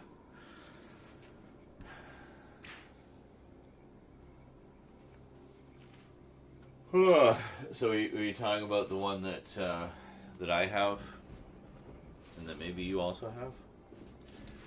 The pink one, the pink box. I did a video about it a while ago. I just wish they'd put more Ed Wood on Blu-ray, and maybe 4K for some, you know. But it just seems like nobody is. Like, I found a handful. I think Vinegar Syndrome has some. But it's all his later stuff, like his more sort of like exploitation films and stuff like that, which are good and which are interesting in their own way. But they're, you know, they're not the big ones, they're not the big, you know, legendary ones. We want to see those. So I don't know why nobody's done that.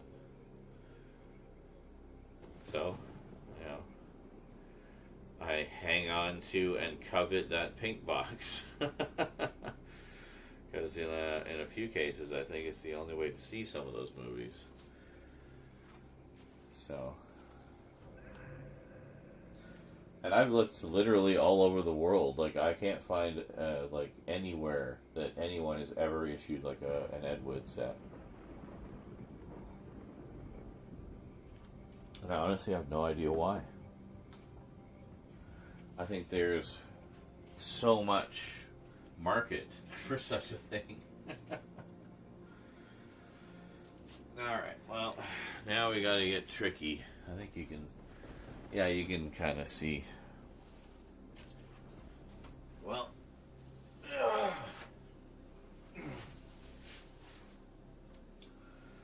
hopefully you won't be seeing clips of this in a future Wavy Web Surf video.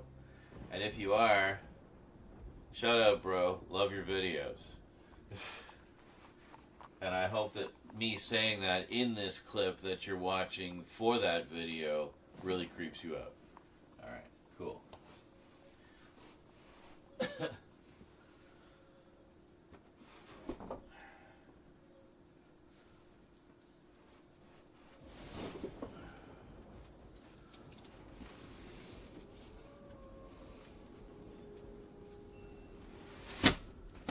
Jesus.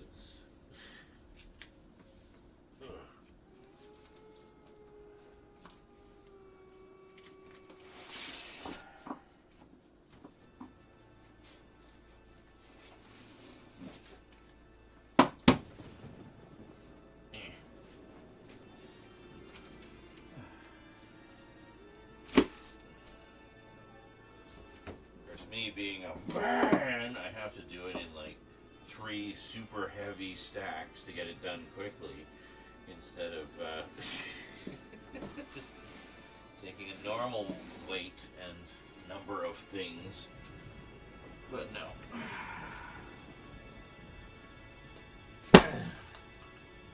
Oh, I almost crushed the light thing. Glad I didn't.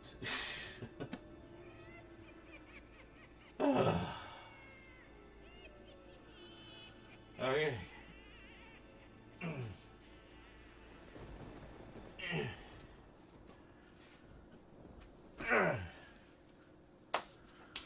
Not this time, Wavy. Watch, I'll die in the next clip. Oh, you don't have the pink box? Right? Plan 9. Where the fuck is Plan 9? Like, come on. You look up Ed Wood on Blu-ray, you literally just get you get the Tim Burton movie, and that's it. It's like, well, yeah, I know, but that's no, I mean, the real deal. But yeah, I'm honestly surprised, like, even some fly-by-night place hasn't done a Plan 9. Because it seemed like everybody and their dog was rushing to do Ed Wood DVDs. You know, like there's a lot of public domain crapola ones out there of his more notable movies. So where are those studios in the Blu-ray era? Where are we getting our El Crapo Blu-rays? Which are at least, you know, in high def or something, you know. How to get rips out of. Oh, okay. Hopefully full ISOs. I notice a lot of people will do that for long out of print DVD editions. They'll just put the full uncompressed ISO files up there. Which is nice.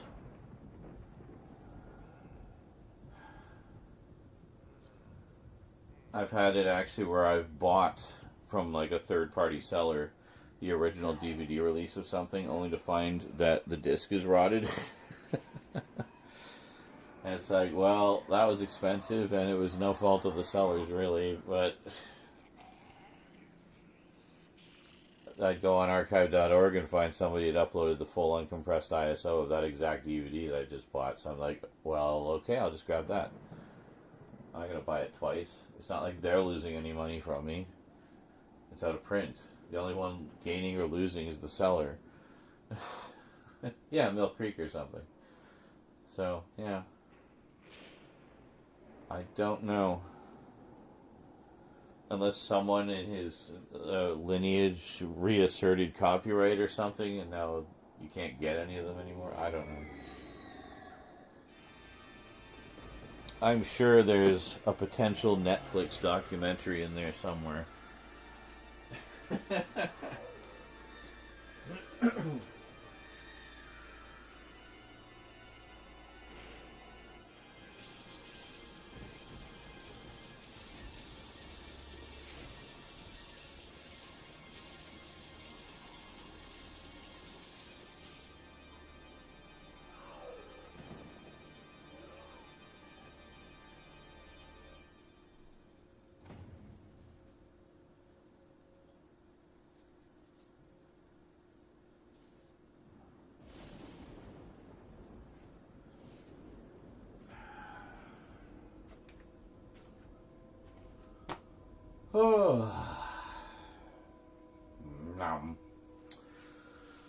But yes, well, the other thing is, like, we've seen how many box sets now of other notable auteurs of crap.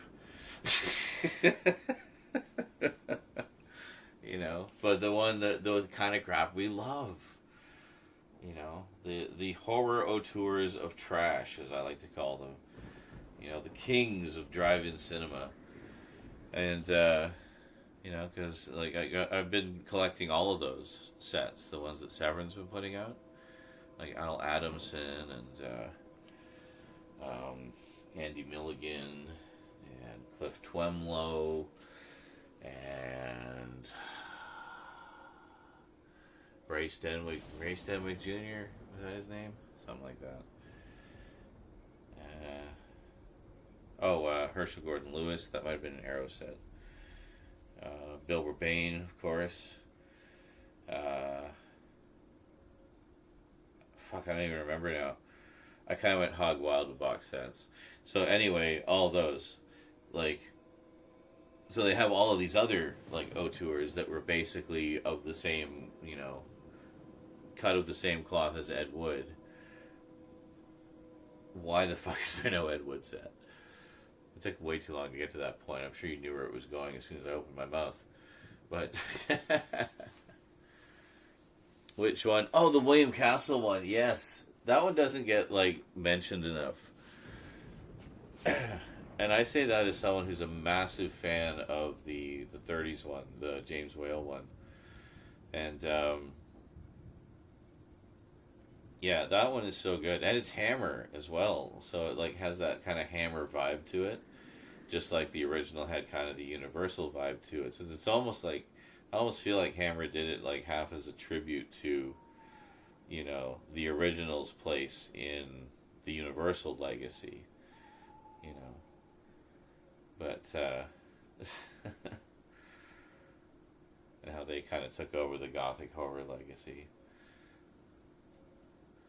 But yeah, it was really funny. And starred, what's-his-face, the guy who played the handyman in Newhart, the Bob Newhart series where he ran a hotel. And it was the first time I'd seen him, like, play sort of a straight man character. Because I was always, because the janitor, or, like, the handyman character was kind of, like, you know, very, I don't know, simple, for lack of a more politically correct term. But, you know, he was basically, well, now that I think about it, nowadays he would just be described as neurospicy, much like us. Because that's very much, now I look back at it, that's very much how the character was. But very blunt and very funny. And so to see him play, like, a different kind of character like that. Basically leading man in that one. But yeah, that one's a lot of fun. Very, very madcap and zany. Like, they really didn't... they really weren't shy about leaning hard into the silliness. And I enjoyed that. I need to watch it again. I picked up the Indicator Films release of it. Because I think... Yeah, I'm pretty sure I originally watched it on the... that Mill Creek set, the 20 film set they put out. What is it here?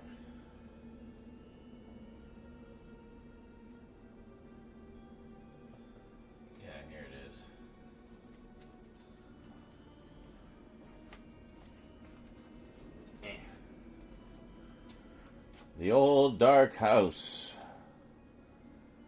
Indicator Films, region free. Yeah, region free. You can see there, region A, B, C. And there you go. They just really have the taglines on their rears. They don't put full descriptions. But,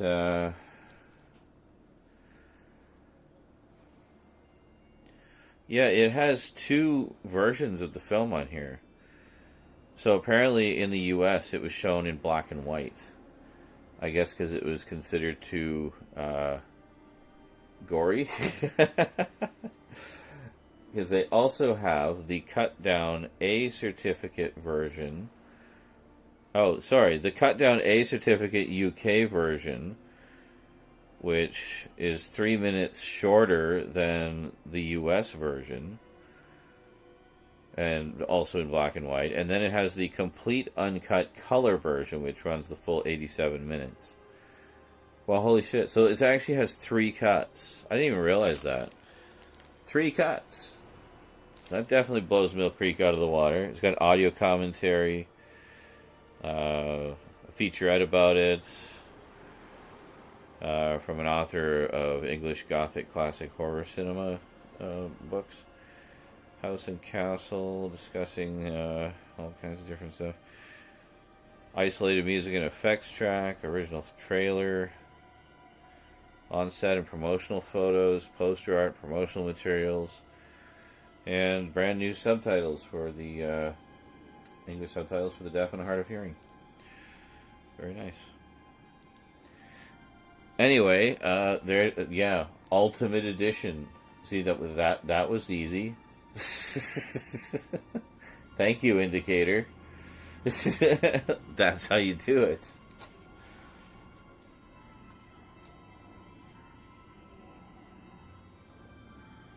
Send you a voice note catching up. Been far too long. The saga of the hurt back continues. Oh shit! Yeah, no, please do, dude. I always enjoy a voice note. Give me a second here. While you're here, I know one of your favorites, which is also one of mine. Got a little Cash on Demand, starring Peter Cushing. And who was the other guy? Andre Morell, actually. Andre Morell, if I remember correctly, played Quatermass in one of the Quatermass films. Or a couple of them, I think. So, yeah, loads of extras on here. Again, 2 cuts. It has the original UK theatrical cut, which is 67 minutes, and the extended US version, which is 81 minutes. That's interesting that the US version would be extended. Usually it's the other way around. Audio commentary, The Perfect Crime, Inside Cash on Demand, an analysis of the film and its production. That's cool. Featurette on Hammer's Women, Lois Dane interview, talking about Cash on Demand. That is really cool. There you go.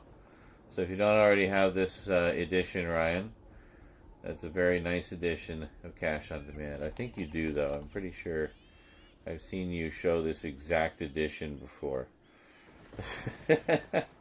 Maybe we've already had this conversation. I don't know. But I never resist an opportunity to once again recommend Cash on Demand to people.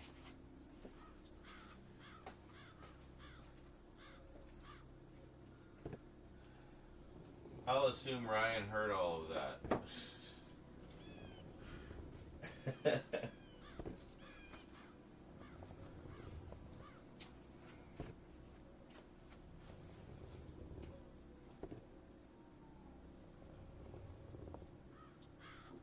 Okay, so we've got all the stuff off the shelves again. We gotta actually, we're gonna have to move this light.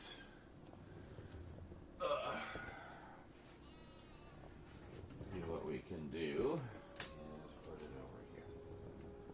Is that stable enough? Yeah, as long as we don't touch anything.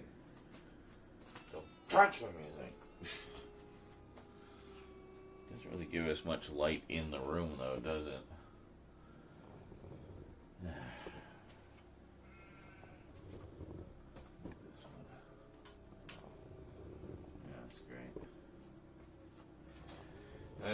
like having it there, so we'll put it over on my chair, I guess. It's less likely to be.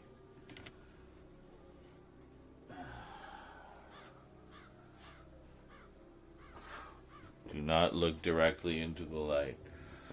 Okay.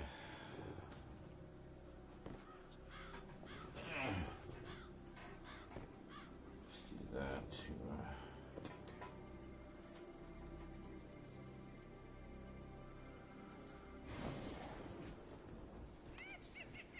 And then we have this shit. It's not shit. Some action figures that really need to have a cleaning. And just miscellaneous Doctor Who stuff in the box there. And then jigsaw puzzle and a vinyl. A vinyl. Alright, that is it.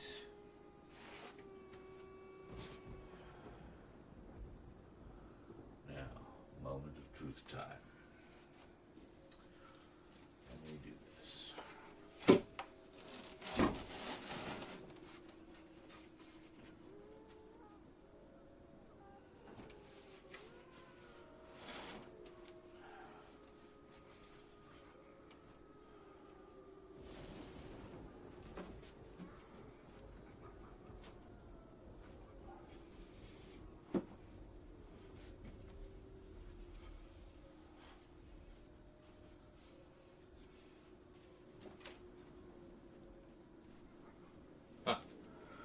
Well then,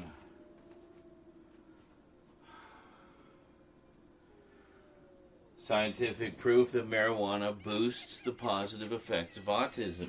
I eyeballed it, figured it out, nailed it first try. Yeah, that's as flush as it's going to get. It's if I pull it forward on the bottom, then this side will come forward too much. So this is actually better because it kind of curves inward, with this being sort of the flat, I don't know, guide, whatever. So then when we bring in the other bookcase, we can put it right here. The other bookcase is definitely going to stick out. It's as wide as this. So,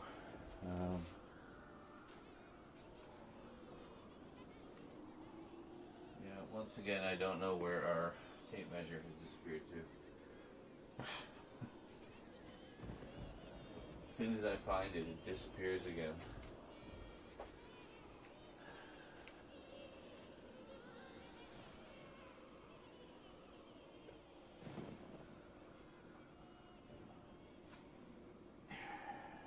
Nope.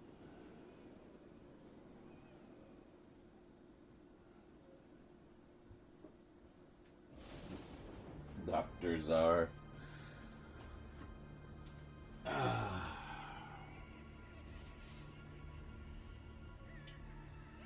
That's good. So now,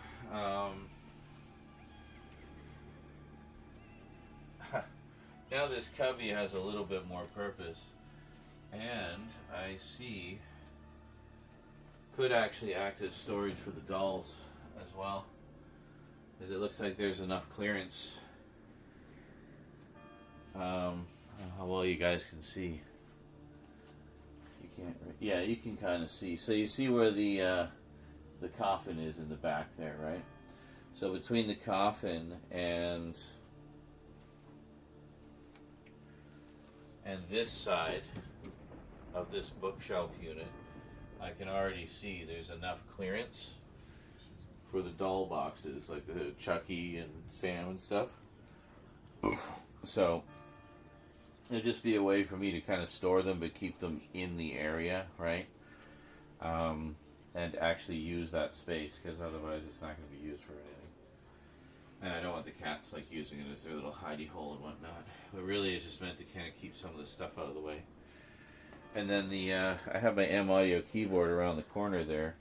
that I can actually pull out through the separation between the shelves in the horror area, so I don't need to pull all this stuff out to get to it, right? So,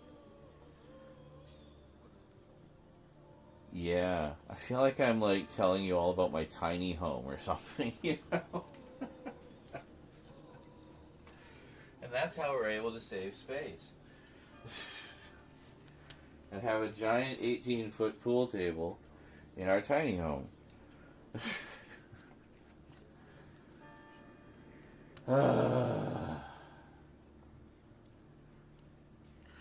Good. I mean, like, to you guys, probably can't even see the flaws I was talking about. Like, to you guys, it just looks like a giant frickin' monolith of shelving. We should be listening to the 2001 music, you know? So, hey, it works for me. Alright. Well, it might be a little easier for me to reach back and forth now because we actually have more room between this and the table. Did I have room to move that table over more? Technically, yes, I could have if I moved the other little table more. Too late now. Too late now. Sorry, I thought I was on the Lawrence Welk show for a moment there. Oh, Jimmy Dean, you're so funny.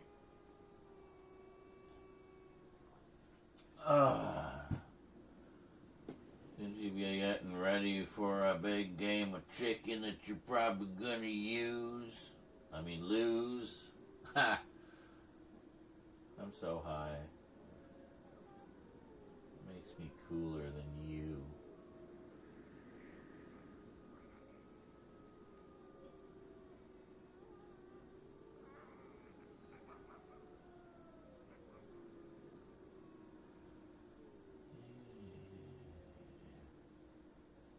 Okay, that's what I thought.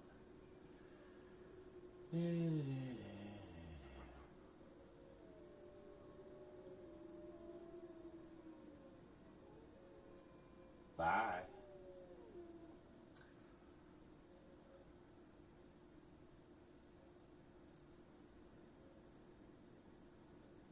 And goodbye. Goodbye, goodbye, goodbye. YouTube needs better moderator tools. I mean, it's not like it's difficult, it's just like the way it is just kind of cumbersome. Like, do we need that many clicks? I mean, I can do the clicks. But do we need that many clicks? I don't know.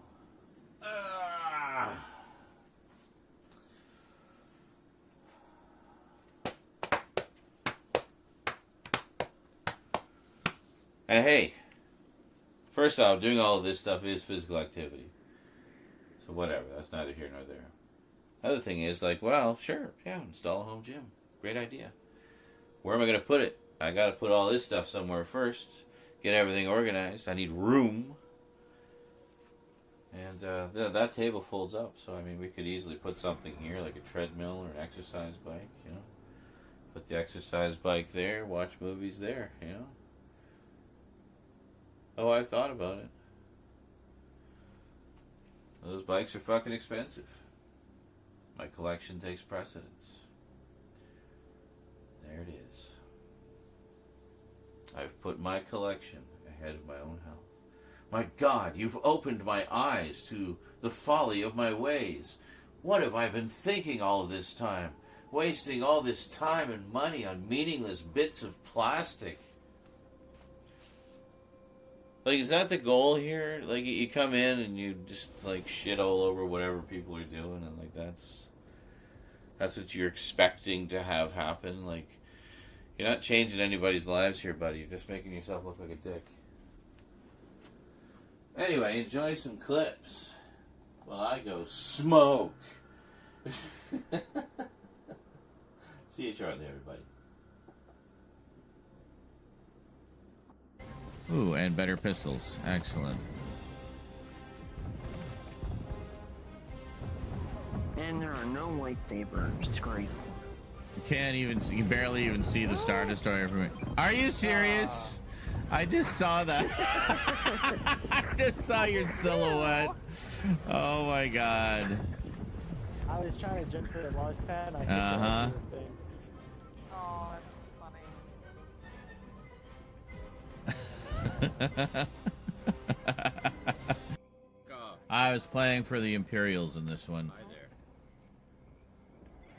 Not even intentionally, just ended up that way. Whoa.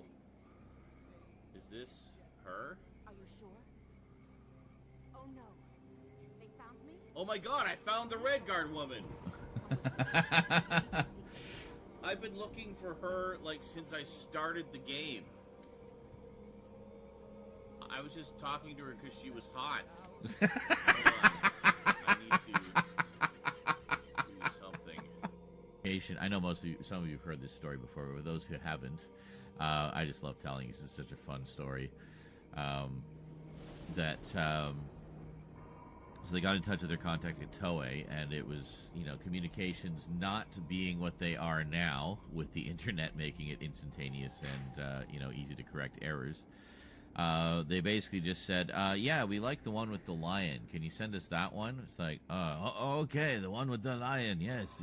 So he goes off and and they didn't know. It's like, he wants one with the lion. What? Go Lion? He wants that piece of shit? All right, yes, send him Go Lion. Good. Good riddance. Because, of course, Go Lion bombed in Japan. And then the infamous Mulch is the most expensive sound on the soundboard at 10,000 bits. That's a full. I need to reevaluate it because I know a lot of people really like it a lot. So. Oh, jeez. Ah! I have a bookshelf that's dedicated to Doctor Who. So do I. Bradshaw's studio donate. R2 and R5. There they are. Look at that. Nice. Found him in the basement of the bar.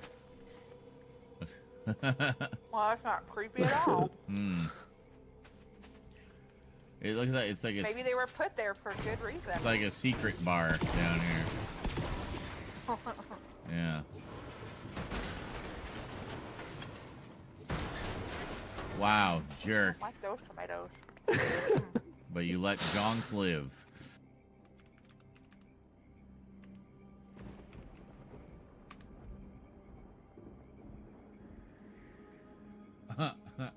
No? Oh, this is interesting. Time travel, a journey through history. Stravinsky's The Rite of Spring. Bob Hope, 1903. We have traveled through time, apparently, to, like, janky 90s Google.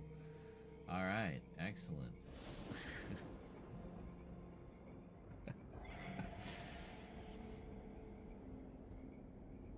It's 44.1. CHFI, Toronto's best rock. For easy listening, and women specifically. Yeah.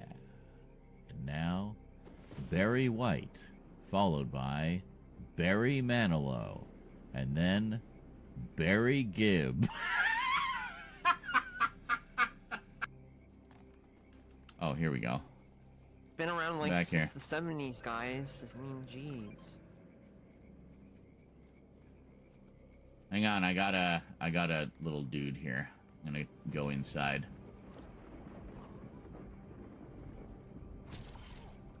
What?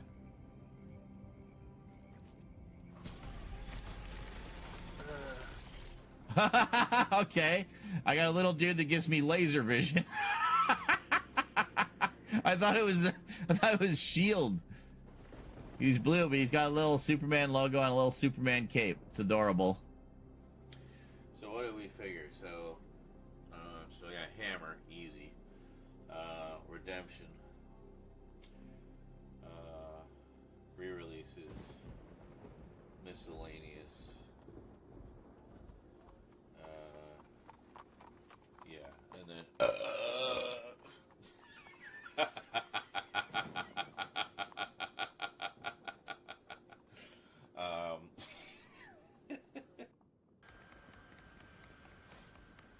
City. Oh, they're actually dismantling the wolf guy's stuff. There's a forklift here with one of his statues on it. Nice. I like little bits of story that are in the environment. Really?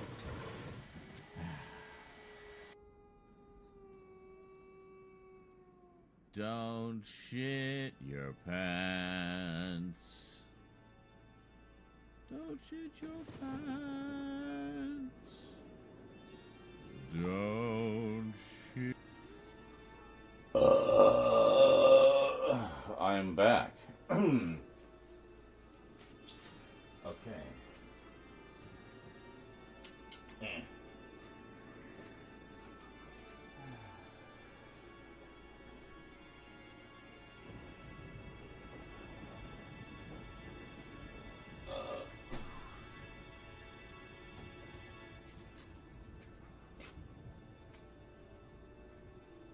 That's a spicy burrito. That's what she said. Okay. So, next step, fairly straightforward. We just want to put all of this back in there.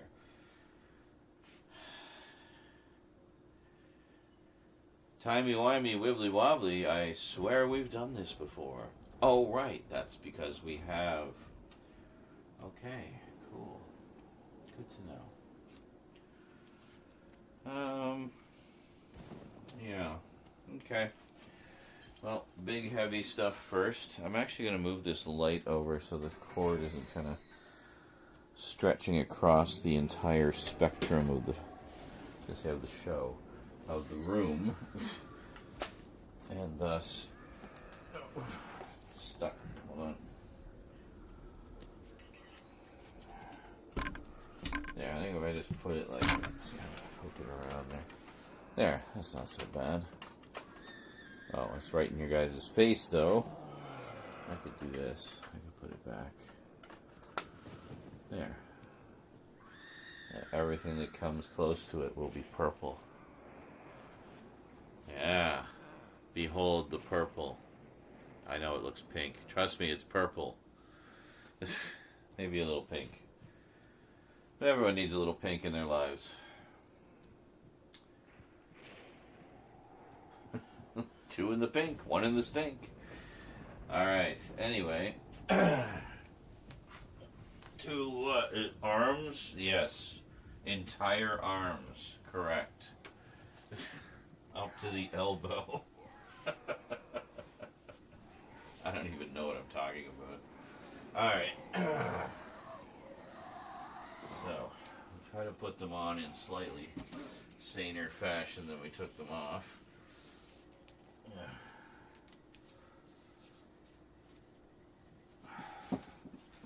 See, so now, the idea is both of these shelving units kind of lean against each other, so they're doubly secure.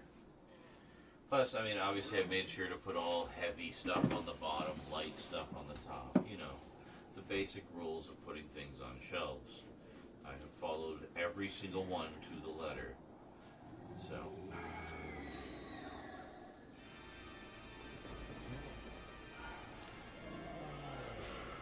It's been an interesting video, maybe. All my Doctor Who magazines from over the years. Dating back to the early 90s when I started collecting them regularly. I have a few earlier issues too. I picked up his back issues later.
big audio drama box sets in. It's, they're basically the size of books. I think I can actually slide this in too. I didn't think I had room for it.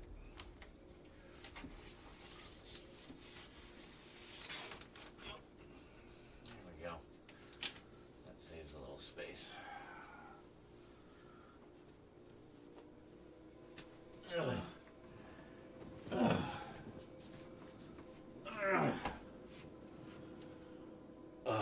Okay. No comments for any of that struggle. Okay.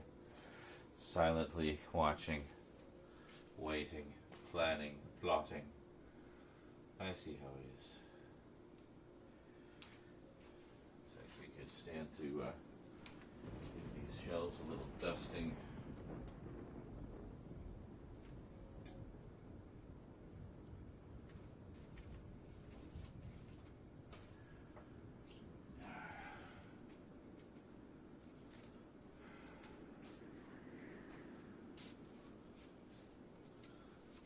Done that before putting everything on, but I mean, I think we just did this not that long ago, so.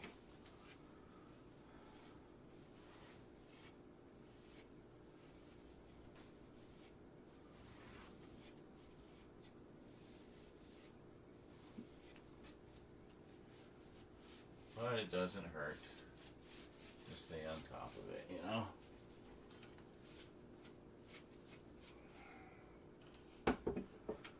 Here.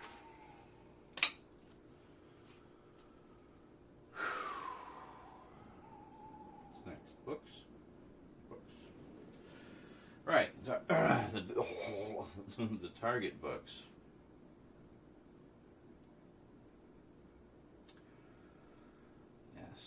I think I'll arrange them slightly differently rather than having all the different stuff at the end. I'll put the Pinnacle ones after the Targets.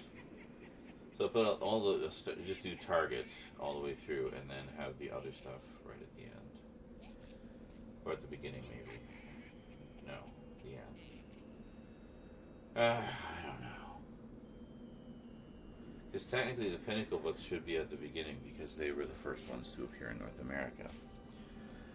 So...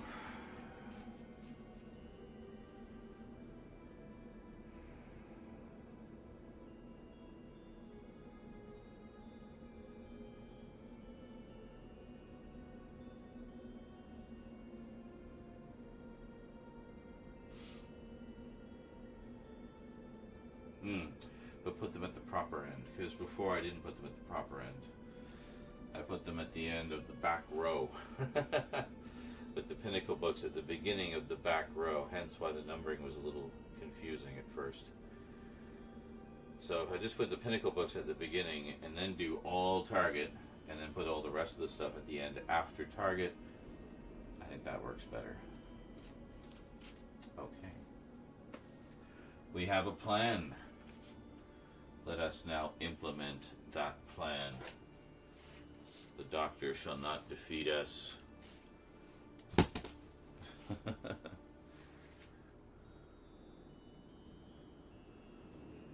No judgments here. About what? Judgment Day?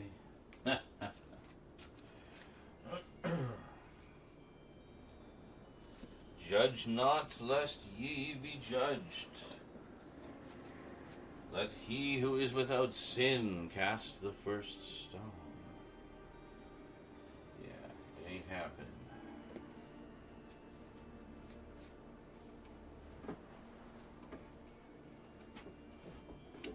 Whoop. I should maybe bring these down.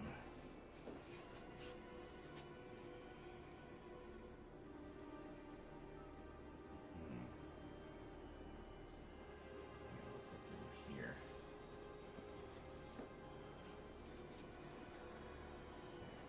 Bring these ones down. Oh, carefully.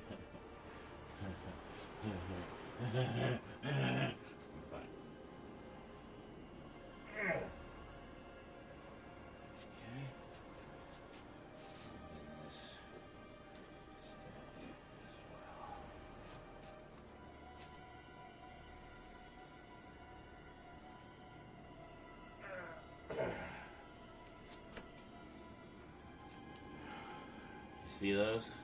Barely.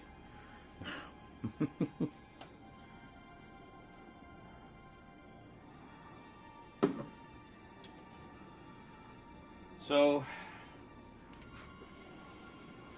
yeah, so I guess I got what, like about 2/3? 2/3 of the targets.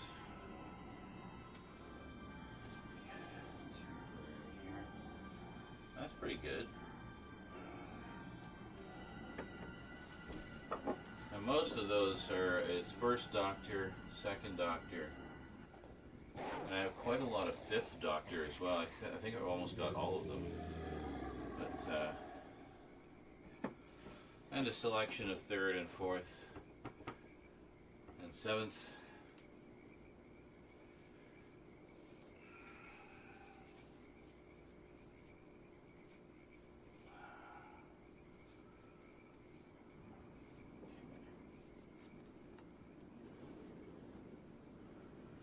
A lot of memories of this one, the Auton Invasion.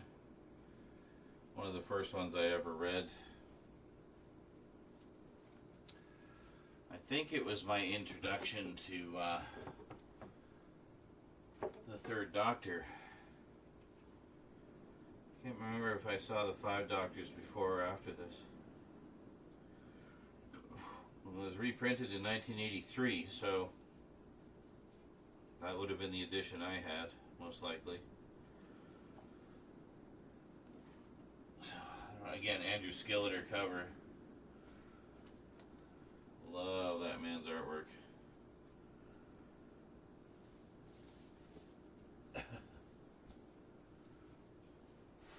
That sounded a little sexual. Maybe it was. Got a problem with that? That's the nice thing about mass markets, you can squish them down a little bit and squeeze a few more on your shelf. So that's always nice. Oh, that already looks way better, actually. I like that. And then everything's just chronological. So much easier. Okay. And then I got all of these.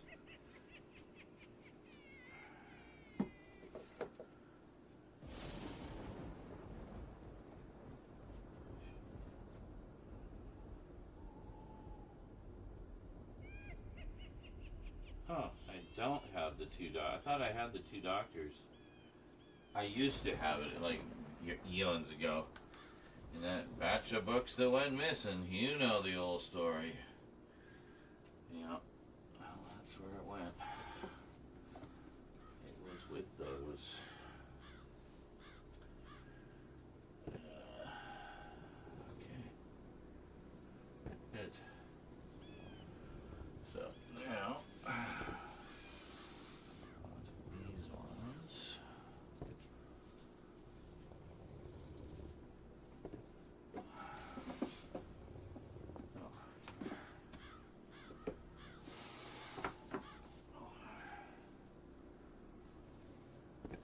The Doctor Who program guide that I use for everything to this day. I wanted to have it next to the Terrestrial Index, which is by the same author and is another resource book. This one is, yeah, it's mostly about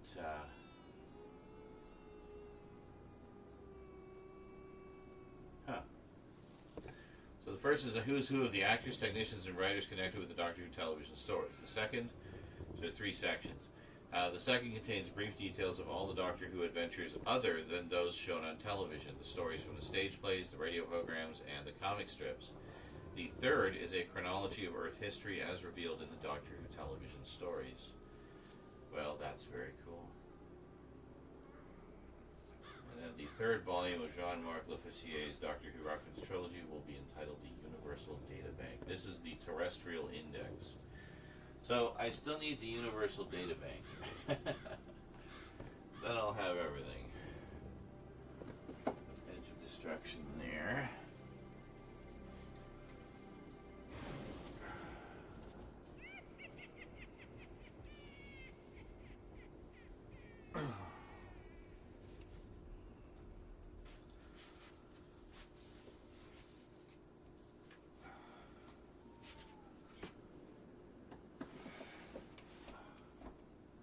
These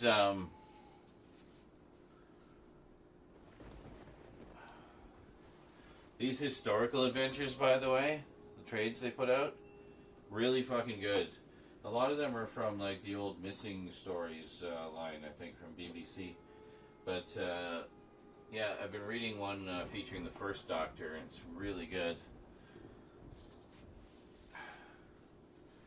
And what's interesting about that First Doctor story is it takes place around the time of the first season, like when they had just finished the first season. So it's like between seasons 1 and 2.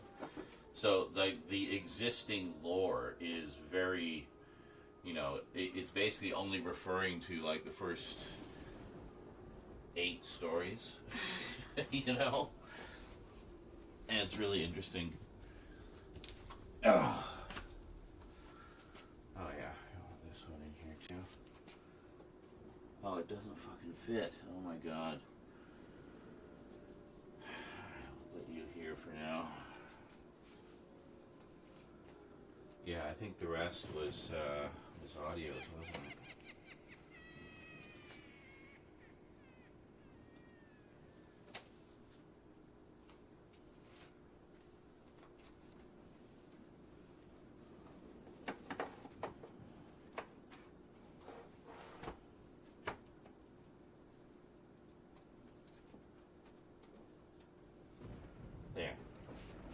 Sort of stuffed the audios in between the other books and stuff featuring past Doctors and the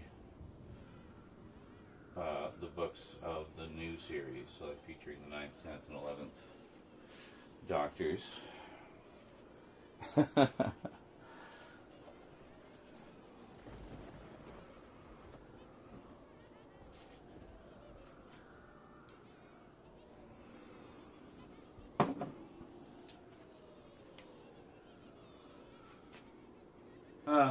Okay. Now,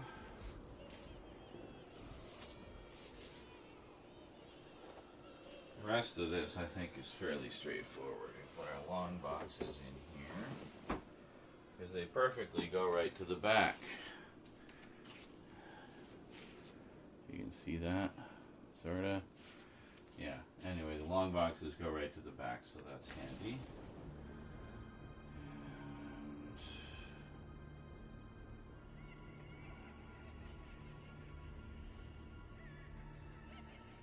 Our back row.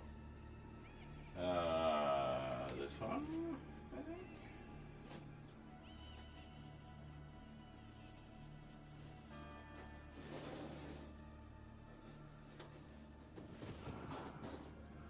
Well, or does it?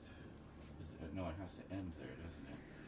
Which means it would be this stack, which goes up to Scream of the Shalka. Includes the movie. We're getting a 4K of this, by the way. The Doctor Who movie. Yeah, you can see that really well with the purple right there, can't you? Anyway, here. We're getting a 4K of this from the original film. Finally at the correct speed and pitch. No more PAL speed up bullshit for this American film. You know, like, fine. I'm very happy about that. I already pre-ordered it. Not wasting any time. Gimme.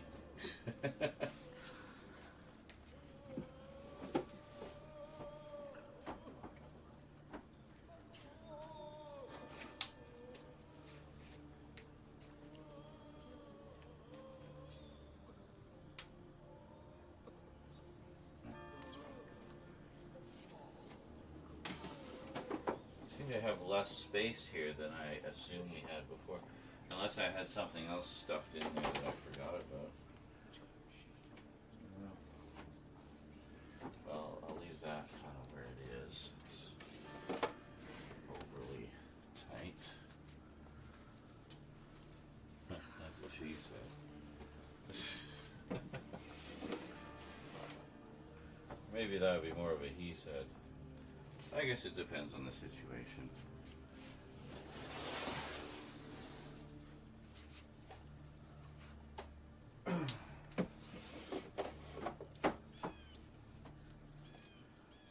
this extra space here. What the hell was in there before?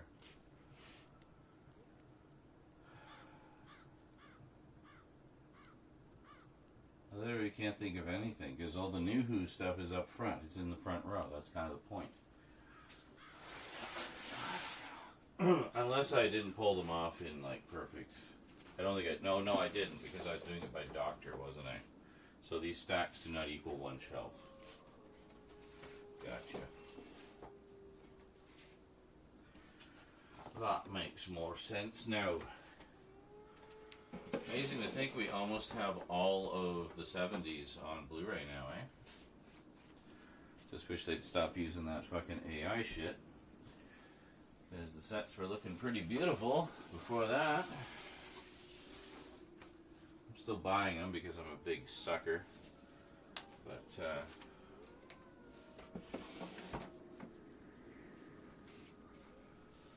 I just want to have the set complete. But, I mean, some of them are so awful. Like, I don't know why, honestly don't know why they're not offering disc replacements. Like, how can you call this an acceptable product? Like, come on.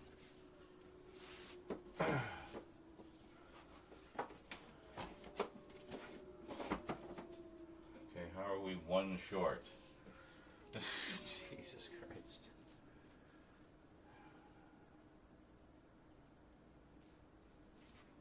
Is it here? We're supposed to have one more in here. Piece of shit.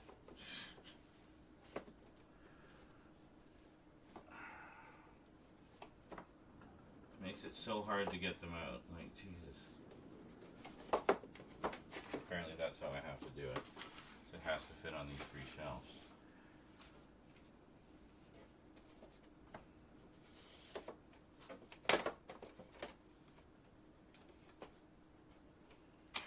I don't know if this one will fit because I don't know. I think it will. Because we've got a couple box sets in here, which mean they take up a little bit more space, right? So try that.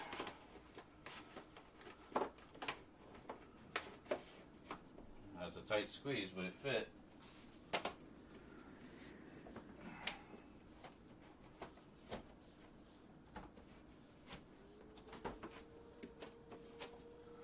Then we put the DVD of Adventure in Space and Time right before the beginning where it belongs.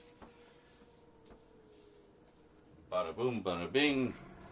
The entire NTSC Doctor Who collection.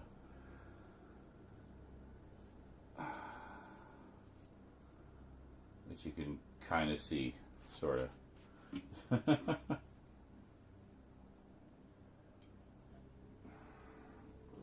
So next thing is all the rest of the new Who stuff. So we got Sarah Jane Adventures, Torchwood, the rest of Torchwood, and all the other Doctor Who's, 9 and 10, a bunch of the specials, Class, stuff like that.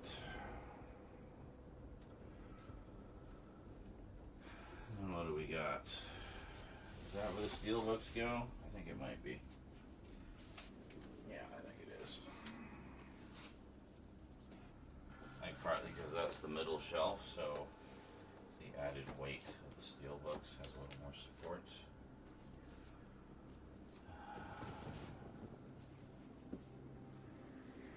Of course, here we have the Blu-ray sets.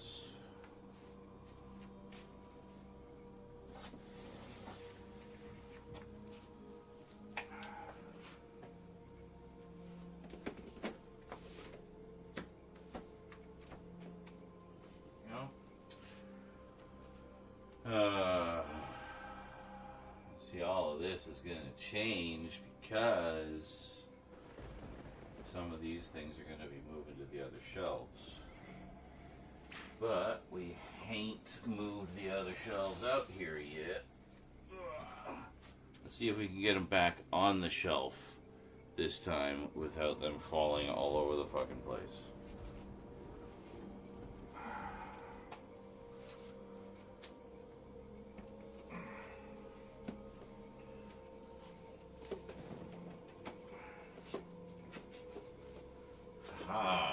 Redemption.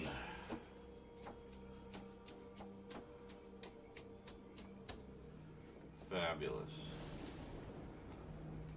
And one thing I noticed I have here is the few Region 2 DVDs I have.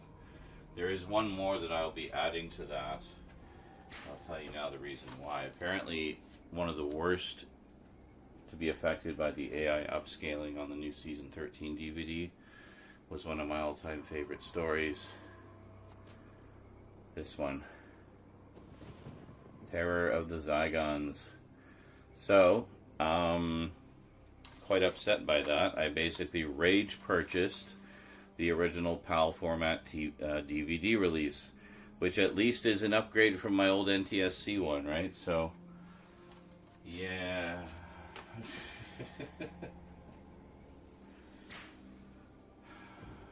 The state of things for Who on physical media is always like, goes through good periods and bad periods, let's say that. I guess we'll do this more or less the same thing that we did before. Just kind of put them up there as they were. Makes sense. All together.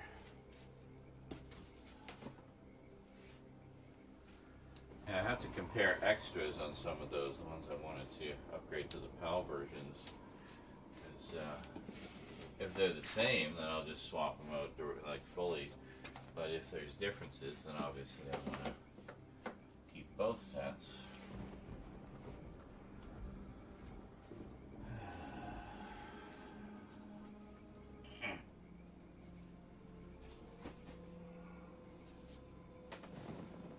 That is all new stuff.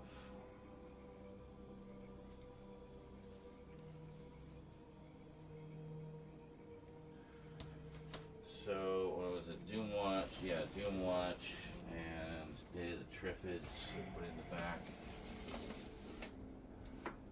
So cool. Do we have enough room for...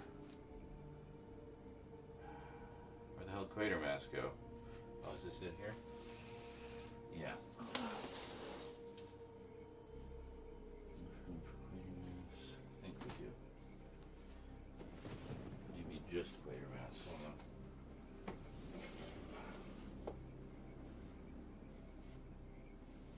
Oh yeah, no, we got room for a couple more here. Do Hitchhiker's Guide.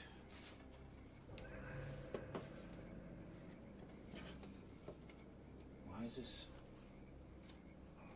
such a tight squeeze? What is the problem here?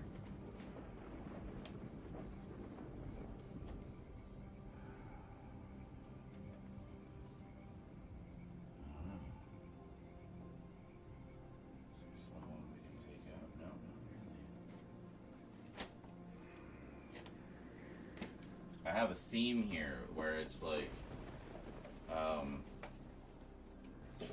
there, okay. Kind of a theme. Technically, Survivors should be over here somewhere, but it goes from like Red Dwarf, which is sci-fi comedy, to Hitchhiker's Guide, which is sci-fi comedy. Then it goes to Tripods, which is end of the world sci-fi. Doom Watch, which is like potential end of the world sci-fi. Day of the Triffids, more end of the world. Quatermass Experiment, things that could very easily end the world. And, you know, there you go. So that's my other sci-fi section.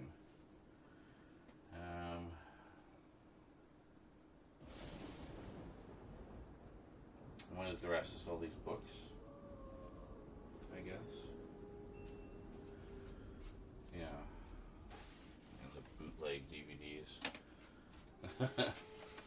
Fucking bootlegs! This is the two of them. This is two of those infamous sets. I still have them. Why? Well, they're, you know, kind of got history to them, don't they? That's why.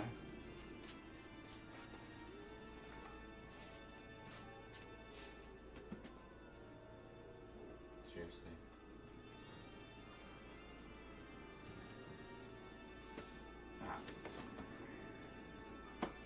I see what I was doing.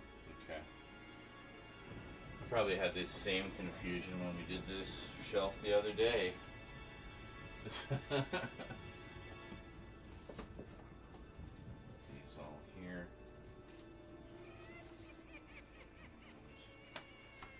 Yeah, these I think we just laid down flat. Yeah. Nothing fancy, but it works. Can we actually stand these up? No, we can't stand them up. And the reason is because we added these other two shelves here. These are actually from the wooden shelves that I got from Mum's. But because of the spacing in those shelves, I ended up with a few shelves left. Found out that they were the perfect width to fit in the Walmart units. So, all told, I ended up with 3 extra shelves. I still have one that I haven't used yet. So, it's probably going to go in one of these shelves here. But that was pretty cool. So, basically, instantly gained 2 more shelves on the Doctor Who section, which was an absolute lifesaver. You can see how full they still are. But yeah, that was an absolute lifesaver getting those extra 2 shelves. So, okay, so put this here.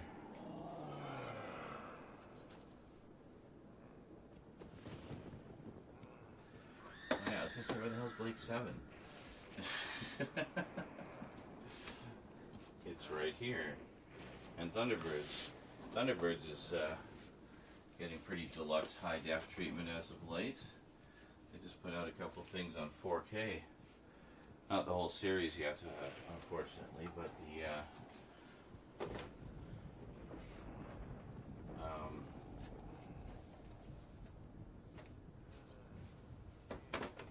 who done it there? All right, but sorry, not the whole series, unfortunately, but the I stalled the same place again.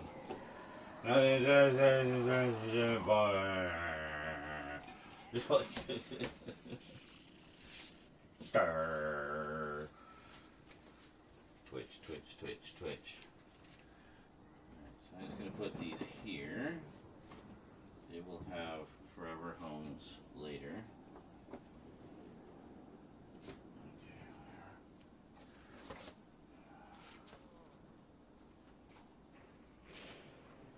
But it keeps all the new stuff together, so I know what I haven't updated yet, you know.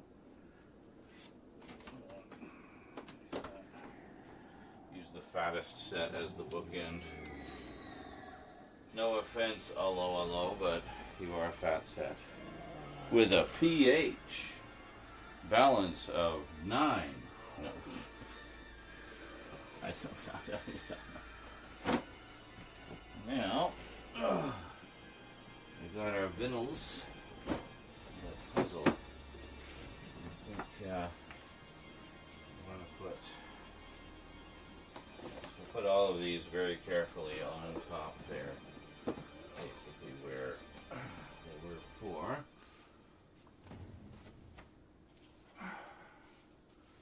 Let them overlap a little bit just because it gives us a little bit extra room. And then we put this one up there, and it just gets them all out of the way, right? Gets them out of the way, but keeps everything together.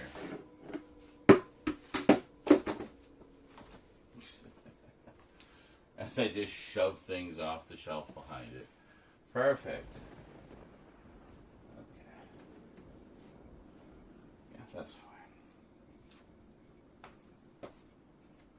I did almost shove off the Eurocrypt of Christopher Lee and Cushing Curiosity stuff. So I'll have to be wary of that when putting things on or off the shelf. Putting things off the shelf. That's the saying. Those are words that can be put together.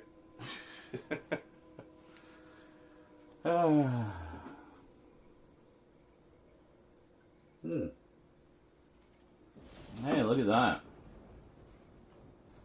It actually looks pretty good. How frickin' long has that been in the making? I feel like it's been forever.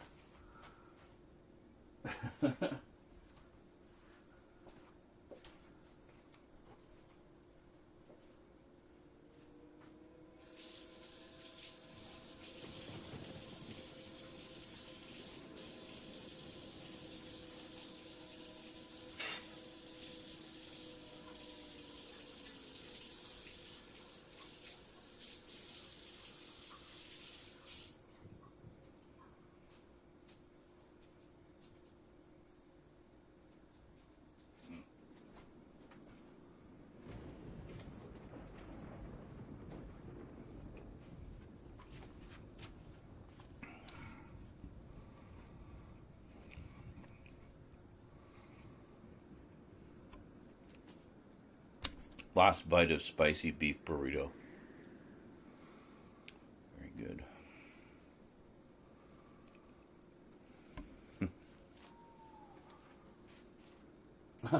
What's funny is, actually, if I put this back up,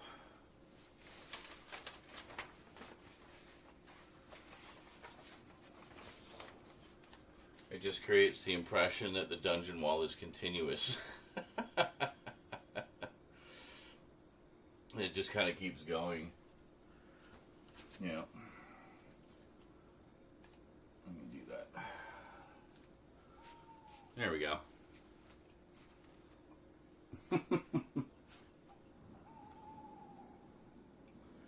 Yeah, it still does encroach on the shelf a little bit, but that's okay. It's not like we'd be leaving that up when the focus is meant to be the shelf, right?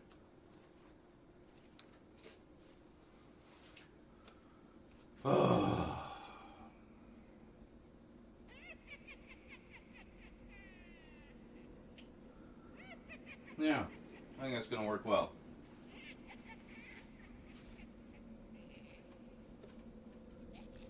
I mean, they're really just not going anywhere, so that's good.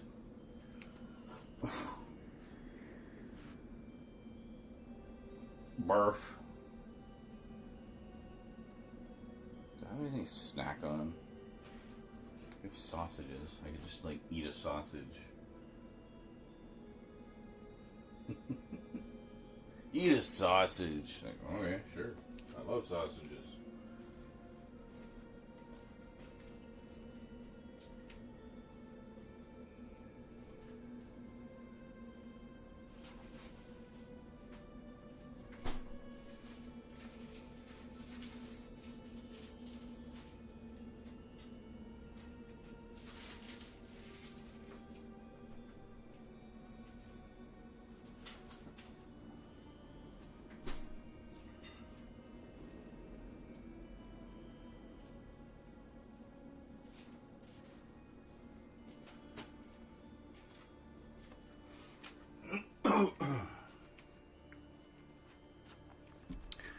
Oh, did you think that was a bit? No, I was serious. We have like these giant farmer's sausages.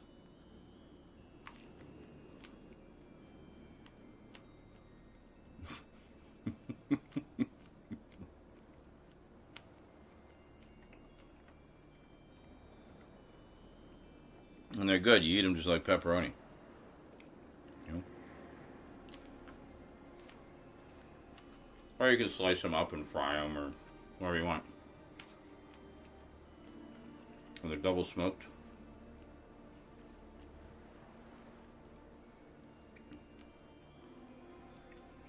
Yes, Nihilus, they're very girthy. Perfect timing for Scully. Hi, Scully.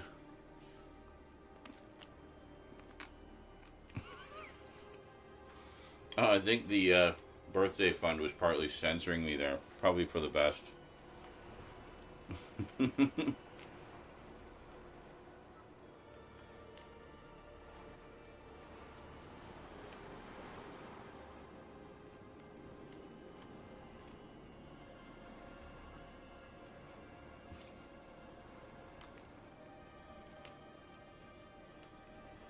Long Dong Silver.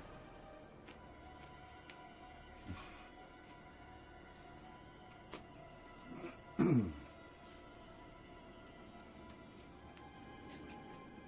remember seeing some of those old porns, there'd be a guy like legitimately with a dick that big, and I'm just like, dude, like, how do you just live?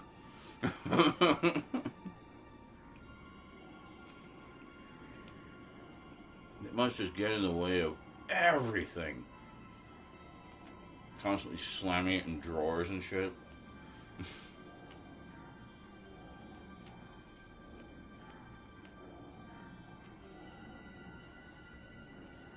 But at least you can fuck a girl directly into her spleen.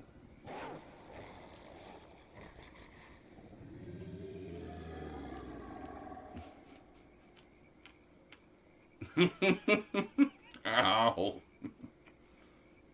Thanks for that image.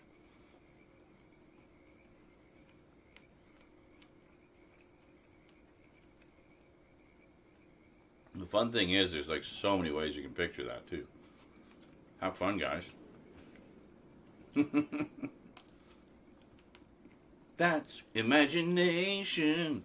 Anything you can think of can happen in your imagination.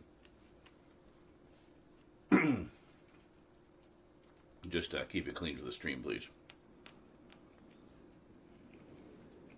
Nothing below a XXX rating. I have no idea where this bit is going. I'm just enjoying this sausage.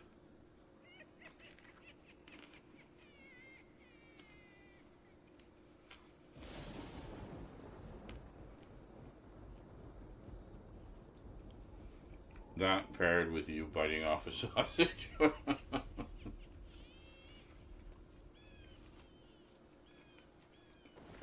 The subtitle, as Nihilist is watching this part of the stream, nihilism intensifies.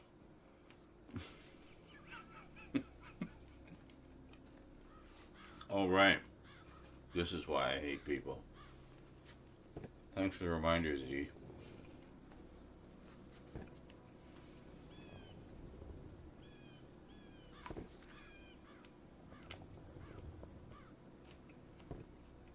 That satisfying crunch when you bite through the foreskin. I mean...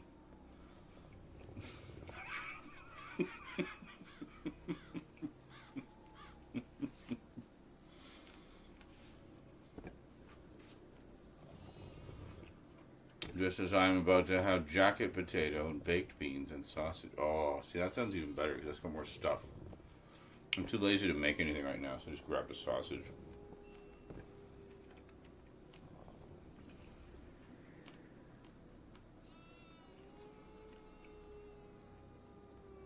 It was not my intention to eat the whole thing, but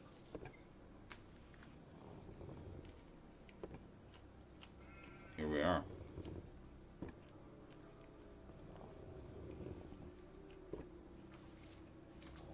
I will set the rest aside for later.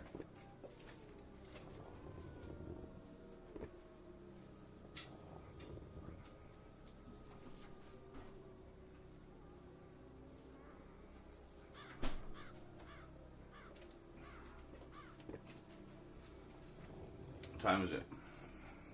3:52. Jesus Christ. Well, I think the goddamn motherfucking Doctor Who shelf is the conclusion of the project for tonight. Because just looking at what remains... Yeah, no. I'm not...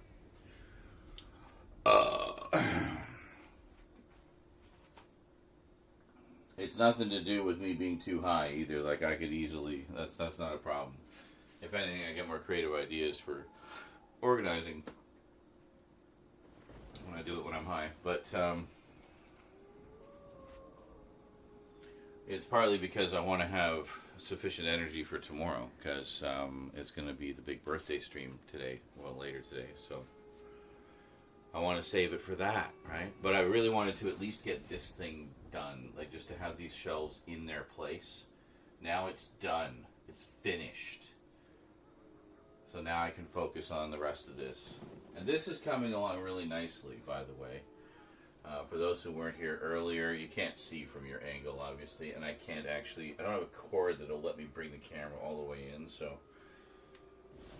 I posted pictures in yesterday's stream. So this section is basically done. This is all the Gothic stuff and Classic Monsters stuff. So Gothic and Classic Monsters and Dark Shadows, because that fits into all of those categories. So yeah. So that section is pretty much done. It allowed me to free up about 9 or 10 shelves on the main unit, which will now be used for other things to incorporate the rest of the titles. I'm trying to leave space if I can. That was the intention. So at the moment, the Gothic shelf has some things front-facing, because there's space for new things. We'll see how the main shelving goes. It's a little tighter for space at the moment, but I might be reorganizing things slightly. And honestly, at the moment, because I have so much space in the Gothic section, I'm really starting to scrutinize the other movies. Like, okay, this is a haunted house movie or a haunted castle movie, but is it Gothic? Should it be in the Gothic section or the haunted house section, or the ghost stories section, or whatever? So, yeah, so it's going to be kind of a case-by-case basis, I think. It's like, well, yes, but it's like a Gothic, an old Victorian mansion. It's like, oh yeah, that's Gothic.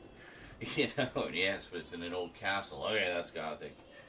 You know, yes, and it's in a middle-class suburban white person's house in the 90s. That can stay in haunted houses. Yeah, you know what I mean? Like, so I might do some dividing like that. That was the 24th today, which is the 25th. Happy birthday! Well, thank you, Scully. Thank you so much. I appreciate that. We'll be doing a big birthday stream later. Planning to do package openings, basically. It's called a haunted Gothic house. Yeah, have a whole third section. So I don't have enough already. But hopefully opening all of the packages that people have sent. At the very least, opening some packages from various boutique labels that arrived this week. Yeah, it's going to try to stay on top of everything. So we're going to film some updates while streaming. Yes, I'm going to work even on my birthday, but this is fun things. It's basically me opening presents. So it's a birthday-ish thing. Bonus is I get some content out of it, too. Well, we both do, the people who sent the packages and me. But, yeah. So we're going to do that. Then, get stupidly drunk and high, both. So I still have lots of rum left. So stupidly drunk and high, and probably play video games or something. Because I think that would be fun. And generally what I like to do on my birthday, because it's a relaxing activity, but it's something where I feel like I'm doing something, you know? And it's hopefully entertaining for you guys as well. So, we'll do that. Haven't played Fortnite in like a billion years. I'd like to get back to Aliens Fireteam Elite as well. And I don't know. Oh, and Dragon's Lair. We gotta. I'll pick whatever version of Dragon's Lair I have. I've got a few different ones. I'll try to pick one that's one of the better ones, because all the ports are a little different. But I've been trying to get my 3DO emulator working. We could play the 3DO version. That'd be fun. But I have it on my 3DO, but I have no way of streaming my 3DO right now, so yeah. And the birthday hat. Yes, I gotta see where that went. Is this it here? Yeah, here it is. Oh shit, fuck. Sorry, Yorick. Sorry, Yorick. It's very dusty. Which way does it go? This way?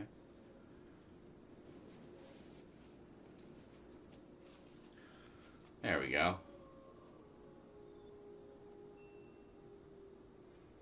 Yeah. I think I could pull that off.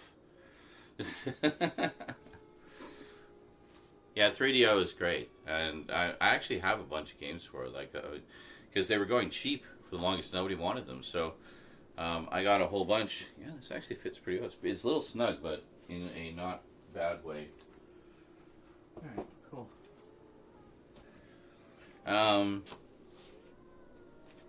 I think that came with one of my vampire costumes.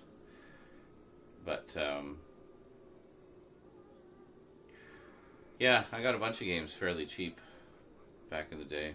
Got the system itself fairly cheap. It was like $60 Canadian with an extra controller and my choice of 3 games. They just wanted to get those things the fuck out of there. So I was like, okay, Score, you know, very dapper, very demure. So yeah, and then after that, you know, I bought a few more, you know, because the games are going for like $5-10 a piece, and then got a few more accessories, and then a few years later got a few more titles on eBay, and that was that. Built up a nice little 3DO collection. I actually played it quite a bit. I thought it was a pretty cool system, and I liked how much FMV there tended to be, and like, you know, live action stuff and voiceovers, which were still kind of a novelty back then. But and the horrible acting in the FMVs. Well, I'll have to see if I can get that emulator working, because I've got, I think, a complete library of all the games that came out for it. It didn't have a very huge library, but I know at the very least I've got like ISO versions of the ones that I own, so, you know, it would give us an option to play those. Yeah. But yeah, I'd love to get those going, and the best to date version of Sewer Shark. You know, I love me some Sewer Shark. So yeah.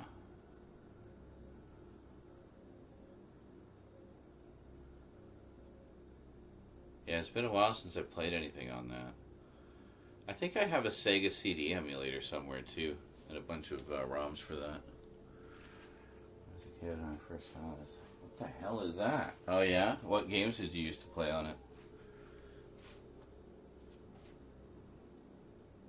Yeah, I had Sewer Shark for Sega CD as well, because I had both for a while. Sadly, I sold the Sega CD system. There's a lot of S words. Anyway, I played the shit out of it. I have a few VHS tapes of some of my playthroughs, which I will capture at some point. But then I saw the 3DO version. I was like, holy shit, this looks so much better. Like, the video was a lot cleaner. It was bigger. It seemed to be a better frame rate. The sound quality was better. Just everything. So that was a selling point for me, because I loved the Sega version so much. And then I saw Wing Commander 3, and that basically did it. It's like I was sold. It's like, okay, I need to have a 3DO. And it wasn't long after that, you know, the format crapped out, and I got that amazing deal. Gex. Gex is one that I play a lot. I've never beaten it, but yeah. They just put out like a remastered version of the original Gex trilogy, so it includes the other two as well, which I've never played. All remastered on PlayStation 5. I think other platforms as well. I'm pretty sure it came out on everything.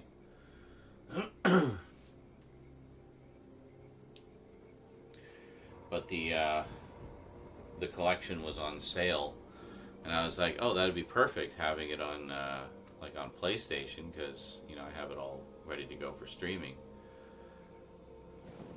And Gex is one I like to return to from time to time, because I just really enjoy it as a platformer, but also I just, you know, I just keep coming back to try to beat it, you know. One day. And then I can finally play the second one. See, now I have to beat the first one before I play the second one. Well, it's been over 30 years now. I think it's time I beat the first one.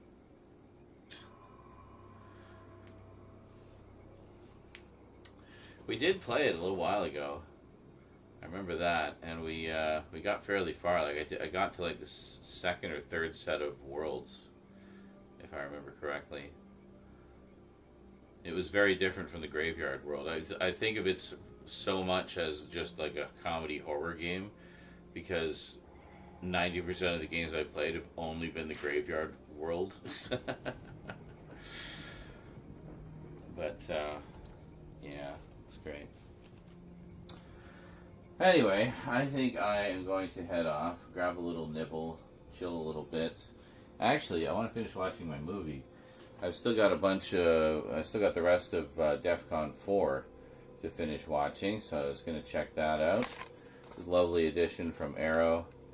This is out of print. I got it from a third-party seller. I just remembered the movie from the days of VHS. I have the VHS packed away somewhere. It's on one of the shelves.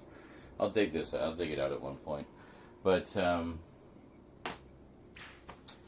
yeah, I completely forgot everything about it. Like, it's a Canadian film, and it's very Canadian. Like, you can tell from the accents. And being a Canadian, I recognize a lot of notable Canadian actors in it. And yeah.